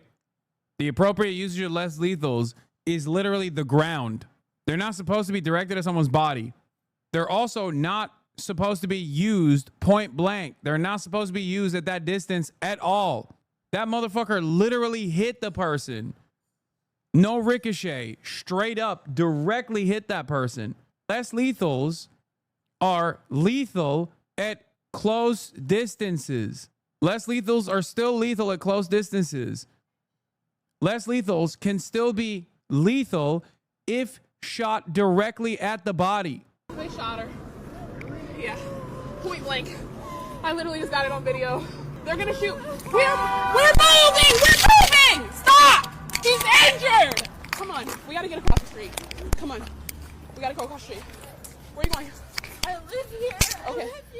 So-called less lethal weapons like those that have been used against demonstrators in Los Angeles can cause severe lasting harm like nerve or brain damage or blindness. They can also kill. Police employed military-style tactics on demonstrators, including using tear gas, flash grenades, and pepper spray projectiles, except that's not correct. Because as far as I understand, tear gas is literally illegal to deploy in combat. Also super sick because these dumb fucks won't get charged, but she won't be able to succeed civilly against them due to qualified immunity. Fuck cops and fuck the system. Yeah, it is a chemical weapon and considered a war crime under the Geneva Convention. These types of health effects and injuries can vary depending on the weapon being used. Tear gas and pepper spray types of chemical irritants can cause tearing, pain, and burning of the eyes, skin irritation, sore throat, sneezing, coughing, and vomiting. Long-term effects are less common but can include asthma, wheezing, loss of vision, and even nerve or brain damage. These problems can occur if people are exposed to a large amount of these chemicals or they are sprayed in a closed space. 2014 study by the U.S. military has also found that exposure to tear gas and pepper spray make people vulnerable to respiratory infections in the week following exposure compared with the week before exposure. Come on. I just literally shot her point blank. No, she's not okay. Yeah, try right here, and let me just look at it, unless you want to go inside. Okay. Holy fuck, you guys. Okay, here. That have been detained here on Alameda, in addition to the people who were detained on Commercial Street. Yeah, this is Alameda, so it is closed. It's been closed for multiple days. Unheard of that Alameda would be closed for so long. It's such a big street here through the area. Those huge bangs that you heard were most likely flashbangs. On the overpass here, this is the Alameda Street overpass for the 101 freeway. So again, even though the freeway has reopened, I can only imagine that if you're driving through and you're seeing these large groups of people overhead, you can't help but to slow down and take a look, and that is what is contributing to some of the delays here on the freeway. But again, Alameda Street here at the 101 freeway. No, it's not fireworks, man. Also, contrary to fucking whatever the media might suggest, fireworks are a greater danger to the person that's actually lighting them on fire rather than the direction it's launched in, as opposed to, I mean, I guess depending on the type of firework, as opposed to a flashbang grenade or tear gas is infinitely more dangerous than a firework. Lies? You think tear gas or fucking flashbang grenades, like incendiary explosive devices, are not more dangerous than like a fucking Roman candle? What are you talking about? Come on, fireworks are literal bombs. Stop lying. Yes, they're literal bombs that are more dangerous to the person that's lighting the fucking fuse. Flashbangs, on the other hand, are deployed as an incendiary explosive, which is created specifically so that it doesn't explode when you're tossing it. Flashbangs are literal bombs. You're comparing like Roman candles and shit, or sparklers that people have, to a literal grenade. The most dangerous point of a fucking firework is at the point of lighting it on fire. My point is that if you have an issue with fucking like Roman candles and sparklers and shit, okay, if you consider that to be a risk, then you should be losing your fucking mind about tear gas. Just like if you think closing off roads is really fucked up and unjustifiable, you should be losing your mind at the road closures that police implement. Because when citizens do road closures, they're doing it to protest against the government. When cops do road closures, they're doing it to create a staging ground to beat the fuck out of citizens. The press, legal representatives, field medics, nurses, teachers, the elderly. Destroying your own community while waving a flag for the country you don't want to go back to. ISIS is horrible. I don't agree with them, but what is this solving? Why are you such a fucking coward, dude? Why are you such a goddamn pussy? Okay? Why are you such a fucking pussy? You ginormous bitch. Just say it with your fucking chest. You don't give a fuck about what ICE is doing. Because if you gave a fuck about what ICE was doing, you would understand that that is infinitely worse overall than people waving a fucking flag of their heritage. You don't give a fuck. What is this? What is this moral posturing? Who are you trying to fool? Are you trying to fool yourself? Are you saying to yourself that maybe if I say these words out loud, the 48,000 people that are in this community will also believe me? That I do care about the people that are being fucking kidnapped? You don't. Like, and then you make shit up. You're like, Molotov cocktails being thrown at the police is such a bad look. I agree with the protests, but the optics are horrible. Why can't people protest without destroying their community? The cops are the ones destroying the fucking community, jackass. And they're doing it with our fucking taxpayer dollars. We fund them. We give them their salaries, their pension program. We give them the fucking weapons that they train on us. How the fuck do you not understand that? The thing that he's saying was a Molotov cocktail was literally a fucking tear gas canister that didn't deploy properly and is incendiary, so it fucking lit on fire, and the guy kicked it over in the direction of the cops away from the fucking dry brush and the buildings, and then got his ass beat and stomped on Also, this was a very funny thing that took place as well. The New York Post reporter shot in the forehead with rubber bullets while covering the LA riots. Now, obviously, it's not funny to shoot a fucking New York Post reporter in the head. That's not the funny part. The funny part is New York Post, literally an article prior to this, okay, had coverage over another fucking protester getting shot point blank. And the comments and New York Post's own commentary on it was hilarious. They're like, oh, it's so funny. It's so funny that like the cops are actually shooting these fucking little freaks. And then they covered this story when their own fucking reporter got shot in the fucking forehead. They had to shut off the comments on that one. I wonder why they had to shut off the comments on their own fucking article when it was their own reporter that got shot in the head. Wow, it feels like the cops don't make a distinction between who's a protester, who's actually doing violent acts, or who's a protester who's simply protesting, or even who's a fucking member of the press. Interesting. Even then, they don't fucking say who shot them. It's obvious who shot them. You see it in the fucking sites. Look, is no one going to talk about the fact that that was one hell of a shot? There are laws against targeting press. Former police officer, never once was I taught shoot the press during my riot control class. Just FYI for y'all. If anyone had any doubt that the Australian reporter, this should make it obvious. They're targeting the press. Freedom of press is a right, not a privilege. That shot was crazy, not gonna lie. He even caught the fucking sniper glare on his camera. Like, that's crazy. You should make a Substack or something to consolidate arguments and sources in one place. Yeah, it's called My Stream. Makes the scope glint you were seeing yesterday even more scary. Yeah, I will tell you right now, when you see the fucking scope glint, it's terrifying. And I saw it on multiple occasions with the fucking Los Angeles Sheriff's Department freaks at the front line, and then also with the federal agents that were above the building, the lens flare or whatever the fuck it's called.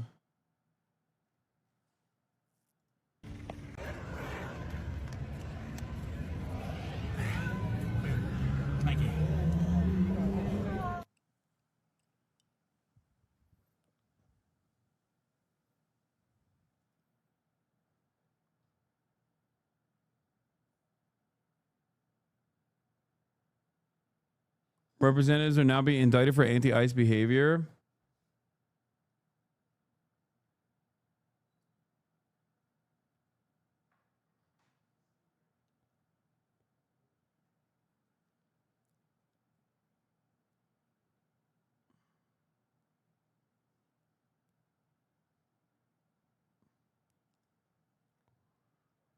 The Democrat Party impeached Trump because he delayed weapon shipments to Ukraine by a day, but not over him sending U.S. military troops onto the streets of Los Angeles to put down anti-ICE protests. I mean, it's not wrong. Obviously, the real reason why they fucking impeached him is because he was doing something unconstitutional, which is to use previously ordained weapons transfers that the Congress had approved in an effort to get dirt on his like upcoming political opponent, which is still fucked up and worthy of impeachment. Make no mistake. It's so crazy that when you look at that in the rearview mirror, by the way, it seems like it was a lifetime ago and no one even thinks about that shit. Yeah, watching the KABC live stream in Los Angeles and it looks like the cops just shot a photographer that was filming on a roof. It's a cop riot, dude. It's a fucking cop riot. LAPD gives order to disperse. This is the part of the large group that actually rushed the freeway earlier. They've been walking around, milling around after CHP formed a skirmish line to push them off of the freeway, the 101 on the right side of your screen. Traffic just reopening up, but the delays have quickly dissipated. At one point, the backup was going all the way back to Santa Monica Boulevard. Things are moving nicely now, but several dozen people being placed in zip ties and onto a bus where they will be given a citation. You can see LAPD with a skirmish line on the other side there. And if we go all the way up over towards Aliso and Alameda, you can see a larger group. This was a group that obeyed the initial dispersal order in front of the federal building. They moved away from the federal building. But now they're blocking traffic on the overpass over the 101 freeway.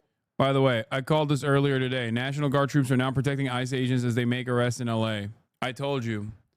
They're going to say that ICE agents are federal law enforcement officers, which is true, they are. and that it is necessary. It is necessary for ICE agents to be protected. That's why they deployed the National Guard, so that they have extra arms and extra hands when they're doing these additional arrests. I think it's crazy. That is even more dangerous, because what if these fucking guys actually end up, troops providing security for ICE in LA. What if these guys, when there's like any sort of response, any sort of fucking reaction to this provocation, they have lethal weapons, chat. Look, like, this isn't riot control, okay? This isn't like crowd control. This isn't like, these are M4s. They got lethal weapons. It's full of dangerous criminals, but not a single cop has been shot. Love to see how they justify this. I mean, there is no justification. It doesn't matter. People were ready to complain about fucking Mexican flags, dude. You think people who are complaining about Mexican flags give a shit about anything? Anything at all? Yeah, they're fucking, all the people that they arrested, they're putting on buses. They're going to detain them for a day and then release them, obviously. But this was a process that was conducted by Joe Brandon, famously, and his administration against pro-Palestine demonstrators. It is a measure that these people, that the law enforcement takes on specifically to create a chilling effect on speech and demonstrations.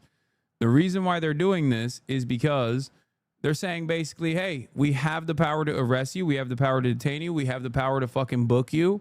And even if we release you the next day, it's over for the day. And you'll think twice before demonstrating again.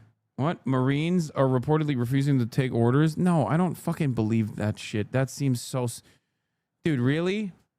Really, Shockwave Streams? Jordan Allen Bailey, Catholic, married, father of 7, registered nurse, Irish, lover of Guinness and Irish whiskey. This is your source? Like you sitting at home? You're right, chatter.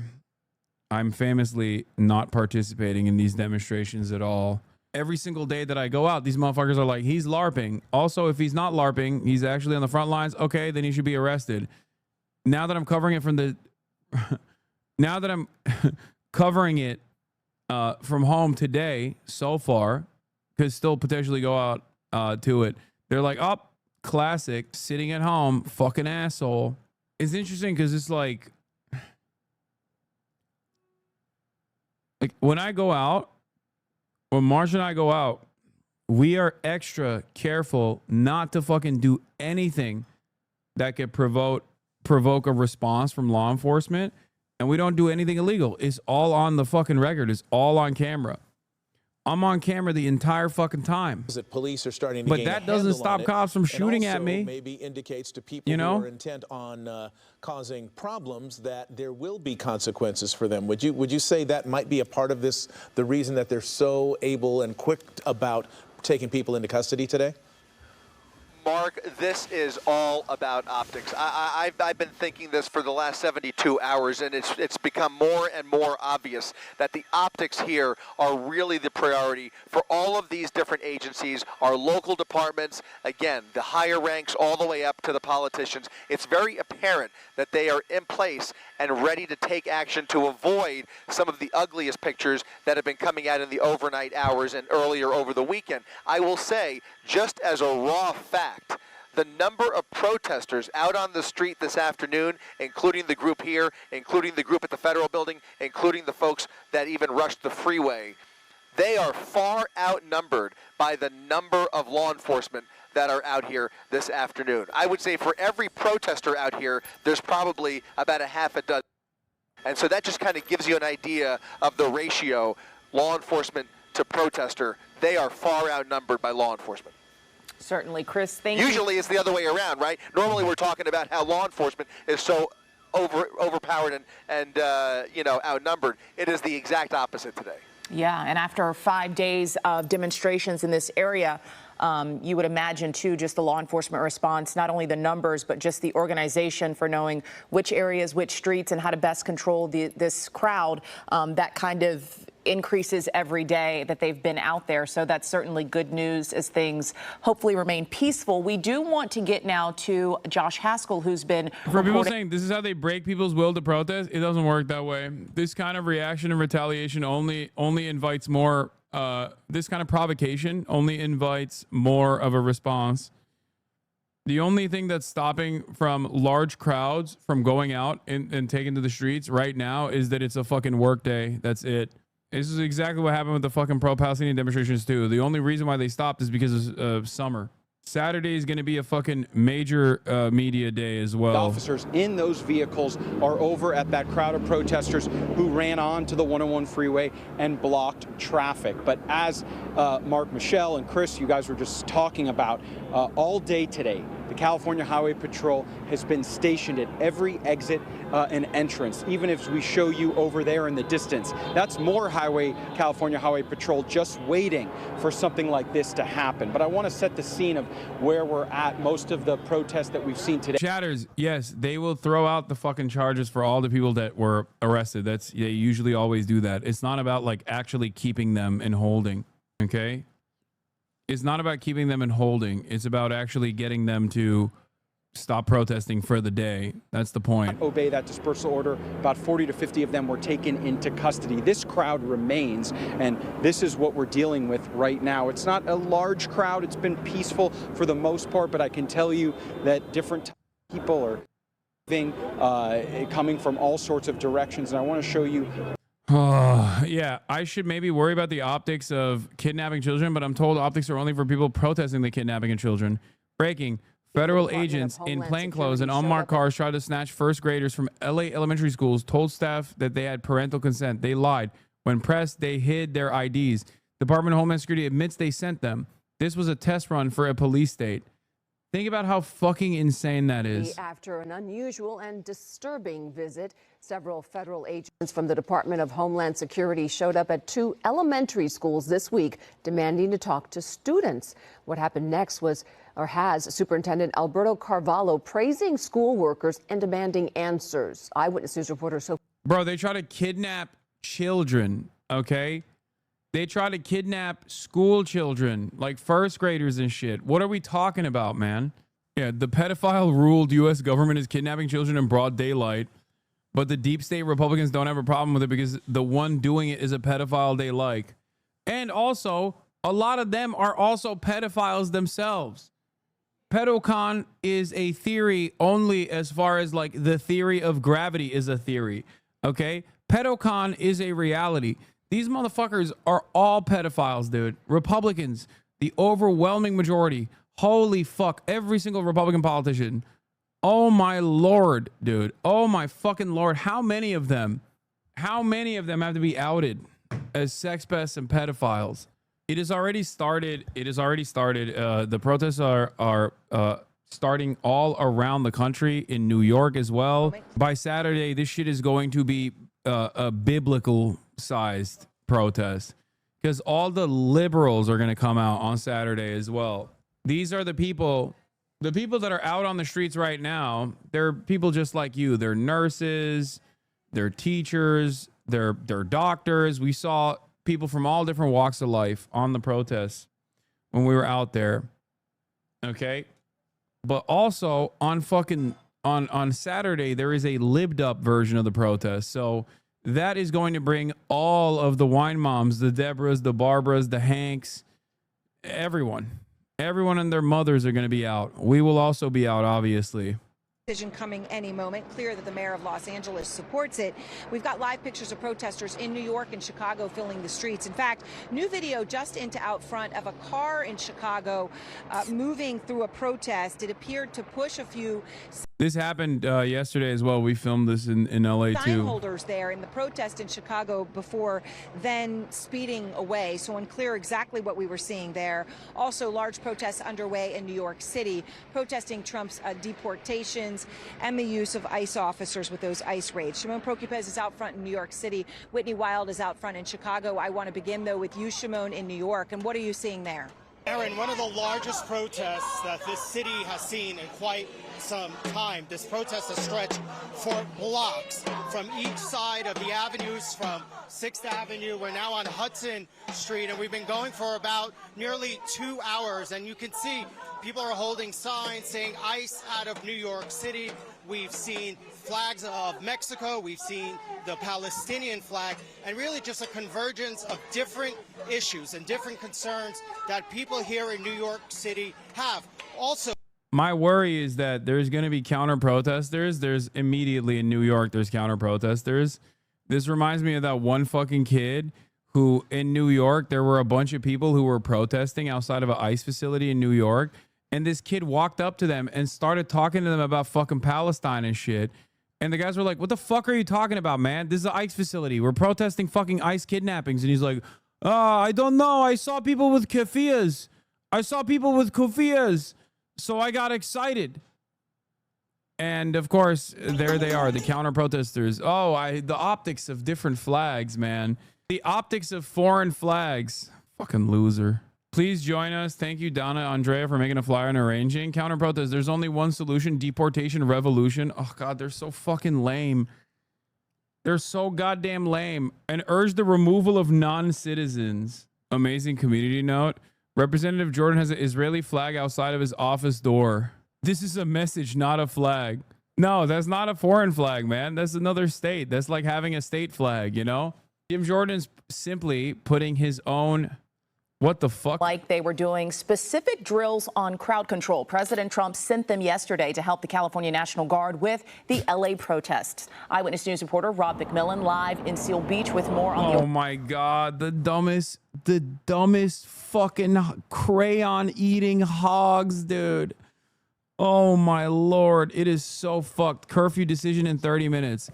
I think in order for me, I looked it up. While we were in the process of like looking at the curfew situation, I looked it up. I have to have a LAPD press pass potentially, and I can still get arrested even if I haven't for violating the curfew. If I were to go to the area, she's most likely going to put forward a limited curfew in certain parts of downtown Los Angeles.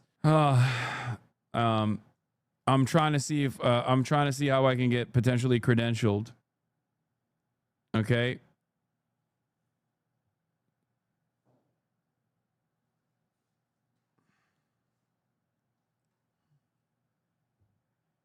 It's not worth the slop. It's not slop. Do you know who coined the term burger reich?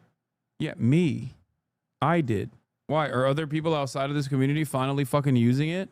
No, I don't think Matt Christman said burger reich. Wait, was it Matt Christman? Did Matt Christman also say it? No, I think he said something different. No, Matt Christman coined treatlerites and the treats theory. He might have been, to be fair. I mean, he's brilliant. He's infinitely smarter than me. Yeah, Matt Christman came up with the grill pill. He came up with CNN talking about military ice raids. It's different than the items that Mr. Miller talked about there perfectly, which kind of outlined that sort of dealing with the protests and having the National Guard and local law enforcement, state and local, deal with those individuals and those that are causing harm to be arrested. That is separate than having military officers, service members integrated into domestic enforcement operations. ICE operations, it's not like playing Call of Duty, and it is nothing like the sort of the capabilities that the Marine Corps would bring to the table, and the sort of lethality and the sort of capability and sort of the tactics and techniques, sort of integrating military forces into domestic immigration operations against those that had legal status here a few weeks ago that are non-criminals is extremely dangerous, both for the communities and for the service members themselves. You know, John, to that end, the Marines getting additional training today, despite what Secretary Hex has said that they're fully trained in this additional training. What kind of training do you think that is? Well, what the Marine Commandant testified today was that they had been trained in de-escalation and crowd control. These are incredibly highly trained Marines, though. This is the 2nd Marine 7th Battalion. They come from 29 Palms. They are specialists in operating in desert environments, in close quarters combat. They're a rifle company. So this would be a fairly dramatic departure from the work that they did from Guadalcanal to Anbar province. Karen Bass is on MSNBC with Chris Hayes right now. Hasanabi head Chris Hayes is interviewing the Los Angeles told in the mayor. beginning, this was going to be gang members, violent criminals, drug dealers. And I have a hard time imagining that's who is in a Home Depot parking lot. You know, in our city, we have day labor structures where people are not just hanging out. And so they were waiting. And day laborers are people who work every single day. They seek employment day after day. They are just trying to survive. And to have them being chased through a parking lot, or to have an office be raided where the family members are calling home saying, hey, I think I'm going to be detained. And then the family shows up with small children and they watch their parents be carted off, and then they can't contact them. They don't know where they are. The people that are detained have no legal representation or no access to legal representation. And from the immigrant rights community, which is a very well-developed, established community in Los Angeles, this is a serious departure from the way things were handled in the past. The Deputy Chief of Staff of the White House, Stephen Miller, I want to say he has been talking about essentially you and the governor as guilty of essentially insurrection. He keeps using that word, and I want to read to you something he said about you. He said, Mayor again sides with the insurrection mob, tells ICE to abandon the city. Mayor Bass thinks it's shameful to defend the lives of ICE officers performing their constitutional duties, but not shameful that California spends billions subsidizing and rewarding the illegal alien invasion. What do you say to that? Well, I mean, I think it's a despicable comment. The way that our city has been characterized as hordes of migrants that have taken over our city, we're crime-ridden and civil unrest everywhere, is just a despicable characterization for the city that in 12 months is going to be hosting the World Cup. And we are a city of immigrants. There are a lot of sectors of our economy that are completely dependent on immigrant labor. Try the construction industry, where people say that 40% of the construction workers are Latino. I would venture to say that it's a lot more than that. In some areas, it's more like 90%. And so when you hit an occupation or industries like that, the childcare industry, the women who are working in homes, the gardeners who are landscaping, the small business owners who are documented or undocumented, but all of them are contributing to our economy. And so if you create a sense of terror in that sector of our city, then you are going to impact the overall quality of life and economy in our city. I was talking to someone today who said they went to their grocery store and there were shelves that were empty because the people were afraid to come to work and stock the shelves. That's the impact of having raids that are just completely unnecessary. Since you just referenced this, I want to play you something the president said about Los Angeles. I asked you about the Stephen Miller quote, and I don't want to engage too much back and forth, but the president is directing some significant resources and rhetorical fire at your city. Here's what he had to say about Los Angeles earlier today in front of active duty troops at Fort Bragg. Within the span of a few decades, Los Angeles has gone from being one of the cleanest, safest, and most beautiful cities on earth to being a trash heap with entire neighborhoods under the control of transnational gangs and criminal networks. It's horrible. What do you think of that? I have no idea where he's talking about. It is not Los Angeles. I will tell you that when I look at some of the footage of what is happening, you can get the sense that there is civil unrest happening citywide. I have to tell you that the vandalism and the protests that you are looking at is taking place in several streets, individual streets in the downtown area. It is not even all of downtown. And so to depict our entire city this way, or to characterize our city that our city is under duress, is just not accurate. If you go 1 or 2 miles in either direction, you don't know that anything is happening at all. We do not need federal troops. I'm so fucking fed up with law enforcement. I can feel my blood pressure rising. I never thought I would be in this chat supporting you, but over the last 4 months, I've been watching you a lot through people who hate you, but I found myself consistently being like, this is the most disingenuous way of interpreting your view on things. The hate watchers unironically made me a fan of yours. Hell yeah. Welcome to the fight. There are many people like you in here. Trust me. Yeah.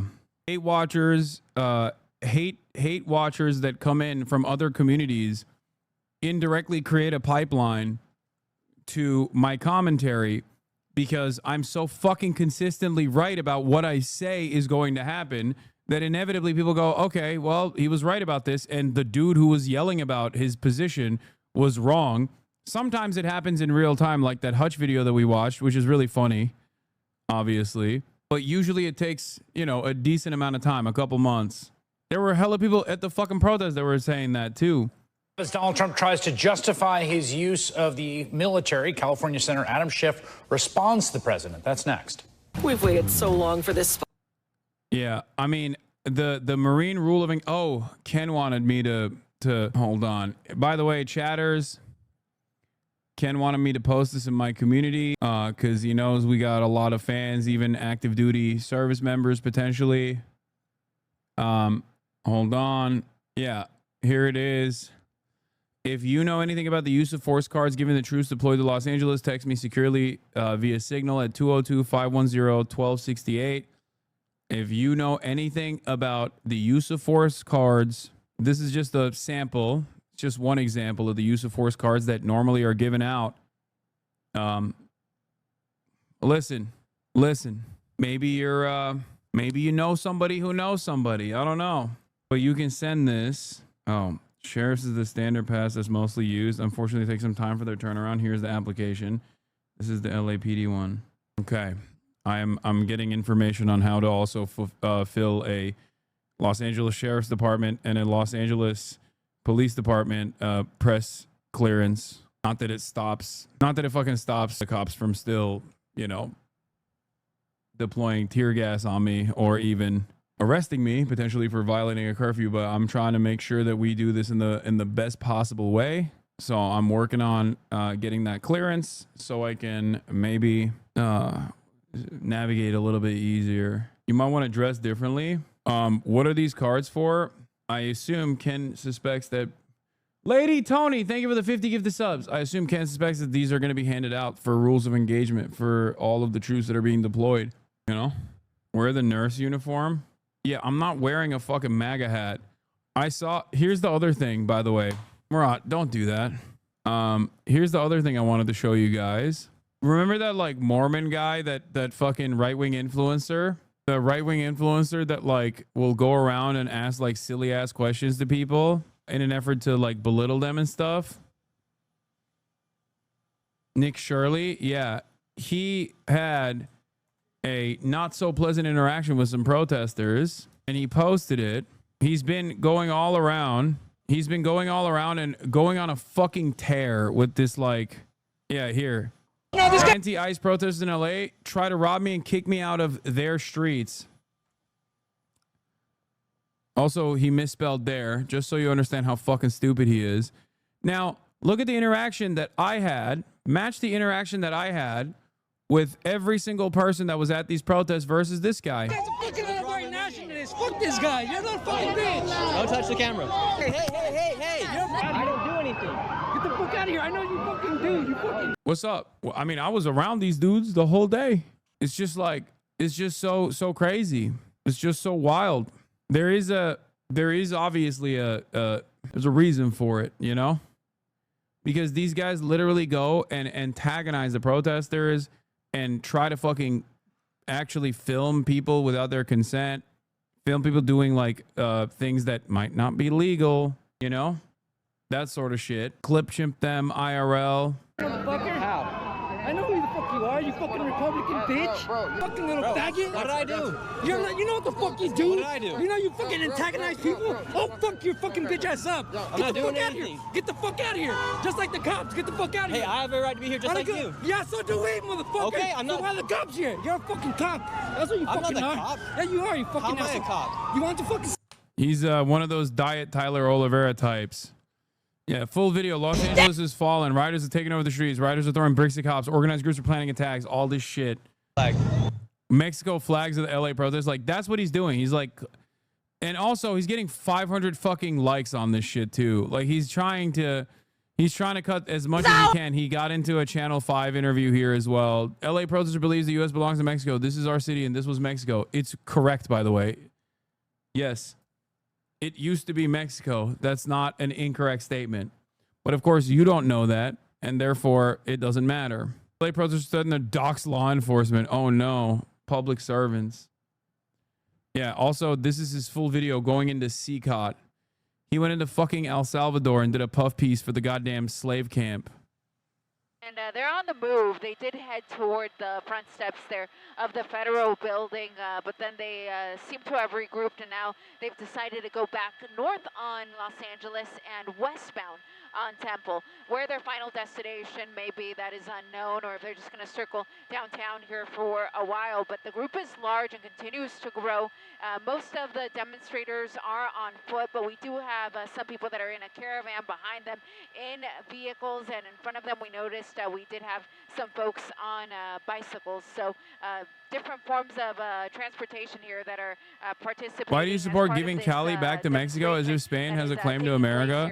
As a California resident, I unconditionally and firmly offer my full support as a legal California tax-paying, natural-born U.S. citizen resident that pays a fuck ton more in taxes than you ever will in your entire life. Believe that California should be rightfully under the protectorate of Claudia Sheinbaum and the Morena Party. That is right. CalExit. Hashtag CalExit. Hashtag Claudia Sheinbaum. Hashtag my queen. That is exactly what I want. That's called democracy. Okay, we are democratically being annexed by the wonderful, glorious state of Mexico. Send in the Mexican National Guard now. Save us. Liberate us. Liberate us. Claudia Sheinbaum. I will gladly become a second-class citizen under the protectorate of Claudia Sheinbaum, and maybe even get harassed for not knowing Spanish. It's fine. I'll learn, okay?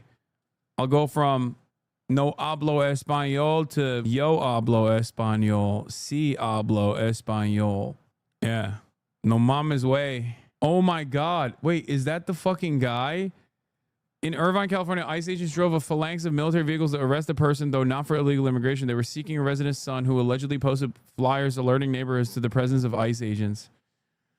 Oh, I hate these fucking pieces of shit. Never seen you simp so hard. Chinga la migra. I'm also fine with turning California into a forward operating base under the protectorate of Xi Jinping. That's another thing that I'm on board with as well.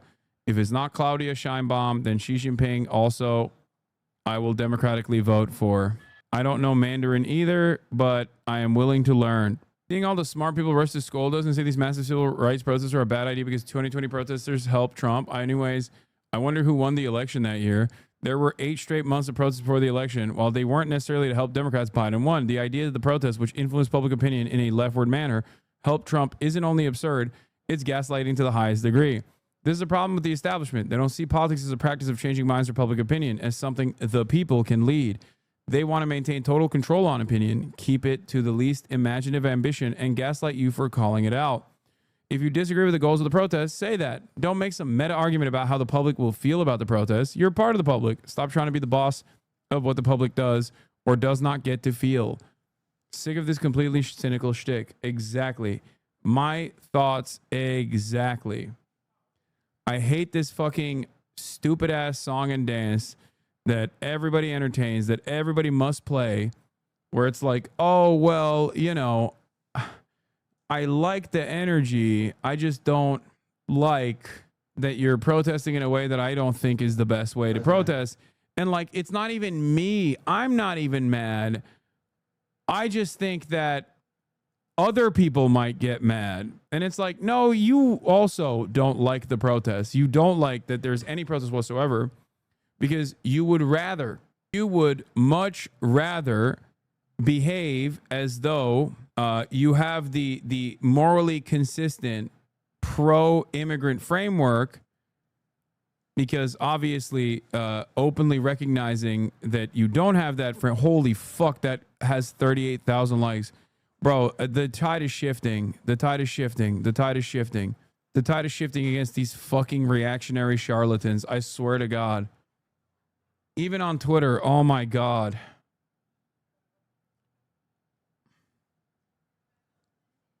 It was before I retweeted it.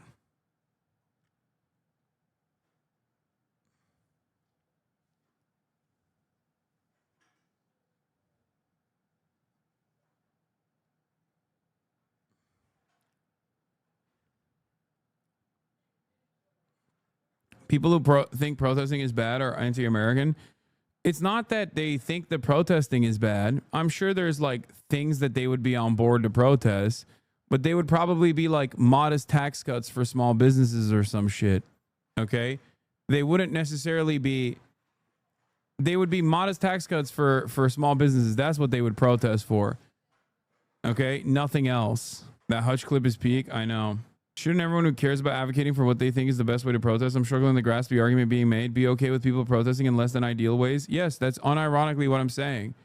Be okay with people protesting in less than ideal ways. That is precisely what I'm saying. Yes. Can I make it more clear? The reason why I say this is because if you understand the dynamic of state violence and different forms of structural violence, you understand that nothing the protesters have done so far, or nothing the protesters can really do, would ever meet the standard of violence of the state.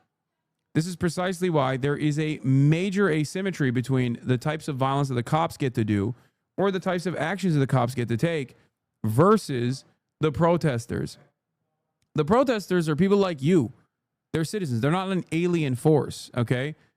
They're citizens that come from different backgrounds, that come from different demographics, that are, you know, sometimes Mexican American, Argentinian American, Guatemalan American, okay? They're just like you, and they're protesting, which is, of course, perhaps one of the most American things that they can do. And when they are protesting overwhelmingly peacefully, the alternative on the other side, the escalation, almost always comes from the police. The police are the ones who deliberately provoke, deliberately anger. So if you ask this question like, oh, why are people not talking about the best ways to protest? There are good ways to protest, okay? Setting up mutual aid, ensuring that people have proper protective gear, masks, okay? Ear protection, eye protection in the form of goggles, and distributing said necessary items to the protesters. All of that stuff is fantastic, and that is appropriate in terms of talking about like how to best protest. Criticizing the protesters waving Mexican flags is not an appropriate criticism of the protest at all. Hyper-focusing on the limited amount of violence in response to the provocations from the cops, and violence that is marginal and that would never reach the standard of the state, are ridiculous criticisms of the protest, oftentimes dished out by people who have no interest in the protest whatsoever, but instead, okay, that makes a lot of sense. I was just confused by what people think is constructive criticism / equals you don't really care, you know? Yeah, I don't care. And I'm very open about not caring about this, because once again, people make a mountain out of a molehill out of the tiny infractions that happen in a decentralized grassroots movement that is an uncontrollable force for the most part. Okay. Meanwhile, you have a systematized form of violence in policing, in riot control, in what they consider to be crowd control. Okay. That is directed violence at the taxpayers who pay their salaries, who pay their fucking weapons, who pay for their gear. That is not the best use of funds whatsoever. So when there is spontaneous bouts of retaliation, or when someone goes in and does something that I think is not good at all and dangerous, like burning a fucking Waymo in the middle of a crowded street, I'm not going to focus on that too much, because ultimately I think I would be incredibly hypocritical to hyper focus on a fucking burned Waymo when literally 100 meters away from that burned Waymo are people being burned with chemical weapons that are being deployed on them by the police force. That, I think, is infinitely more damaging than the bottom line of Google-owned Waymo. Okay? Yes, the best response to people pointing out imperfect protesting would be to point out that the police are shooting people in the head with rubber bullets. That's why I always redirect people's attention back to who actually is the real vector of harm here. Okay? Like, people talk about civilians stopping traffic for a short period of time in an effort to protest against ICE kidnapping their neighbors. Okay? ICE kidnapping their neighbors is the inflection point. It is an unjustifiable act of violence. serialized, systematized, and legalized by the state. It, of course, invites a reaction. It provokes people. It's understandable reaction to unjustifiable detentions. Okay? Now, in the process of that reaction, the police also block traffic for a lot longer than the citizens do. They block traffic for the rest of the night, as a matter of fact. And the reasons for why they block traffic is very different. Citizens block traffic to protest, okay, in a peaceful manner. It's a nuisance, sure, but it's ultimately a peaceful demonstration. Police block traffic to create a staging ground so that they can use said staging ground to continue brutalizing the citizens. But people never actually get mad about the police breaking shit or the police actually stopping traffic. Okay? That's it. If you care about property damage, there are plenty of instances where cops are fucking deploying incendiary explosive devices in a crowded neighborhood, lighting shit on fire. Okay? Yeah, this protest is very safe, lol. This protest is very safe, actually. Like, it has been. Most protests are. The overwhelming majority of protests are safe until cops decide to escalate. Because people don't operate with violent intention. They don't want to fight cops. Cops have gear. Cops have lethal weapons. Cops have less lethal weapons that they actively use. They have chemical weapons they use on crowds as a mechanism of dispersal. Why the fuck would anybody do that? You think people just have a death wish? No. People only do that because they're there and the cops use it on them, and then they understandably get angry and throw things back at the fucking riot police in response. Oftentimes it's just a bottle of water, which is nothing, right? It's nothing. When you got fucking full tilt, like you got armor on, a bottle of water is nothing. Sometimes it might even be a fucking rock. But if you get angry at a bottle of water being thrown at cops, then you should be unimaginably angry at the unconscionable violence that's coming from cops that are armed, that are heavily militarized, that are throwing incendiary explosive devices into a crowd of unarmed people. They shoot you with rubber bullets and pepper bags from a distance that could easily kill you. Think about that.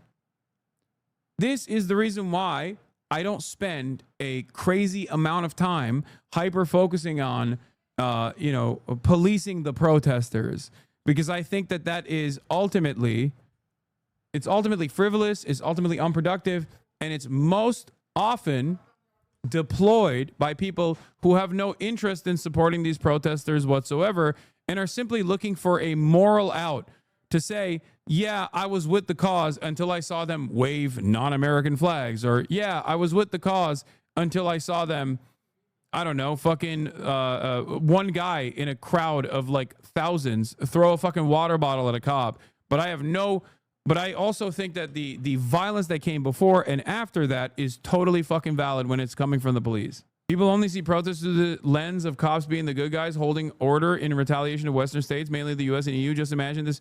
Not even the EU. Americans love watching French protest videos where dudes will just straight up duke it out in hand-to-hand combat with police.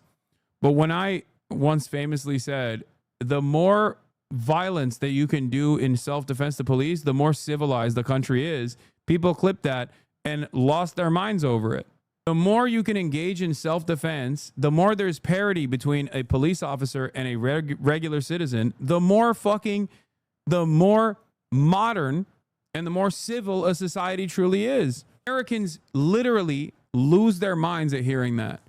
That when they hear that, they go, what the fuck are you saying? That is the most insane thing I've ever heard in my entire fucking life. It's not even in their, it's not even something that they can comprehend. The average American unironically believes that if a police officer's feelings are hurt, they should be able to kill you on the spot. It's crazy to me. They're people, right? Aren't they supposed to be people? They're not like a naturally occurring phenomena. Fucking gray bars again. I need to fix these alerts, man. I might have to revamp my whole shtick, do a full-blown overhaul.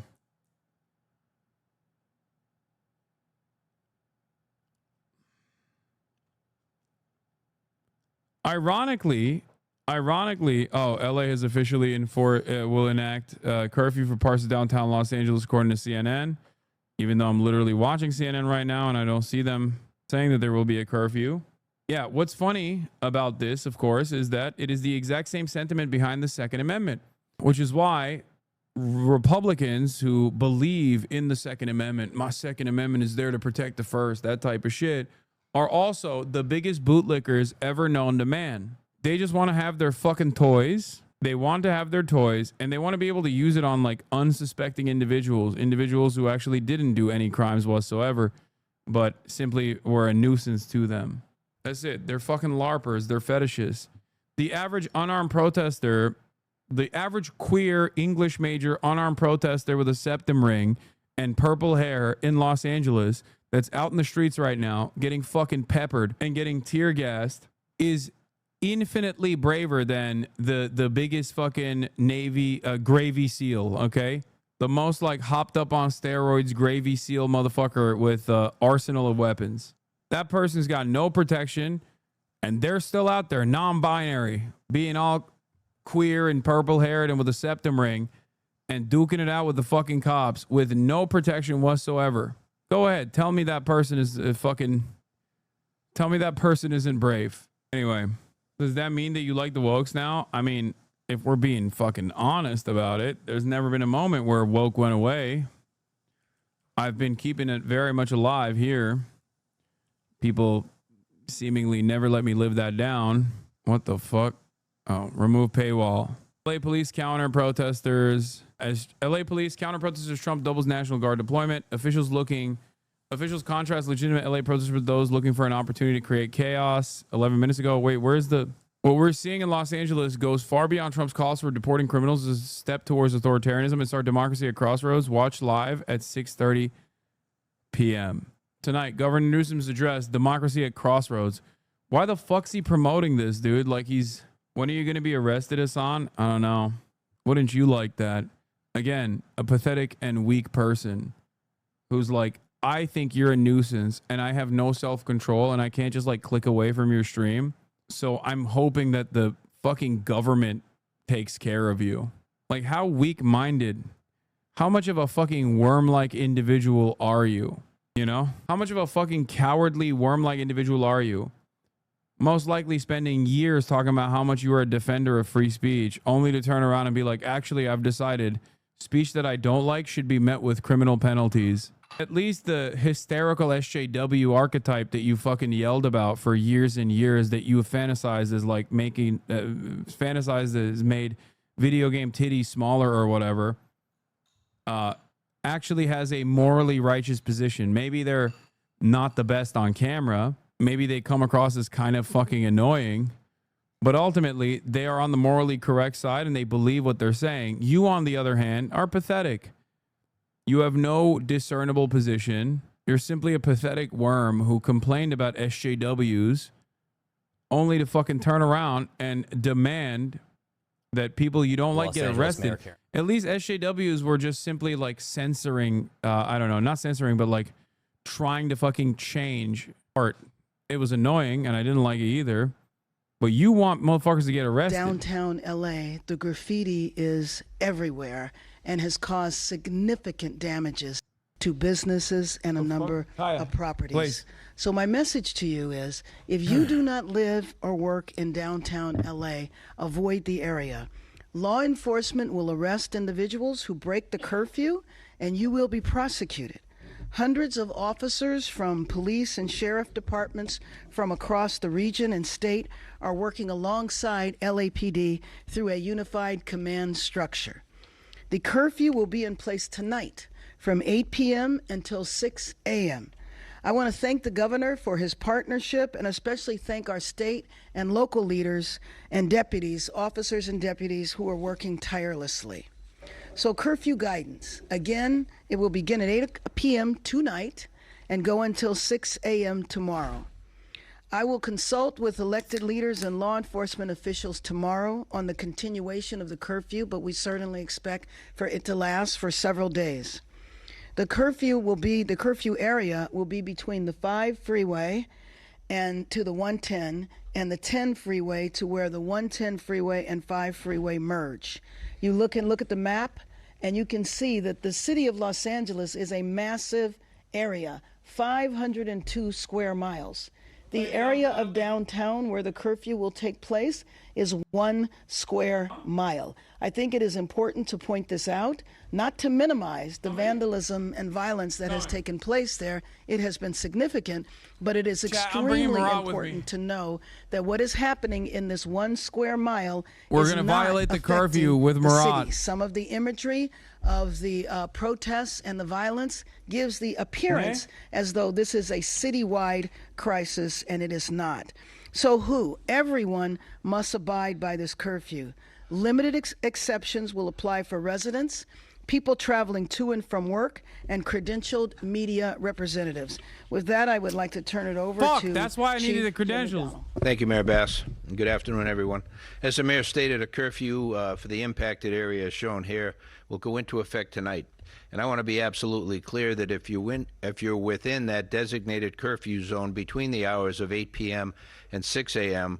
And are not exempt under the order, you're going to be subject to arrest.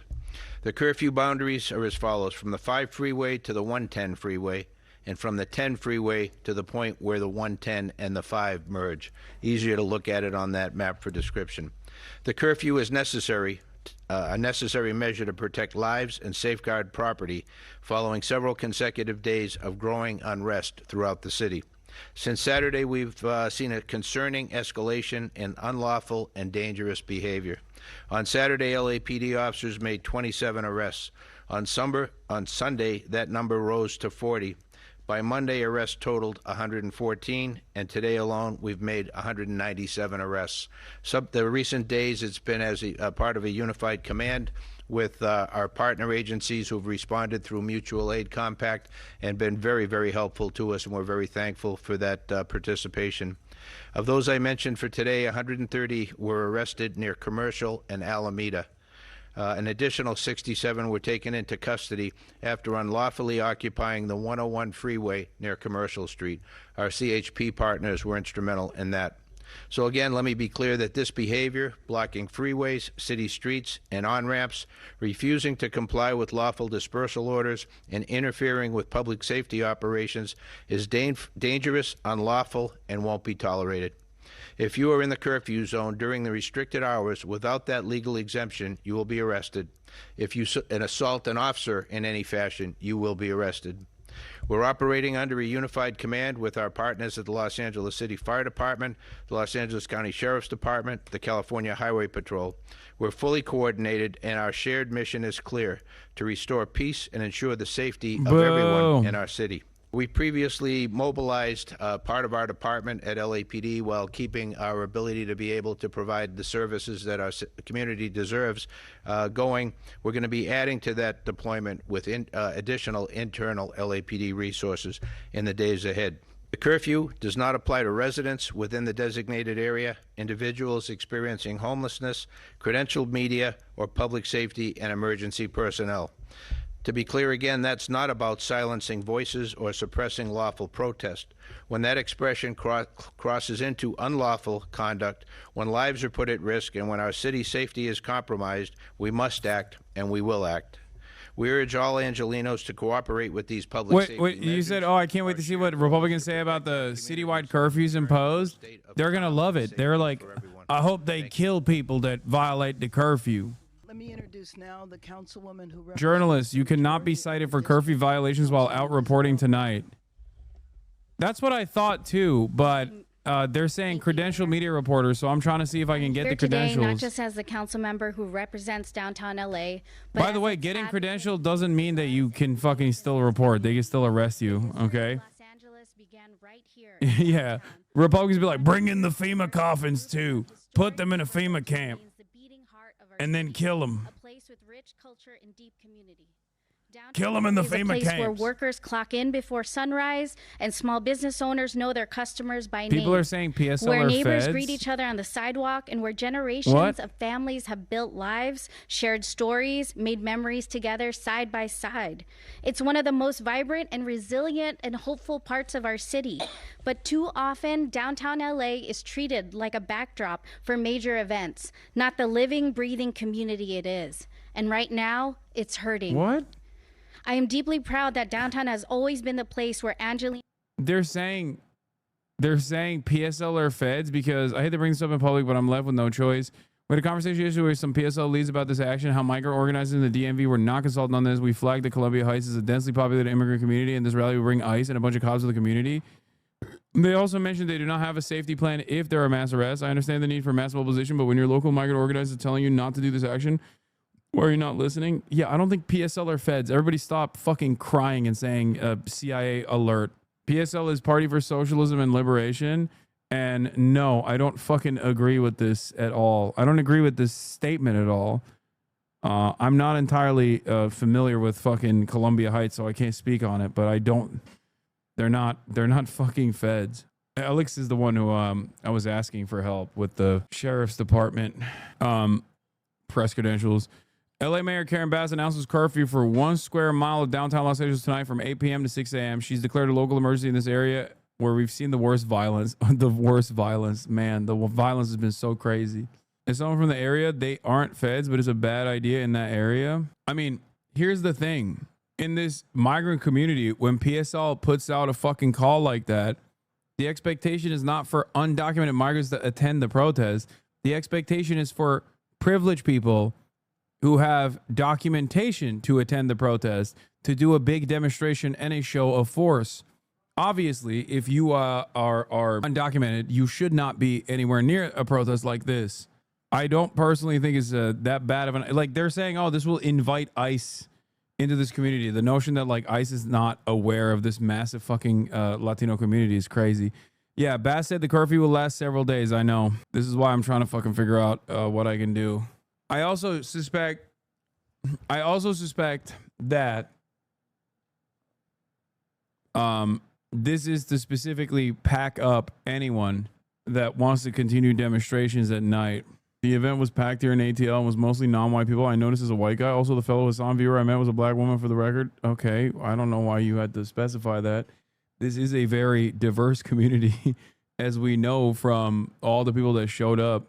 Gruesome Newsom is going to be speaking in 30 minutes. We'll obviously be tuning into that. I live in downtown LA, but happen to be out of town. Won't be back till 17th. How will this curfew impact local residents? First of all, the curfew will be gone by then. Because if the curfew is still implemented by the 17th, we have way bigger problems than the fucking curfew. And secondly, no, of course, if you're residential, you're fine. Your freedom of movement will be a little restricted. Cops might fucking harass you. They might annoy you. Oftentimes, this is what happens when they implement citywide curfews like this, is like, it's not actually the protesters that get fucked over. It's literally the residents that get fucked over because they will unceremoniously detain you for no reason. Governor Newsom to address the nation in less than 30 minutes. Midas Touch got the YouTube exclusive to stream it. Oh, Midas Touch. What is this? I think ICE provoked this whole thing in LA. Stop. Why do you purposely show me bad takes? Why? Why do you purposely show me fucking bad takes? It's just it's gonna hurt my feelings. It's gonna make me mad.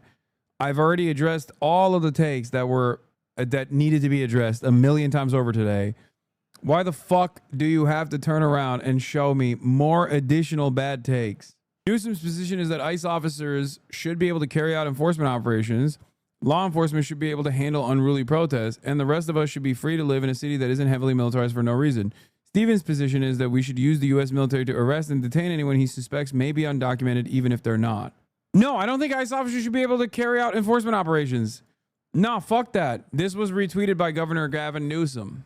Yeah, Governor Newscum and Mayor Karen Ass. Believe it, folks. Mayor Karen Ass. She's so ass. No, I do not think ICE should be fucking operating inside of California at all. I don't think ICE should operate at all. Here's what I think. I think if someone is in the country illegally and they do a fucking crime, then obviously local law enforcement is going to apprehend them and prosecute them. Okay? Only after that person has done a heinous crime and charged and maybe even went to fucking prison for it can ICE actually move in to deport that person after going through a secondary court process with the proper immigration authorities. Okay? I don't think people who are just simply living in Los Angeles and not doing anything, not harming anybody, okay? I don't think those people should be fucking arrested and deported. They have families here. They've been working here. They should get proper fucking paperwork. You just said ICE shouldn't exist, though. Yes, ICE shouldn't exist. ICE didn't exist before 9/11. It was perfectly fine. It wasn't like there was mass amounts of undocumented crimes that were taking place on U.S. soil non-fucking stop when ICE didn't exist. It's bullshit. It was additional pork. It was an agency that did not need to fucking exist. Pre 9/11, it was called INS, okay? And guess what? You know, here's another great testament to how undocumented migrants don't actually do fucking crimes, okay? Reagan amnesty. Reagan offered amnesty to a fuck ton of undocumented migrants. What happened? Did they all just go, oh, yeah, thank God we have the full control over the law enforcement now. Like we can do all the crimes possible. Hell yeah, let's do crimes now. Is that what happened? It's insane. Like Britney Spears' iconic sophomore album, Oops, I Did It Again, is 3 years older than ICE. Yes. Nintendo GameCube is older than ICE, by the way. ICE can still be abolished. It's true. My dad came into the USA at 82 at 14. Luckily, he got amnesty. Yeah, also, amnesty still is a popular alternative, a more popular alternative to mass deportations. No one ever talks about it, but amnesty, mass conditional amnesty, okay, is significantly more popular than motherfucking mass deportations. It's not only more popular, but it is quite literally beneficial for American taxes, for American commerce. It is literally better to actually offer conditional amnesty to every undocumented migrant living on U.S. soil that hasn't done a heinous fucking crime or whatever, that has been living here for an extended period of time, that have lives here. It's so crazy. I have not yielded from this position even a little bit in the last 12 years that I've been a fucking professional political commentator. And it feels like every single day that passes, that becomes less likely of an alternative, regardless of the fact that it's still more popular than mass deportations. And who are using violence, and those vandals should be arrested and prosecuted. But I think it's reasonable to set a curfew and hope things settle down. So amnesty for everyone and fuck the rules? Bitch, what rules? It is an unjustifiable rule to begin with. And Reagan fucking did it too. What do you mean? Ronald Reagan did it. Shut the fuck up. To the country. Yeah, and you just mentioned the president. One thing that he has been saying today is that the protesters that we're seeing, the agitators, the people who are causing violence, are paid. We don't have any evidence of that, but it is something that he's been saying repeatedly for the last several days. And today I want you to play. But why is it unjustified? Okay, good question. Kevin Lowe Maxta, when did your family come here? I know your ass ain't Native American. When the fuck did your stupid ass parents come here? When? How many generations are you removed from not being on the American continent? If you say you're not okay, well then suck my cock. I hope you never are allowed to enter this fucking country. Nope, sorry, not gonna hear from fucking foreigners, okay? Not gonna hear from dumb fuck foreigners LARPing as American hogs and hogettes when I have to deal with the homegrown domestic terror here on a daily fucking basis. There is nothing more disgusting than fucking Canadian LARPers that come in here and they're like, oh, eh? Oh, I don't know. What are we supposed to do? Don't you know? I love MAGA. Get the fuck out of here. Go be a nuisance in your own goddamn country. Okay? The people who here illegally are foreigners. Hey, dumb fuck. The people here illegally are not foreigners after they fucking live on U.S. soil for an extended period of time. Okay? Dumb fuck foreigners. I mean, yeah, ship them all out. You're correct. Yes, they are. Listen, just because you crawled out of your disgusting mother's pussy in a fucking American zip code does not give you extra fucking clout here, okay? That's all you did. You're still a fucking waste of space. I would rather deport your stupid ass, okay, to bring in 10 Guatemalans any fucking day of the week. You don't know how to do anything. You don't know your ass from your elbow. At least those motherfuckers, all they want to do is have a better life for themselves, okay? Ironic? Yeah, real ironic. You are a waste of space. You are a waste of energy. You are a waste of time, okay? Those dudes are trekking through insane conditions to be able to fucking get here for the promise of a better life for themselves and their families, okay? They're being shipped out as we speak, so yeah, I know. Is that going to make your life better? Do you think your family won't celebrate when you inevitably do the deed? They will. You will liberate them from the crushing anchor that you have become around their neck. At a certain point, they thought you showed promise.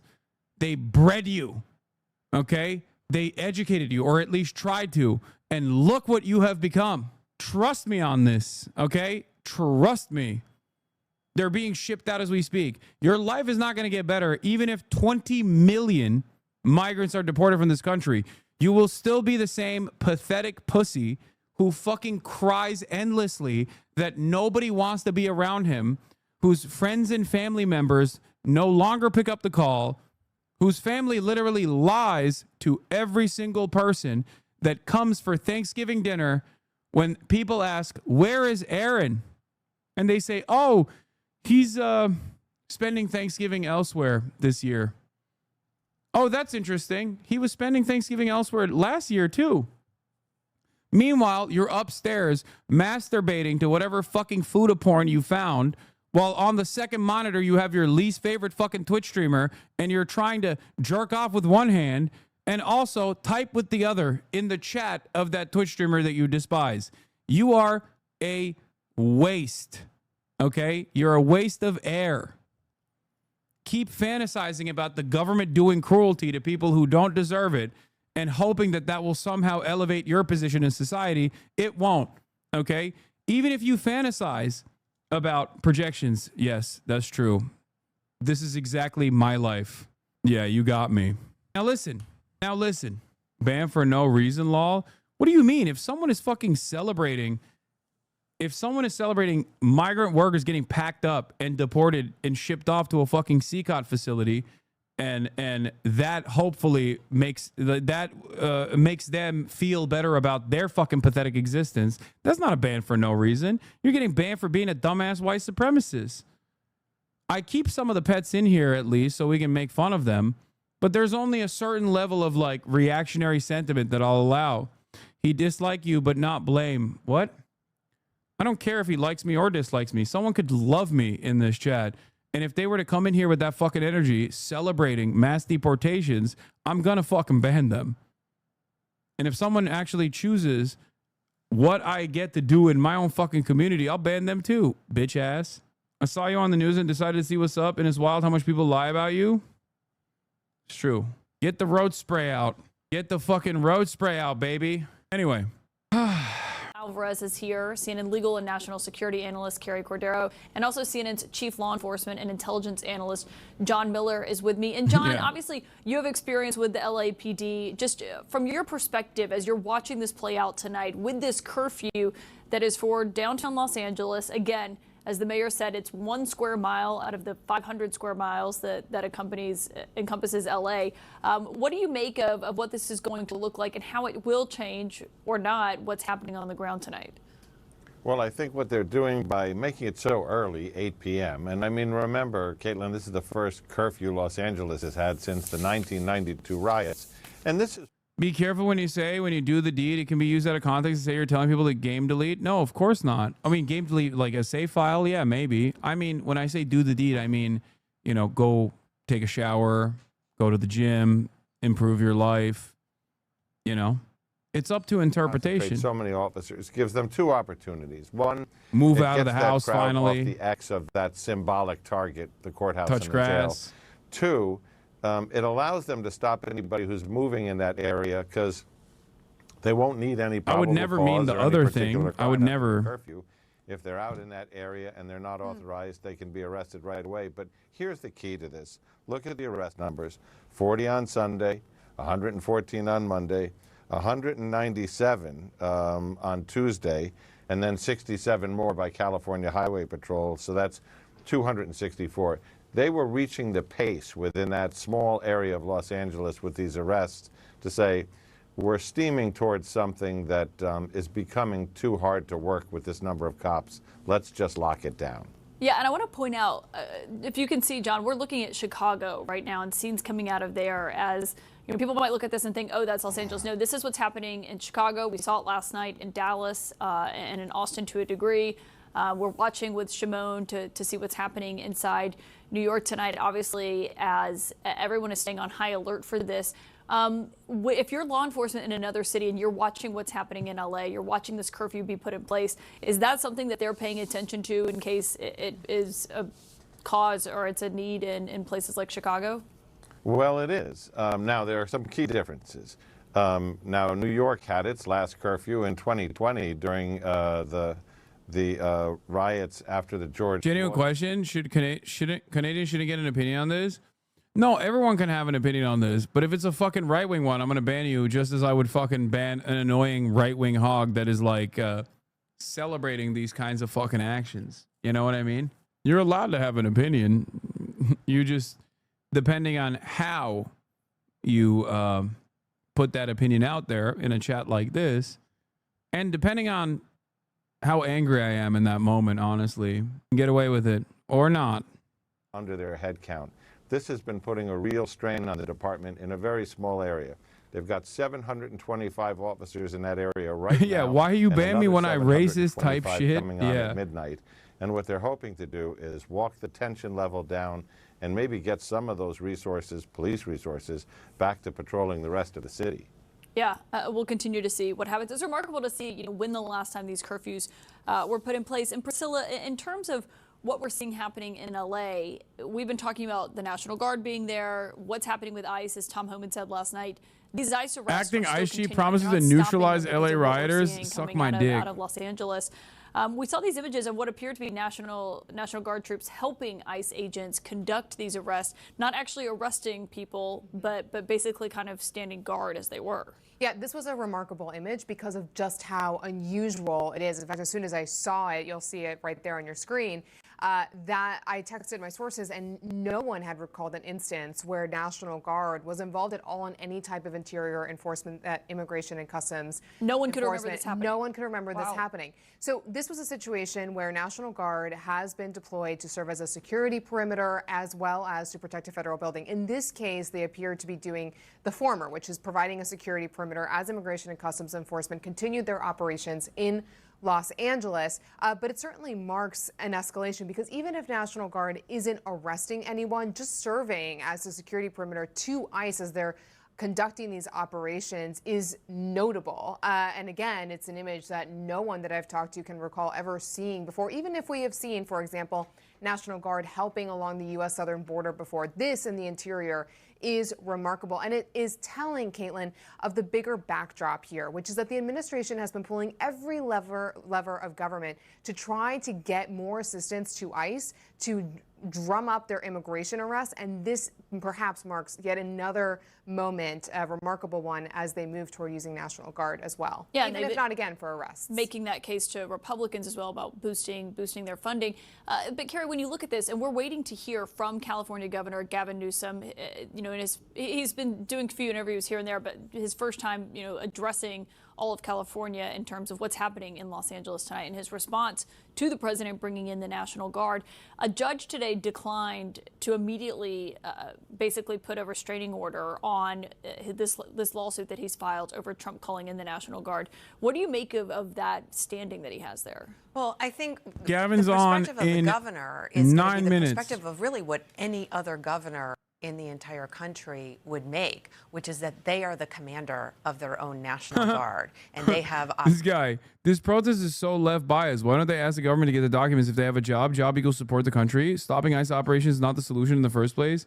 Brother, I'm going to very carefully explain to you what's going on right now, and I hope we can clear up some miscommunication and some confusion that you're clearly demonstrating. ICE agents are conducting raids at job sites. They're getting the information from the IRS because not only are these migrants working at places of, places where they're participating in the flow of commerce, but they're also paying taxes. ICE knows where they live because the IRS knows where they live. The IRS knows how much they pay in taxes. The IRS knows where their place of business is, where their place of work is. ICE gets that information from the IRS and then uses that information to go conduct raids at job sites. Is this going to change your mind about why people are fucking frustrated and maybe, in your words, left biased? Considering that you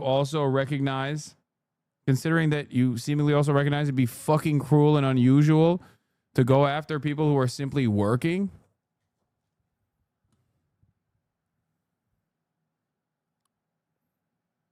Donald Trump. I await your response with bated breath. You've been following since 2023. Hopefully, we'll be able to reach you.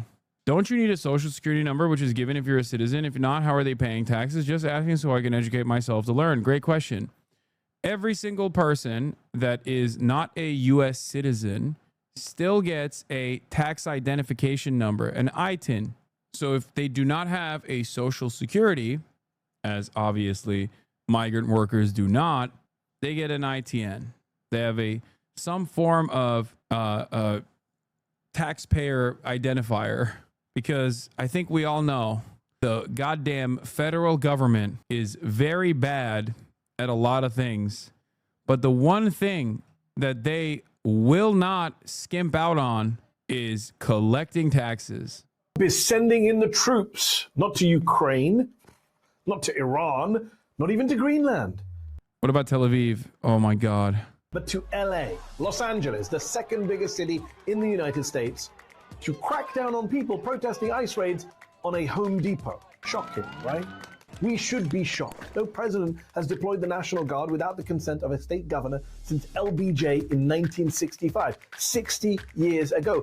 And Trump isn't just targeting LA for military deployment. Well, we're going to have troops everywhere. We're not going to let this happen to our country. So be shocked, but don't be surprised. This is who Trump is.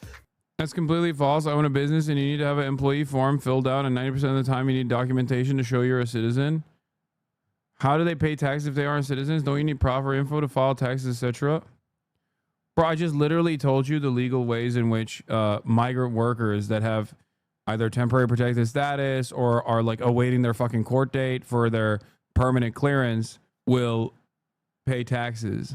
I gave you the actual identification. I gave you the actual individual taxpayer identification number. An ITIN is a 9-digit number the IRS issues if you need a U.S. taxpayer identification number for federal tax purposes but aren't eligible for a social security number. This is from obviously a biased fake website called irs.gov. Clearly, they're lying. Also, under normal circumstances, obviously, the IRS was supposed to keep this information private, but the Trump administration changed that in January 25, 2025. Literally, one of the first actions that they engaged in was to revoke the privacy of IRS normally under normal circumstances is only allowed to give out private information of taxpayers with a warrant. It's supposed to be private information. Now they're giving it to the ICE agencies. This is what he said he would do if he returned to office. Were you not paying attention? Or were you accusing people like me of hyperbole and fear-mongering, of Trump derangement syndrome, when we said he was going to use the military against his domestic political opponents, like the fascist autocrat he's always wanted to be? Did you not hear what Mark Esper, Trump's defense secretary at the end of his first term, revealed to 60 Minutes back in 2022 in reference to the George Floyd protests 2 years earlier? Can't you just shoot them? Just shoot them in the legs or something. And he's suggesting that that's what we should do, that we should bring in the troops and shoot the protesters. Trump asked his then defense secretary to shoot protesters with live ammo. Esper said no. That's why this time... Gavin is on. Where's Gruesome Gav? Gruesome Gov Gav. Do you have a link? Chat, send me a link. Let's hear what Gruesome Gov Gav has to say. Also known as New Scum. Wait, what the fuck? He's not live. Why are you guys... Bro, why are y'all always lying, bro? Why are you all always lying? You are always lying to me.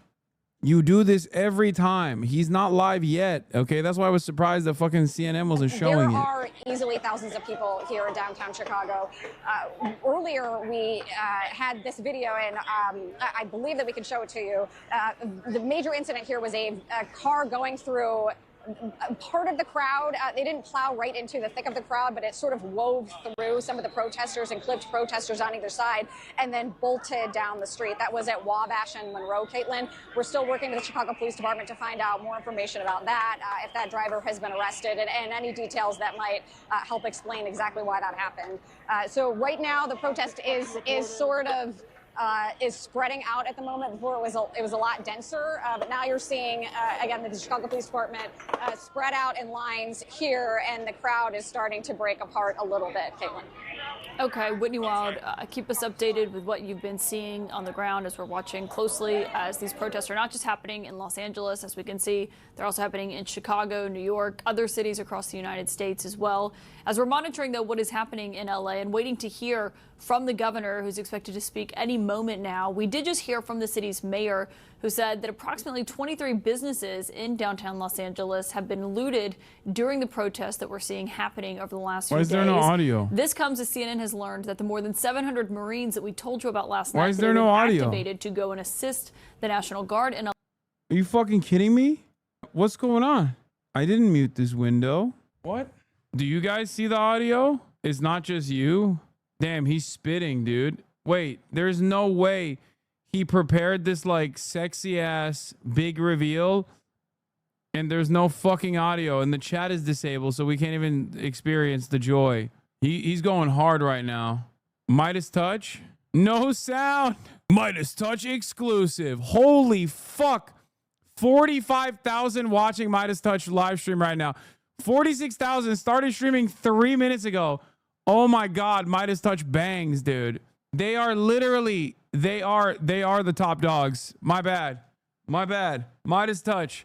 I'm sorry. I didn't know what kind of fucking smoke y'all had. I didn't know what kind of crazy smoke y'all had, Midas touch. Midas touch apology form. I thought Asmongold was the #1 political content creator on the platform. Turns out it's fucking Midas touch, bro. It's 4 minutes and already passed me. And no audio too. Wait, there's sound here? Federal judge. So we're not exactly sure what this press conference is about, but we are trying to bring that to you. They don't even know what the press conference is about because it's muted. From Mayor Bass that what a fucking clown has been imposed in 1 square mile. Oh, Gavin, you suck. You fucking suck. Hey, yo, Gav. This live stream shit ain't for you, big dog. Maybe instead of having Charlie Kirk on, you could have had me on. I could have taught you a thing or two. Oh, negative aura. Oh my God. Oh, what's up, Kaya? Gavin Newsom made a big show of making this announcement, and it was fucking muted the entire time. Oh, hell yeah. Dude, the Republicans are going to cook his ass. I think the Republicans are going to cook his ass. It's especially funny because he made like such a big show of it. You know what I mean? Boo, no sound, hacked, sabotage, Blue Anon on the Midas touch tip, claiming sabotage. I want to say a few words about the events of the last few days.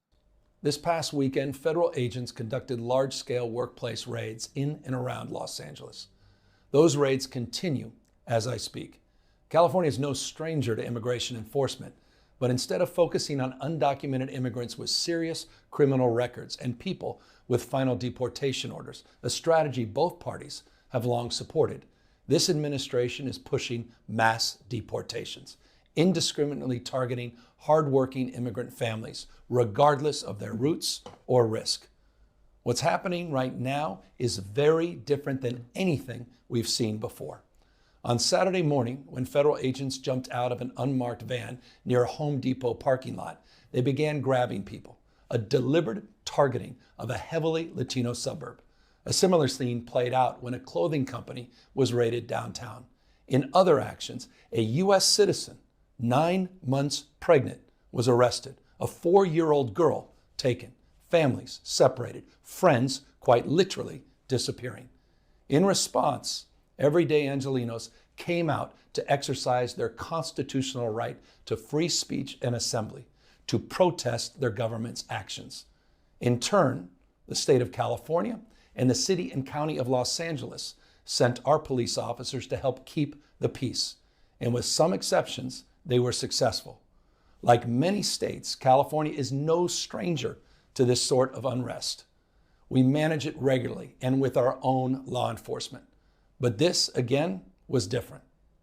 What then ensued was the use of tear gas, flashbang grenades, rubber bullets, federal agents detaining people and undermining their due process rights. Donald Trump, without consulting California law enforcement leaders, commandeered 2,000 of our state's National Guard members to deploy on our streets, illegally and for no reason. This brazen abuse of power by a sitting president inflamed a combustible situation, putting our people, our officers, and even our National Guard at risk. That's when the downward spiral began. He doubled down on his dangerous National Guard deployment by fanning the flames even harder. And the president, he did it on purpose. As the news spread throughout LA, anxiety for family and friends ramped up. Protests started again. By night, several dozen lawbreakers became violent and destructive. They vandalized property. They tried to assault police officers. Many of you have seen the video. Say you're going to violently apprehend ICE agents. If you incite violence, I want to say you're going to use your police force as a military or destroy our communities, you're going to be held to account. That kind of criminal behavior will not be tolerated. No, you're punishing the fucking Los Angelenos. 220 people Punish have been ICE, arrested. Gavin. And we're reviewing tapes to build additional cases, and people will be prosecuted to the fullest extent of the law. Again, thanks to our law enforcement officers and the majority of Angelenos who protested peacefully, the situation was winding down and was concentrated in just a few square blocks downtown. But that's not what Donald Trump wanted. He again chose escalation. The fucking federal, the federal law enforcement hasn't even done shit yet. They're not allowed to. It's the Los Angeles cops that have escalated the situation every single day so far. Active U.S. Marines. Those are your guys. You just think These are the men and women trained for foreign combat, not domestic law enforcement. We honor their service. We honor their bravery. But we do not want our streets militarized by our own armed forces. Not in LA, not in California, not anywhere. We're seeing unmarked cars in school parking lots, kids afraid of attending their own graduation. Trump is pulling a military dragnet all across Los Angeles, well beyond his stated intent to just go after violent and serious criminals. His agents are arresting dishwashers, gardeners, day laborers, and seamstresses. That's just weakness masquerading as strength. Donald Trump's government isn't protecting our communities. They're traumatizing our communities. And that seems to be the entire point. California will keep fighting. We'll keep fighting on behalf of our people, all of our people, including in the courts. Just yesterday, we filed a legal challenge to Donald Trump's reckless deployment of American troops to a major American city. Today, we sought an emergency court order to stop the use of the American military to engage in law enforcement activities across Los Angeles. If some of us could be snatched off the streets without a warrant, based only on suspicion or skin color, then none of us are safe. Authoritarian regimes begin by targeting people who are least able to defend themselves, but they do not stop there. Trump and his loyalists, they thrive on division because it allows them to take more power and exert even more control. And by the way, Trump, He's not opposed to lawlessness and violence as long as it serves him. What more evidence do we need than January 6th? I ask everyone, take time, reflect on this perilous moment. A president who wants to be bound by no law or constitution, perpetuating a unified assault on American traditions. This is a president who in just over 140 days has fired government watchdogs that could hold him accountable for corruption and fraud. He's declared a war on culture, on history, on science, on knowledge itself. Databases, quite literally, are vanishing. He's delegitimizing news organizations, and he's assaulting the First Amendment. Dude, this is like he's mustered up the courage to hit like 2016 anti-Trump lines finally. What universities themselves can teach. But like, I'm sorry, we need more than this. We need more than this. This is not 2016. This is fucking 2025. You need to be way more aggro now. For no other reason than to, in his He's own literally words, hitting all the liberalism high notes from 2016. Like, this is not us. We must resist against Trump, all this shit. But I think right now, what we need, oh my God, 127,000 people watching Midas Touch. God damn it, they're so sick. They're so popping. Look, this isn't just about protests here in Los Angeles. When Donald Trump sought blanket authority to commandeer the National Guard, he made I that succumb order to apply liberalism. every state I'm out. in this I'm nation. done. This Fuck is this about all of radical us. shit. This Liberalism is you. winning. I'm taking a knee. California I'm may taking be a bow. first, but it clearly will not end here. Other states are next. Democracy is next. Democracy is under assault before our eyes. This moment we have feared has arrived. He's taking a wrecking ball to our founding fathers' historic project. 3 co-equal branches of independent government. There are no longer any checks and balances. Congress is nowhere to be found. Speaker Johnson has completely abdicated that responsibility. The rule of law has increasingly been given way to the rule of Don. The founding fathers, they didn't live and die to The see rule this of kind Don. moment. It's time for all of us to stand up. Justice Brandeis, he said it best. In a democracy, the most important office, with all due respect, Mr. President, is not the presidency, and it's certainly not governor. The most important office is office of citizen. At this moment, we all need to stand up and be held to account, a higher level of accountability. Say it. We need to take If it you to the exercise streets. rights, Say it. Please. We need to disrupt please ICE do it activities. peacefully. I know many of you Gavin are Newsom feeling deep says anxiety, it's time for the stress, citizens to and take up fear. arms and engage in But I want guerrilla you to know warfare. that you are the antidote to that fear. It's time for a and that peasants' anxiety. revolution. What Donald A Trump peasants' wants rebellion. most is your fealty, your silence to be complicit in this moment. Do not. Gavin Newsom. The rural farmland surrounds the cities. Make no mistake. We are numerous. Gavin Newsom, he's like, I'm putting weapons crates. I'm putting weapons crates in every town, in every neighborhood. Viva la revolution. Yeah, he watched Andor. Such a meaningless statement. I know. It's actually remarkable how little motion this statement had. I did think he was going to say something. Like, I thought he was going to say anything, like something different, something unique.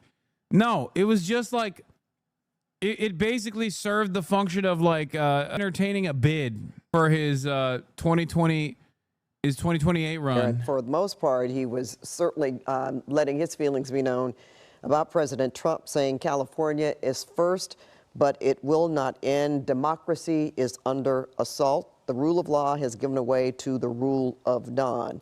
He has asked people to exercise their First Amendment rights, but do it peacefully. And with that, that ends our coverage at this hour on the ICE raids in downtown Los Angeles. Thanks for watching KCAL News, and our live coverage will continue of the back and forth between his state and Los Angeles specifically and the White House and President Trump, including comments that the president has made saying that if he was his border czar, he would have Governor Newsom arrested, something that the governor there invoked as he was essentially referencing not only what we've been seeing play out in Los Angeles, which he was plenty critical of, including Trump bypassing the governor there to deploy the National Guard, also sending hundreds of Marines to Los Angeles. He also invoked The fact that he had implied having him arrested, the president's upcoming military parade that he's having here in Washington, his fight with Harvard, and he warned other states in that speech that, quote, other states are next. He said that Donald Trump is not opposed to lawlessness, and he invoked what happened on January 6th. He also addressed what we've been seeing play out over the last several nights in Los Angeles and condemned the violence and the vandalism. He pointed to the hundreds of arrests that have played out so far already in that city and said that they are working through video and compiling additional cases, as he thanked the Los Angeles Police Department for the work that it's done so far and said it was needless to have the National Guard also deployed there. Those were notable comments coming from the governor after a vicious back and forth between President Trump and Governor Newsom, as he has repeatedly criticized the job that Newsom has done and said if it was not for him sending in the National Guard, that Los Angeles would be burning to the ground. I want to bring in CNN's Priscilla Alvarez back here with me, also our chief and law enforcement and intelligence analyst, John Miller. But Scott Jennings and Kate Bedingfield, I want to start with you because, Kate, obviously, to hear what we just did from Governor Newsom, he went far beyond just what has been happening in terms of Los Angeles and the protests there and how the president and the White House have responded. I mean, he has essentially was attacking everything that has happened over the last several months that Donald Trump has been in office. He said the moment that we feared has arrived. Yeah, I think he's using this moment to channel some of the energy that a faction of the Democratic base wants to see from Democratic leaders. I think this is the that's kind exactly of thing what it is. But I mean that as a pejorative. That the Democrats are not taking on Here's my assessment. I foolishly thought gruesome Governor Gavin Newsom would have something new and interesting to say beyond what we've already experienced for the past couple of months. Wild that only now are we reaching levels of 2016 resistance liberalism when the moment requires so much more. About Trump's lawlessness, about abuse of power, it can resonate. I think there's got to be a little bit more motion beyond, like Gavin needs to go to the fucking protests and shit. You know what I mean? Like he needs to participate in action. Like we can't be doing 2016 liberalism. That already failed. Trump is president again. You know what I mean? That it does get the heater out, okay? Let that chopper sing. Champions the Democratic Come on, Party. Gav. I think Democrats have to reconcile that. So, you really milked him with that one? Wait, what? National attention as he does right now, and to take on Trump directly. You know, there is an opportunity there to go back. Like, to the economy, even if you're just simply issuing statements, you could say the moment has arrived. Fascism is actually coming to America. California is being treated as a testing ground because we have a robust economy and we are a functioning state that proves the lie that Republicans tell all the time, that plurality does not work, that you can't be a diverse state with wonderful migrant communities and functionally exist. We disprove that narrative every single day here in California. And I, as gruesome Governor Gavin Newsom, I am going to go out in the streets alongside my fellow Los Angelinos and demand changes. No more ICE in Los Angeles. No more ICE actions in the state of California. This is a sanctuary state. This is a sanctuary city. ICE raids on places of business are completely unacceptable. Donald Trump lied for months, and before that, for years, dehumanizing migrants with rhetoric and language that comes directly out of history textbooks as though he's plagiarizing Adolf Hitler. And now those chickens have come home to roost. Those lies are turning into actions, violent actions, you know, that kind of thing. That's like that. He could say something along those lines. You know what I mean? He will not disrupt the delicate fabric of California society. We've been doing fine without him, and we will continue to resist against these unjustifiable actions from the federal government. This is not a fight that we are fighting just for ourselves or for our neighbors and our communities, but this is a fight that everyone in America will inevitably fight. I'm running for governor. I'm Gavin Newsom. They needed to condemn the violence, what was happening. I mean, the governor did that there, and also was heavily critical of the immigration efforts by the Trump administration, saying that Trump is going far beyond what they promised on the campaign trail to go after criminals first. And then it's like an ISIS-style video, and Tom Homan, like the camera pans over, and it's Tom Homan, and he's in handcuffs. Governor Gavin Newsom ominously moves in his direction slowly, cool, calm, collected.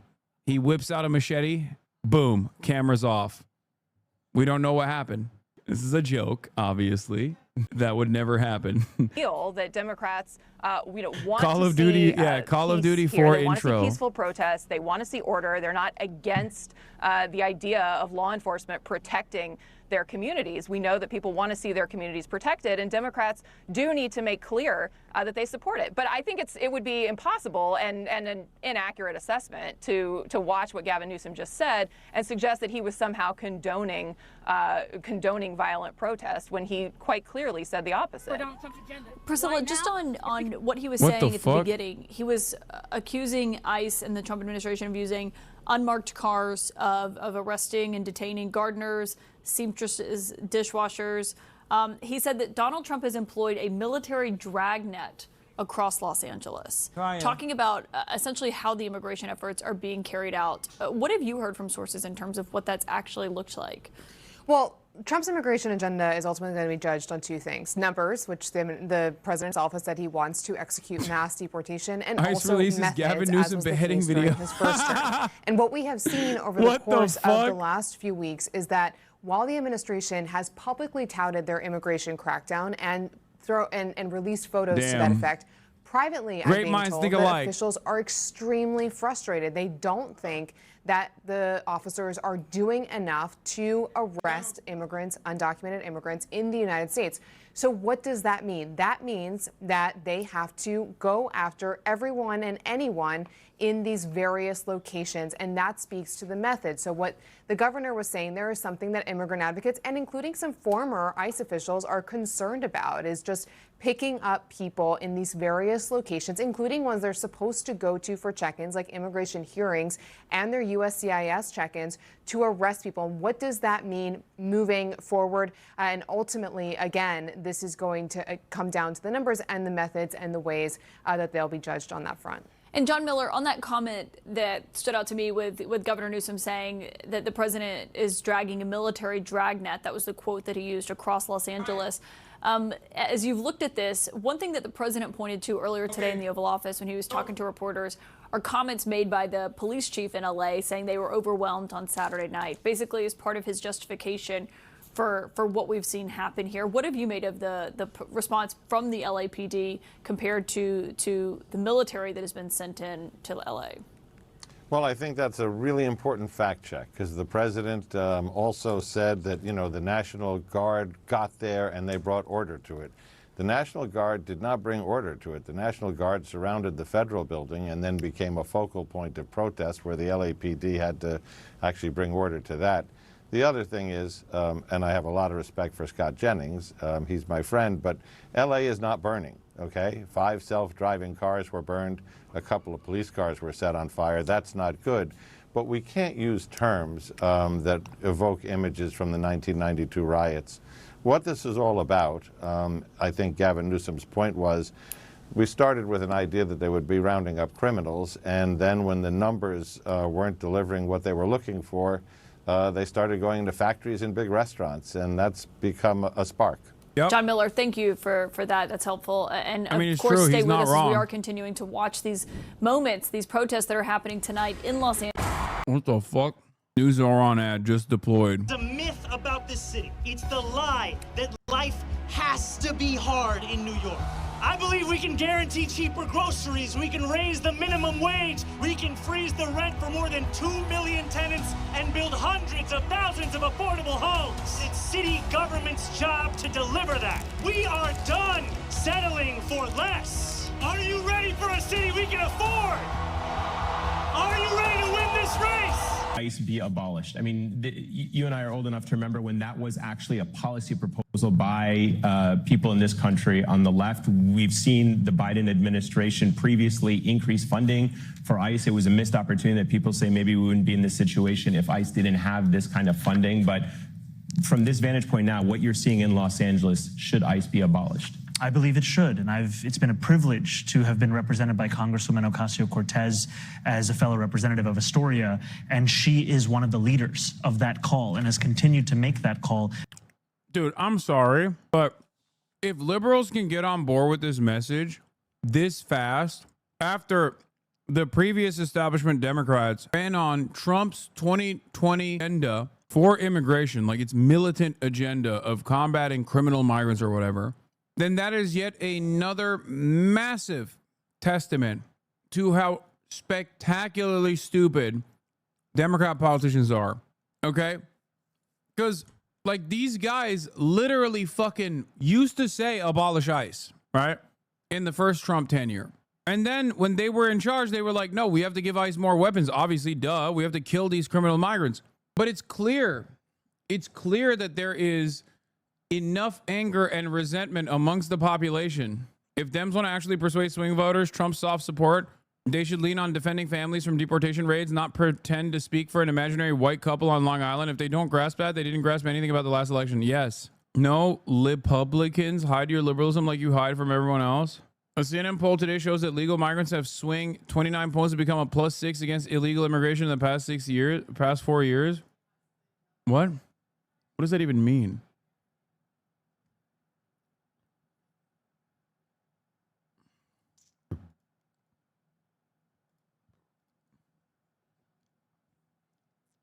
The establishment is trying to rat fuck Zoran. Zoran helped Adrienne Adams, city council speaker, qualify for matching funds, and now she's attacking him. Yeah, also, this is the other side of the story. Adrienne Adams, a lawless president does not mean we abolish entire agencies and our laws. I've taken on Donald Trump and ICE and won. People elect us as leaders to solve problems, not pledge allegiance to rigid ideologies. Zoran Mamdani, donate to Adrienne Adams' campaign so she gets matching public funding. And be sure to rank her on your ballot. She's great. Adrienne Adams polling at 6%. Go fuck yourself. Wait, what the fuck? This guy blocked me? Recovering political pollster, current market researcher. Who the fuck? Why did this guy block me? No, they blocked me. Who the fuck is this guy? Probably a lib who thinks you're Hamas. Okay. Anyone who thinks I'm Hamas also thinks Zoran is Hamas. It seems like he likes Zoran, but also weirdly hates me. I don't know. I mean, who cares? Whatever. These videos. Also, this is important too. This election is in your hands, but only if you're registered to vote in New York City. The deadline is Saturday. Guys, I cannot stress enough. If you're not registered to vote in New York, please register to vote in New York and rank Zoran. Rank the other people too if you want, but definitely rank Zoran number 1 and do not rank Andrew Cuomo. My team says I move my hands too much in these videos, so for this one, they're staying in my pockets. The other day on the subway, I met a New Yorker, but get this, they vote in California. I know this is true for many of you. You're Democrats who've chosen not to vote here because you believe your vote counts more elsewhere. Every 4 years, you vote absentee from your parents' address in Philly or 3 apartments and go in Atlanta. But come on, you live here. I get it, I do. Keep them in your pockets. Especially after this last election. We all wanted to defeat Donald Trump, and New York felt like a lock. But in many ways, this election, Trump's back on the ballot. We have a choice between Andrew Cuomo, funded by the same billionaires who put Donald Trump back in the White House, and our campaign, who will tax billionaires to make the city affordable. It's a referendum on where our party goes. So in just this one instance, ask yourself, WWDFGD, what would a disgraced former governor do? Well, Cuomo changed his registration immediately after not having lived here for more than 30 years. So if he's voting from his new address, so should you. With just single digits between us and Andrew Cuomo, your vote can make the difference. You have until June 14th, this Saturday, to change your registration in New York City. So head to ZahranForNYC.com/vote. Let's win this thing. I do. Keep them in your pockets.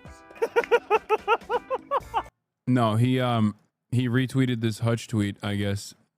That's what someone was saying.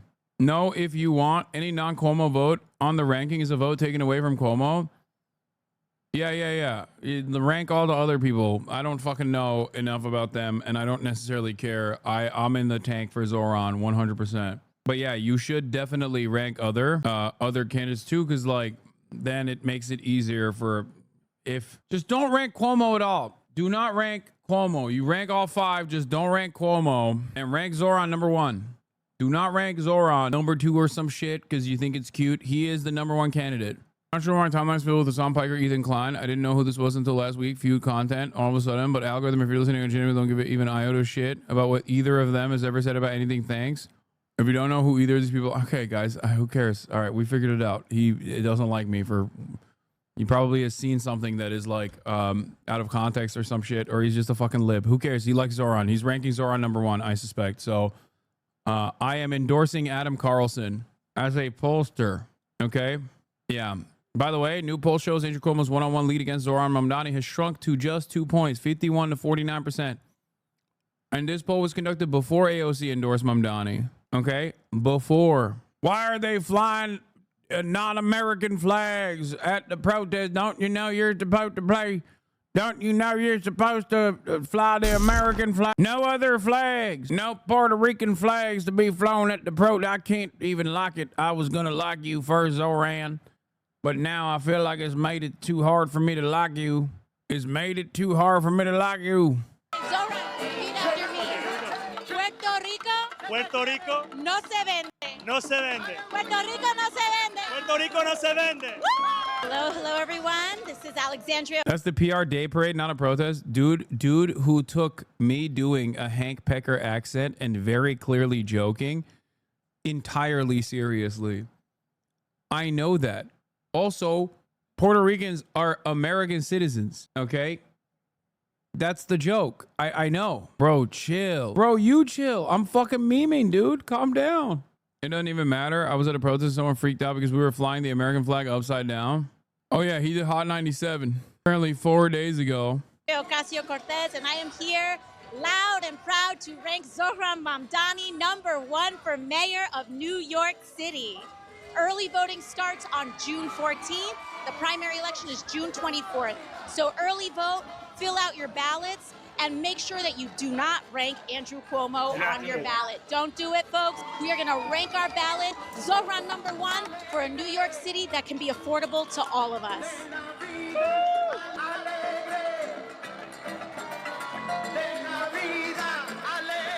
It's so funny because he's literally said, as New York mayor, I'd arrest Benjamin Netanyahu, and motherfuckers are still like, your heart is not in it. Like, you're fake.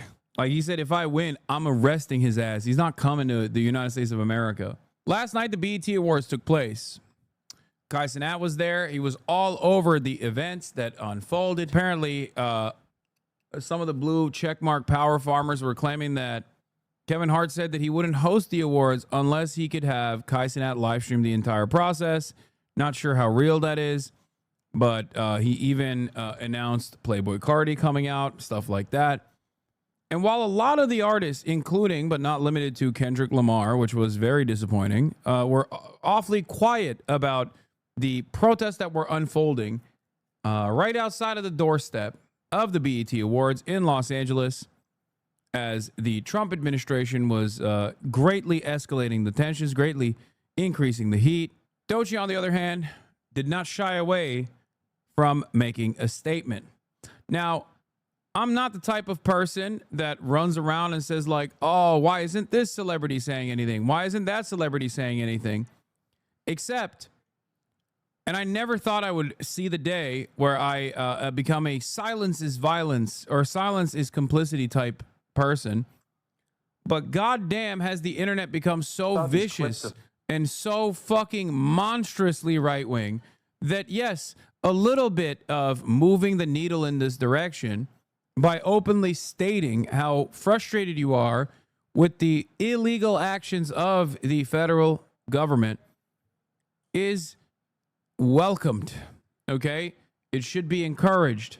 This is not a dunk, just stating facts. Kendrick only cares about black issues. Yeah, I wonder if ICE is related to black issues somehow. I mean, come on. Not yet. No, yet. Right now. Bro, what are you talking about? It's fucking... Also, it's not just Kendrick Lamar. And also, Kendrick Lamar is LA based and cares about Los Angeles. His own city is fucking rising up.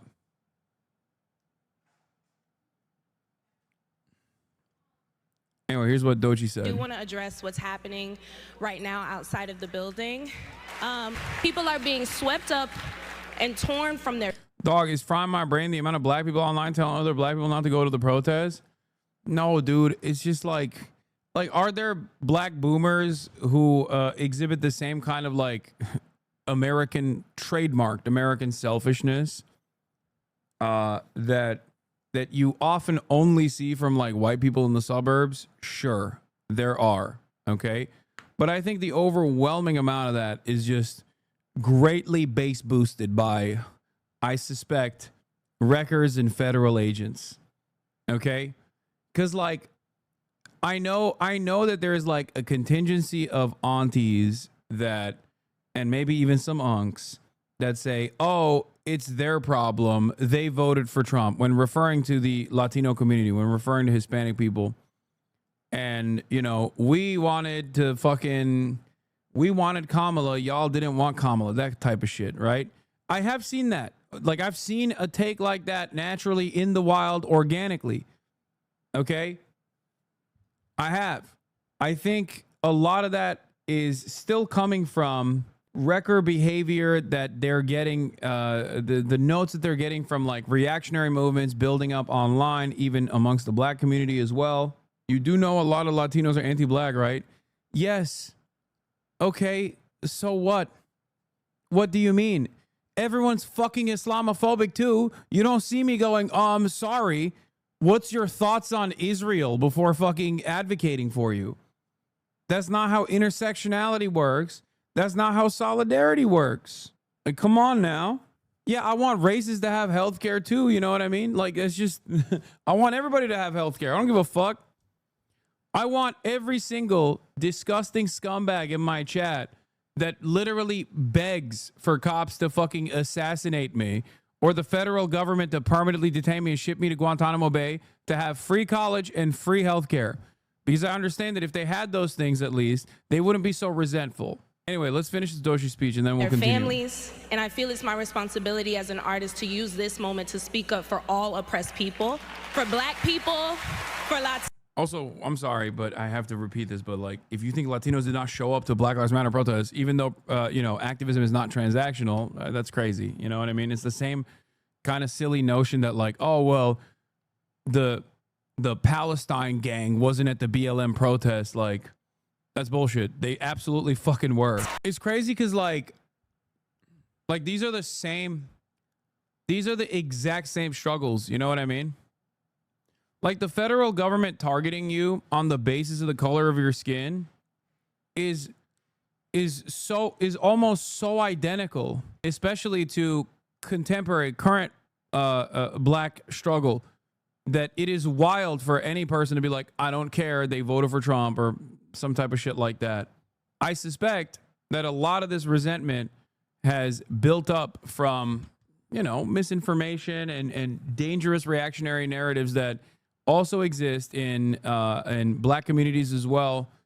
Like, you know, the escalated Hotep adjacent fucking commentary, like ADOS, things like that popping off, because everyone is victim to misinformation. White people are not the only group of people in this country that are consistently having their brains fried by stupid bullshit. Black. Stop bashing black people. This is very common in the Asian community as well. Oh my fucking Lord. I don't give a fuck. I don't care. I know. I'm saying it doesn't fucking matter to me. What the fuck? Yeah, foundational Black Americans movement, stuff like that. You're not listening to what I'm saying. Also, there's hella black people at the fucking ICE protest. What are we talking about? So who cares about people who are chirping online? Yeah, I know. Every race has people who are right-wing and hogs. Governor Andrew Cuomo, I don't like the way you've been speaking about me. Oh my God, I'm so sorry. The governor's here. Please don't arrest me, sir. I'll give you another example. Like, there's the common meta of being like, black people are homophobic. Black people are misogynistic. Like, all of that stuff is poison for solidarity, right? I don't entertain these fucking idiotic takes. Hyper focus on any individual group is idiotic. Ironically enough, that's how I started talking about this as well. Saying that this kind of like hyper individualistic sentiment is commonplace in every group in America. That's why I said, like, you know, black people don't have a magical way of avoiding said American entitlement and American individualism. Like, it works in every community. Hassan, I'm begging you to please stop hand waving. Anti-blackness is not solidarity if you're not willing to understand why a group feels the way that they do. You are never going to be able to explain to me, and you are never going to be able to craft a narrative here that is going to penetrate anyone's collective consciousness by saying, Standpoint theory time. Excuse me. Me as a black person, I'm not going to fucking speak up about the federal government ripping innocent families apart on the basis of their migration status. That is fucking psychotic. I don't give a fuck. You are a stupid fucking liberal if you think that that is an argument that will work here. What the fuck are you saying? Yo, I do think, I'm sorry, but this is like, this kind of attitude, I don't like speaking out against so much because it often, if they don't want to hear Hassan say it, I'll say it. That shatter is stupid. No, the thing is, the reason why I don't talk about this too frequently is because like that does get a lot of mileage outside of this community, and people will clip that and be like, Hassan is demonstrating anti-blackness, right? And they will rob it of its context and its nuance, where I'm literally saying like a lot of this is just noise online. If you go out in the real world, like I said, there's a fuck ton of black people at these protests. Like, it's ridiculous, right? But the idea that like if someone is like, I'm going to say something stupid, but also I'm going to couch it in standpoint epistemology about my blackness, if you think that I'm going to entertain that, you're insane. I'm sorry. There are valid instances, right? Like, I'm not going to sit here and you know, white splain what it's like to be persecuted by the police and be routinely a victim of systemic racism as a black American. I don't know what that's like, right? I can only show empathy and demonstrate solidarity, but that's not what I'm doing right now. I'm talking about something entirely different. Yes, there are black Latinos as well, I know, but that's not the point. Yeah, Vic Mensa. Why should black people care about ICE? Solidarity is strength. Common enemy, common goal. Vic Mensa's been popping off. Friend of the show. The same oppressor that exploits the African abuses the Latino. And please believe if they could figure out how to deport niggas, they've been trying since the Emancipation Proclamation. The same enemy has used these same methods to divide, devalue, and destroy. We've been the head of almost every civil rights movement in this country, and when other people turn to come out for us, it doesn't happen. That's not true. That's literally not true. What are you talking about? The idea, first of all, especially in this community, you're out of your fucking mind. Secondly, that's not true. What the fuck? You can say that an endless amount of support in Black Lives Matter, like as a massive, almost universal movement, amounted to nothing because anti-blackness is baked into the core of American governance, and that's true, okay? But to say that people don't fucking show up for us is ridiculous. Is fucking ridiculous. You're being a fucking rad lib, but you're couching it with standpoint epistemology in terms of like, you know, as a black person, I'm fed up. I'm fed up with other groups of solidarity. Okay, well then no one, like, that kind of wrecker behavior is exactly what I try to stamp out with regular fucking frequency. Don't do that. It is entirely unproductive. What the fuck? God damn. Everything we see this minority side with white supremacy get on over on us, and some of us are just done. Okay, be done with it then. Good luck. Like, what kind of stupid shit is this? Even if it was, I wouldn't care. I fight for all. Exactly. That's the other side of this. Even if it was, I wouldn't care. I fight for all oppressed people whenever, wherever, get every zero chatter. This is literally the same fucking shit that annoying ass Zionists say, bro. Obviously, the financial circumstances or living standards and a victimhood of systematic oppression is not the same between, like, you know, contemporary society, American Jews and black people right now. But even then, it's the same kind of like transactional activism that we heard from people being like, well, we showed up to Black Lives Matter. Why won't the blacks show up for us when we want to do ethnic cleansing, we want to do genocide? Is fucking crazy. Okay? Solidarity is not transactional. What is this fucking argument? Oh, well, do Palestinians love gay people? Do they love trans people? Otherwise, you know, I don't know if I'm on board with, otherwise, I don't know if I'm on board with whether or not they deserve being ethnically cleansed. It's a psychotic assessment, which no one makes, by the way. So why the fuck do you think that's like an appropriate response to make in this circumstance?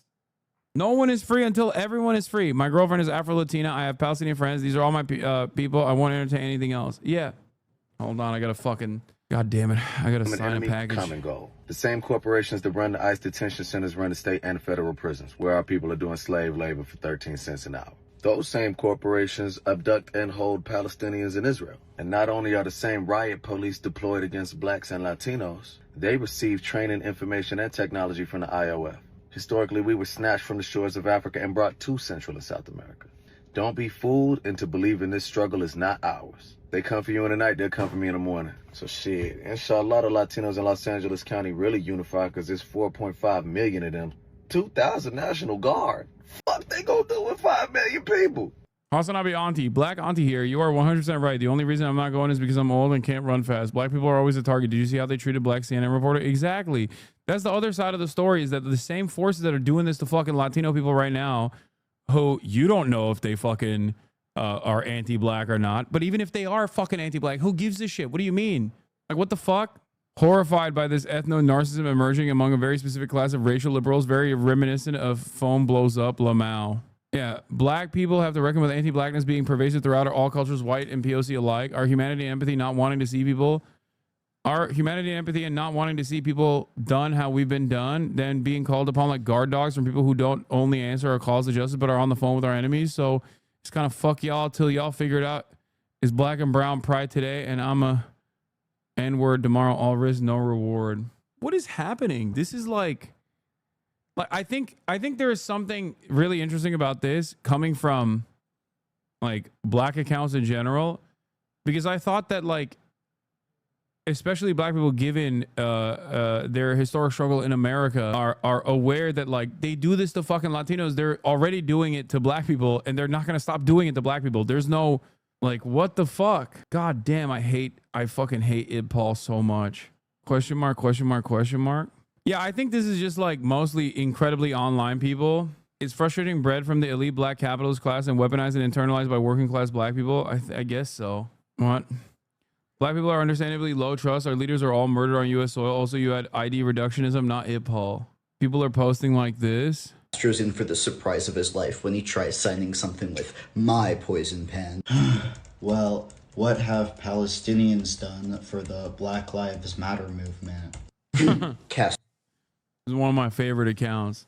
The issue is that everyone expects black people to risk their lives first for everything that goes wrong in America.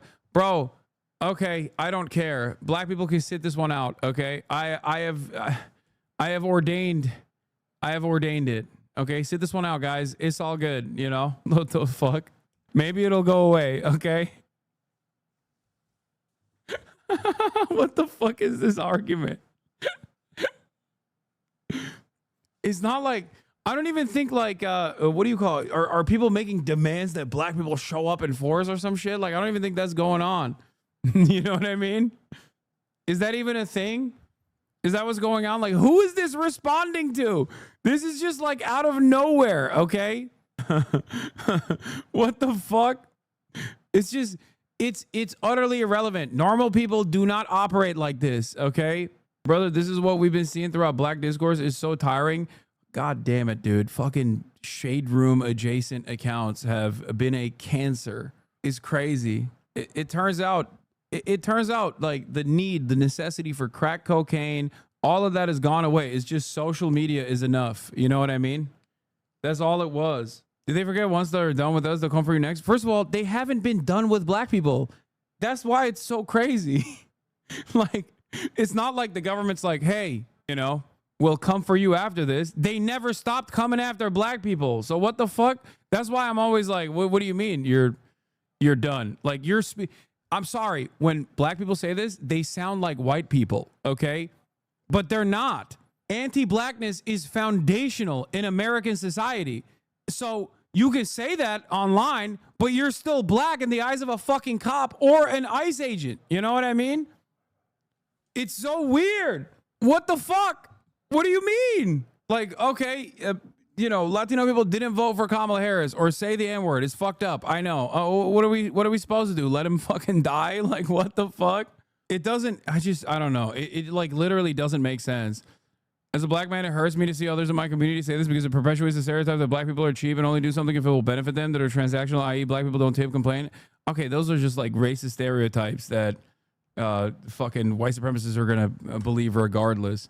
I don't think that leans into that, to be fair. I don't agree with that. As a black person, I understand people being exhausted. My activism is not transactional. Yes, there's anti-blackness in many communities, which is very real, and that doesn't mean I'm not going to show up for folks. Yeah, I don't know. I like the notion, the notion that the notion that like voting for Kamala Harris was even going to erode like foundational anti-blackness in American society is also ridiculous. Like, if that were to have happened, it would have happened with Obama, and it fucking did not happen with Obama, you know? It's like a surprisingly libbed up take. Yeah, I don't know who the fuck decided Kamala was the final straw. Is so funny. I didn't know there were so many other black people in your chat, but happy to see us all come out against these reactionary narratives within our own community. I mean, it's all good. I don't like talking about this sort of stuff because, like I said, one, it invites unjust criticism to a minority population that is at the heart of so many core bigotries in this country. Like, it always loops back around to fuck black people under every single circumstance, even amongst leftist liberal groups. If you are still overwhelmingly white, as this community is, there is still going to be a lot of that nascent, unresolved white supremacist thoughts, or not white, I wouldn't say white supremacist, but like kind of racist thoughts that then cause people to go, oh, well, you know, I guess fuck black people then, you know? And I think it's inappropriate, which is why I oftentimes will be very delicate and careful when opening up the door and peeking into black people's business, knowing full well that people might learn the wrong lessons from this conversation. But once again, I have to repeat this. The internet is not real life. The internet is not real life. Okay? Yeah, it's not white supremacist, but it's anti-black. Don't be afraid on this issue. No, I'm not. I'm still gonna fucking, you know, criticize stuff that I see, especially if it doesn't pass the smell test. And this certainly doesn't. But at least in my experience, what I've seen in the real world, like it's not reflective. It just smells like a fucking psyop, which is, once again, I think, a very common experience among like white people and every other population in this country, that people who are most susceptible to psyops like this are often people who are already understandably skeptical of the government. It's the same principle behind like all these like QAnon guys loving Donald Trump. Okay? It's the same energy of like applying constant scrutiny to every government narrative that then ultimately, if left rudderless and left directionless, will lead you down this very weird misinformation spiral where you end up arriving at, like, let's just say, outside of the box conspiratorial thinking. But yeah, ultimately, solidarity above all else.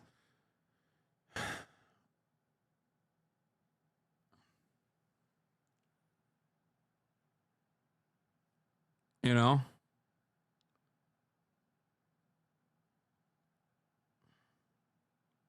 You're just not realizing that foundational black Americans, FBA Americans, isn't the same as Pan-Africanism? No, I do understand that. What? The FBA movement, or initially I think it was like ADOS, is, yes, in opposition to Pan-Africanism. Isn't that what it is? Are you saying that that's a good thing? Because I don't think that's a good thing. Yeah, I know. It's the opposite, which is part of the reason why I think it's a reactionary movement. Anyway, but look, ultimately, it turns into the same liberal permission structure that sometimes the black academic class, by way of outlets like The Root, offer white liberals to say racist things about black people. Like the articles that they write sometimes about how, like, you know, there's a real deep-rooted problem of misogyny and homophobia in the black community. It's like, it goes back to the same exact ways of saying black people are uneducated and violent and angry and aggressive and bigoted, but in a woke way, right? Like, that's what it is. That's why I don't hyper focus on any community like this, unless we're talking about white people, which is, of course, the the in-group, the dominant power. Also because they're my people, you know what I mean? The children of Yaqub. Yeah. There's misogyny and homophobia in every community. Exactly. That's always my point. Whenever people fucking hyper-focus on black people to talk about like how, oh, they're misogynistic or homophobic or whatever, what are white people then? And it's this, and you can literally, you can go back in time to that minor blip in the polls that showed like black men are voting for Donald Trump in alarming numbers. And then there was like a week-long discourse where white Hillary Clinton voters would go on television to talk about how fucking dangerous and violent black men were, you know. It was fucking ridiculous. And as I said then, it was fucking stupid. Especially if you're a white woman. Like, what the fuck do you mean black men are being misogynistic and that's why they don't want to vote for Kamala? You're a white woman. 52% vote for Donald Trump every fucking election cycle, you know? And then they rolled out Barack Obama to do a unk talk. Yep, and pussy too. Black men, seems like some of y'all don't want to be nice to the ladies. And it's like, the fuck, dude? What are you saying? Like, what the fuck are we doing? Like, hyper-focusing on black people because they went from, like, what? 8% support of... 8% support for fucking Donald Trump to, like, 10% support? Wow. Wow, this is a real game changer. We really got to hyper-focus on black people. It's fucking stupid, you know? Anyway. Yeah, black men are the #1 male progressive voting bloc. These takes about black men not voting Dem enough is completely dumb. We either vote Dem or we just don't vote. Yeah. No, I know. I'm just saying all of it smells like a psyop, like wrecker behavior instilled from like a lot of reactionary right-wing content mills. Does a Benson Boone side flip and lands on a kid? If you ever want to call a white guy or get our perspective, you know my Discord. Thanks, M Hud. Will you be going to any No Kings protests? Yes, I will. But yeah, it sometimes makes me feel like I'm fucking losing my mind a little bit when I see stuff like that. When I see takes like that, I'm like, ugh, gross. Fucking gross. You know what I mean? All right. I'm not going tonight. No, I'm too tired. I'm going to end it here. It's not 4 hours and 30 minutes, by the way. I've been live since 11 for the record. It just cut off halfway through. But I'll be live tomorrow on a fucking half day. I don't want to hear from you clowns. Anyway, love you guys. I'm gonna go hang out with my family and decompress and unwind, and we'll see how events unfold tomorrow. All right, peace everybody. Love you all. Bye bye. Damn, this guy's good.